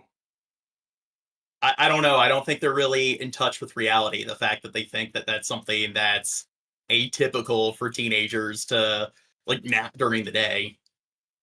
I'm sure your students loved you. We hate to see someone leave education because of problems within the classroom. Give me some examples of what the students are saying to you. Yeah, my brother used to sleep a lot when he was around that age group. So yeah, I've seen that. You know, and when I was that age, I didn't sleep a whole bunch. I was a crazy night owl of a kid. But I knew a lot of people that if they didn't get at least like 9 hours of sleep, it was like, oh fuck, I can barely function. And plus, it's like if they need 10 hours of sleep, then there's the time that you need to transition, like falling asleep, and then there's the time of like waking up in the morning. So it's not like, hey, you wake up and you're ready to walk out the door unless you drink a bunch of coffee and like use hacks, which I don't think any medical expert's going to say that that's the best thing for, like, is the most ideal thing to do for your health. So you look at the amount of time it takes to, once you're ready to sleep at night, getting into bed and actually falling asleep. So, I mean, that at the very least, I'd say is like an extra hour, 30 minutes in the morning, 30 minutes at the end of the day. I taught a lot of very motivated and bright children. And so I don't want this to come off as if this is all the kids' fault. But I do know that a lot of times in my English classroom, I would ask them to write down a short response or just 5 sentences to answer a question. And a lot of times it would be about 2.5 sentences and they would say, well, I can't think of anything else to say. Or, well, why do I have to answer in complete sentences? Like, you get the point from what I'm saying in just this little sentence. And then a lot of times I would assign. Now, that is something I notice a lot on the internet. When you have discussions with people, it's like a paragraph is too much for them to read. There's a lot of the too long didn't read sort of abbreviated like responses. A lot of people speak in emoji-ese where their way of defeating you in a debate is post strings of emojis or post a GIF or some kind of meme image. So yeah, I portrayed you as the what's the character, the soy guy or the soy jack. Yeah. I portray myself as the Chad and you as the soy jack. I win. But then it's also like typing up a sentence or two like worth of information. That's something that should take seconds to do.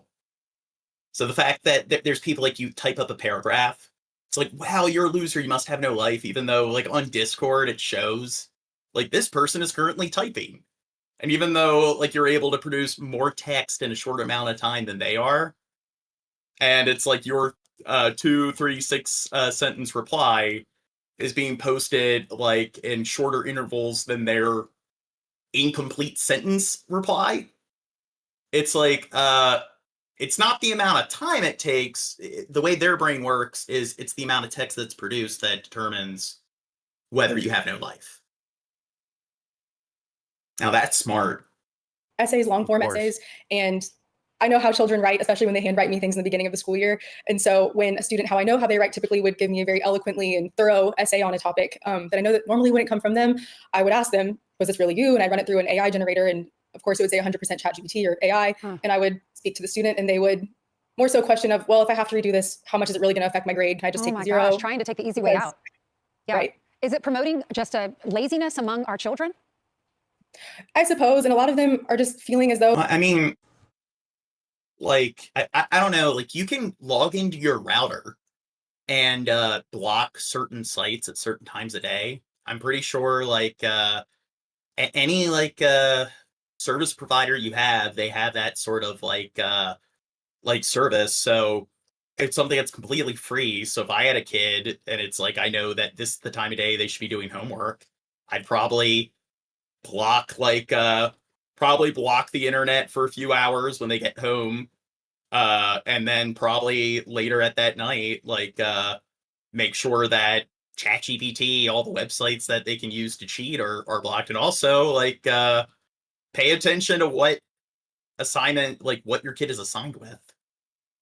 I mean, If they're using a All laptop, right, you Timmy, should no probably... hentai haven until you finish your homework.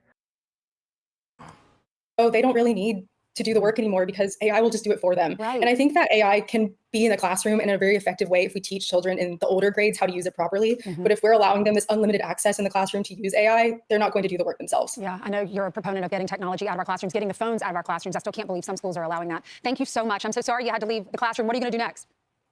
Yes, well, I actually am working in a nonprofit now. I run donor relations. This person in the chat is really hung up on the 12 hours of sleep thing.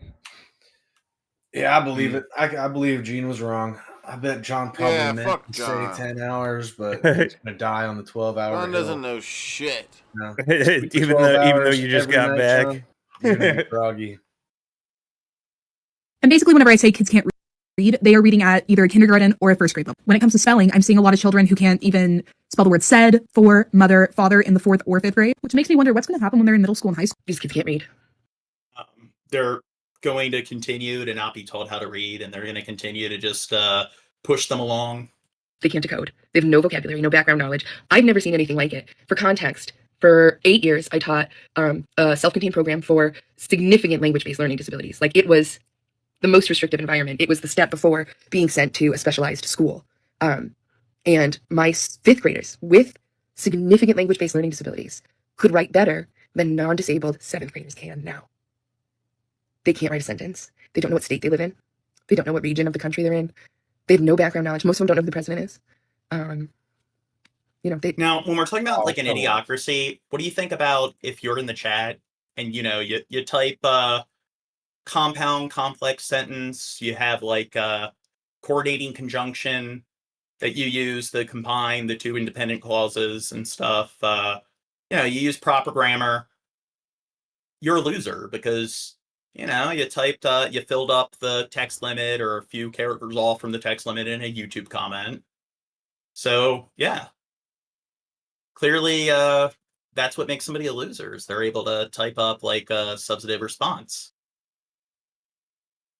At least you're being honest, Gene.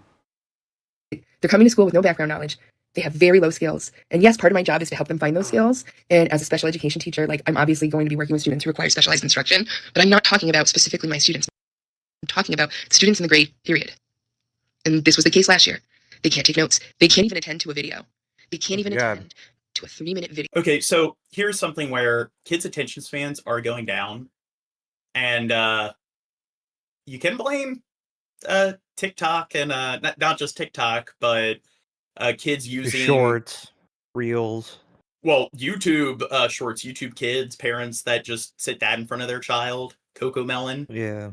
But like babysitting kids with tablets and smartphones, and apparently, like when a kid is in their formative years, the first 5 years, it's recommended that they have like no screen time, or at least like they shouldn't be using tablets and phones and so forth. And if a kid uses those devices for a decent amount of time when they're not even like in elementary school yet, that does have significant negative effects on their development. And apparently it really fucks with their attention span, where their attention span is even worse than kids who have ADD. So they can't even focus on, like what she's saying, a 3-minute video. They need something to be, I guess, shortened to just 10 seconds. Isn't TikTok, isn't it like the maximum is 10 seconds? It was for a time. Now it's a lot more. You can do 10 on TikTok now. Video clip. I can play it. I can tell them what it's going to be about. I can summarize what the video did, and not a single one can tell me what the video was about. I saw another teacher from another school across the street from our school walking to her car this afternoon, and she looked like she could barely walk to her car. And I was like, we're almost to Thanksgiving, like, trying to be friendly. And she was like, just unloaded on me. She's like, I've been teaching for 34 years. I've never had it this hard. What is wrong with these kids? Not in a bad way, but like, I don't know how to reach them. I feel like I'm one lesson that used to take a day is taking a week now. The attention span, blah, blah, blah. And I teach at one of the more affluent schools. When I tell you that these babies cannot read, they cannot write, and they cannot comprehend, I'm not being funny. I'm being dead serious. It doesn't exist. I have kids constantly asking me, how do I spell window? How do I spell important? How do I spell... Those are hard words. Though, and they be serious. They're dead serious. I could ask them, who's the main character of your story? The story. Oh, it's THO. That's how you spell it these days. 4 paragraphs to what we just read. Can't tell you. They don't know. They don't know. They don't know. It took us 4 weeks to get through how to answer a question in a complete sentence. The fact that I have fourth graders who cannot.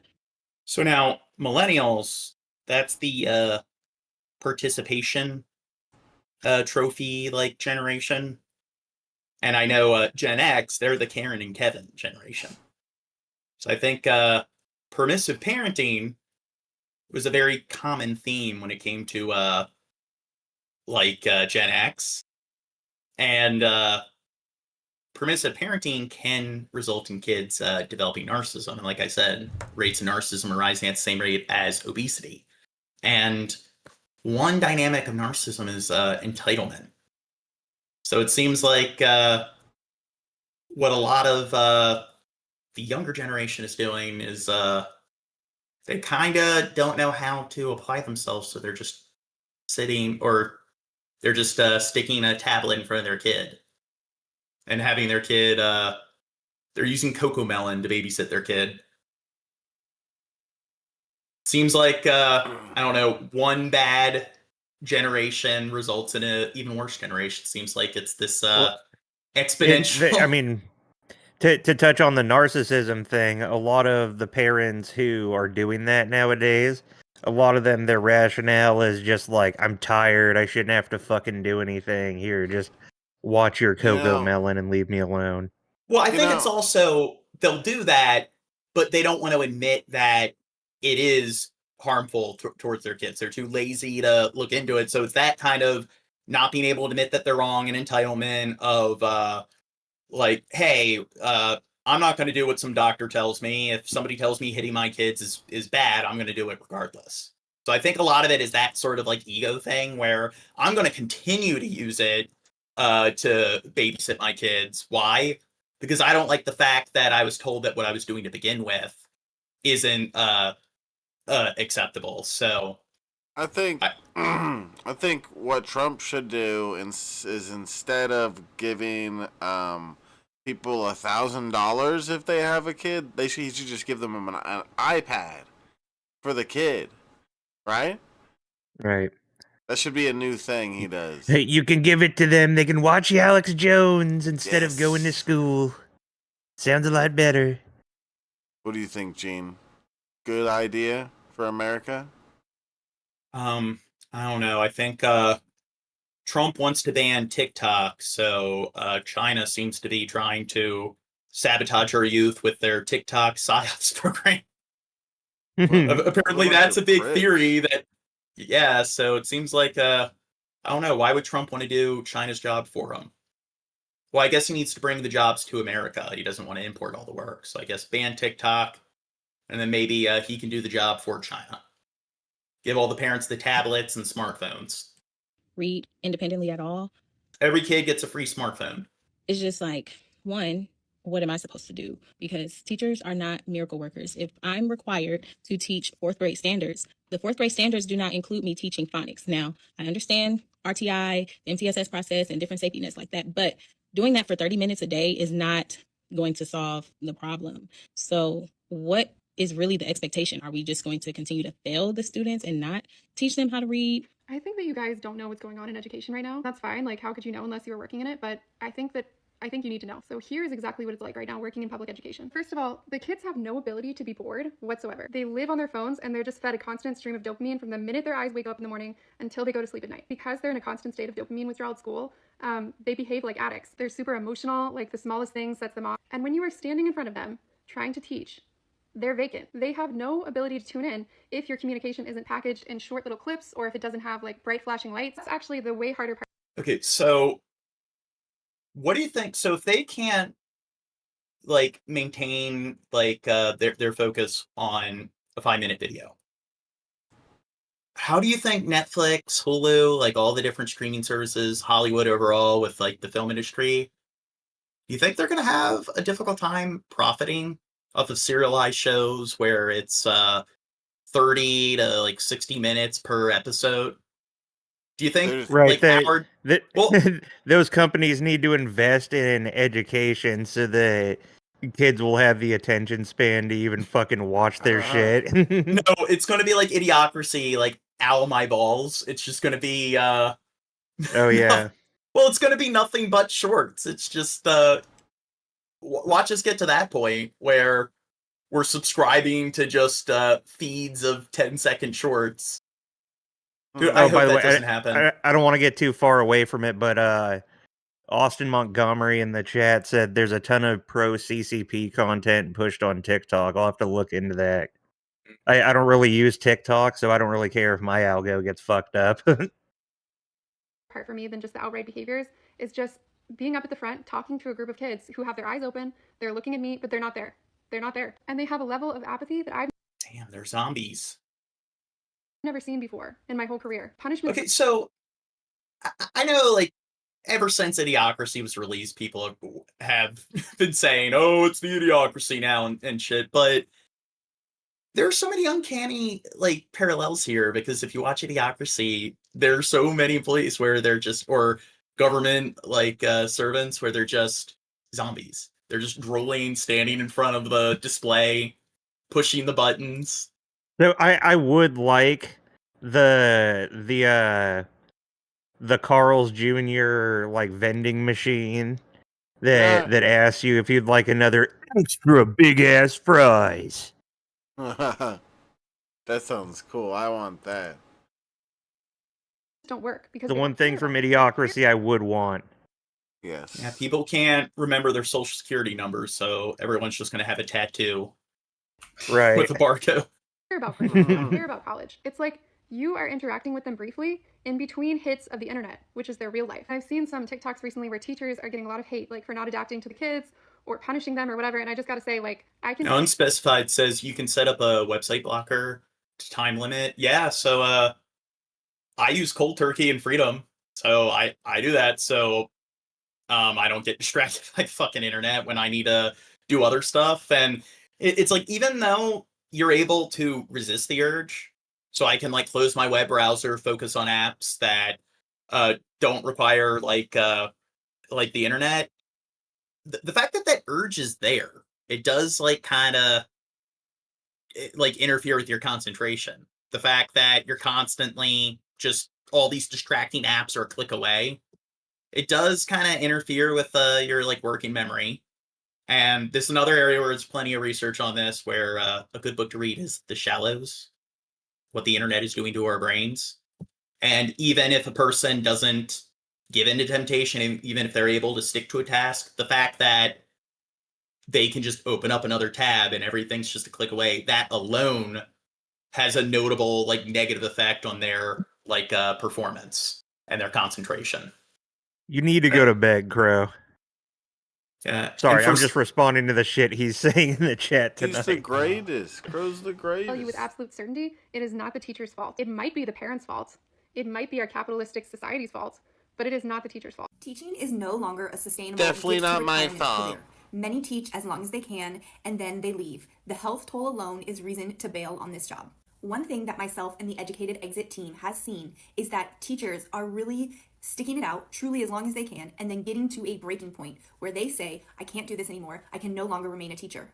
And there are really many reasons for that. But what I want to talk about is the second part of this comment, where this individual highlights the toll that working in education actually takes on a person's body, because that is not something that is. Aren't they heroes? Yes, and it takes such Their a big teachers toll. are the only people that are overworked. She had the right numbers on the board, and then hand the kids books, and then go and sit on her phone and mess with her phone. And I could relate to them and have empathy if they talked about like all the problems in the educational system and just what they're dealing with. But when they always have to add those caveats of, oh, like you don't know what teachers go through, and this shows the kind of toll, like how teaching is such a hard job, and it's just, can you stop trying to advertise that I think most people deal with jobs that are stressful and tiring. Stop the stupid like oppression Olympics like sort of game. I mean, that's what it is. It's covert narcissism. It's like a humble brag. Oh, we get paid so little, and our job's harder than anybody else's. about enough. Teachers, school counselors, school psychologists, you name it, across the board, educators are required to be on all day. And while they're on, they are putting their needs second to their students. And that act of being on all day long is putting educators in a really vulnerable position where they don't have enough physical or mental energy to give to their families at the end of the day. They don't have enough physical or mental energy to give to them. Why you're such a victim? Yeah, like, because of course it's not like Americans overall are overworked, and burnout is a really significant issue just in the US, like, in general. So yeah, this is a problem just teachers are facing. Not only, Gene, don't you find it kind of ironic? It's like all the kids aren't learning shit. They don't even know how to write. And we work way too hard, us teachers. Like, what? You can't even get the fucking kids to write their ABCs. You dumb bitch. How about you fucking get off your ass? Like that kid with long hair on that video. Teach these kids. You want these kids to learn? You gotta you want these kids to learn? You gotta get up and do it, or whatever. You gotta make them learn. You gotta inspire them to learn. You gotta touch his freaking heart. Yeah. Themselves and take care of their own health and safety at the end of the day. When we ask an entire profession to put someone Gene else's doesn't like needs my before reference. their own every single day, and That when is we treat Gene. them Gene was poorly, that kid. and when we Yeah, treat them exactly. with disrespect, No, don't dox me. it should not be a surprise that those individuals are leaving the profession. I'm like a health and wellness girly, and this job does not align with that whatsoever. I woke up so early, and I had to start working at 7 o'clock, and I did not get sunlight into my eyes until I walked outside for recess at noon. Having windows in my classroom, both years. Yeah, again, you're such a victim. I think a large percentage of Americans that work indoor jobs will not get sunlight in their eyes for hours at a time until lunch break if they want to go outside for like a smoke break. They're so fucking myopic. I'm sorry. At the school, I can have any windows in 2 different classrooms, and nothing against the school, but the building structure, not the best. And I know a lot of other teachers don't have windows either. If I wanted to work out, I had to wake up so early before work to do that, and that was important to me, and it is a very important thing for me. But if I worked out after work, I was so mentally exhausted that, like, the work... And okay, I understand it sucks not having enough time after work to be able to relax, chill out, spend time with your family, but kids, they're forced to go to school. I mean, I would say that it's just as stressful as like any sort of job or whatever, any sort of desk job. So I do think that and kids perceive time much more slowly. So like time like if a kid's spending hours at a time sitting at a desk, it's definitely torture for a lot of kids, whether they have ADD or not. And again, kids aren't getting the appropriate amount of sleep, and they're making school days longer. They're giving kids a shit ton of homework. So are the kids given a lot of time at the end of the day to just be kids? No, all that matters is her and her job, where she gets paid fucking like 60 grand a year. Those kids that don't get paid shit. Oh, and Jesse Brown says, I always found time by not doing homework, basically ever. Yeah, I mean, modern problems require modern solutions. Yes. I get the homework done at school. That way I had more time to fuck off at home and then skate. I did often just do my homework while I was at school. Yeah. I would also, some educators, it's just, they would just, they would give you the credit as long as you just did the homework, because they don't want to grade. So it's like, okay, did you do it? Check. Yeah. And there I would just type in or put in random answers and so forth so I didn't have to do as much work. Work smarter, not harder. Wow, Gene's And throughout lazy. the day, as you are teaching, you don't get a break. You get a planning period, which in that time, you can use it as a break, but then when we're... But they've discussed how in countries in Europe, like in Norway and so forth, where they have the best, like they rank the highest when it comes to education, they don't give the kids homework. And maybe since they can go home and actually recharge their batteries, and actually, have some sort of respite.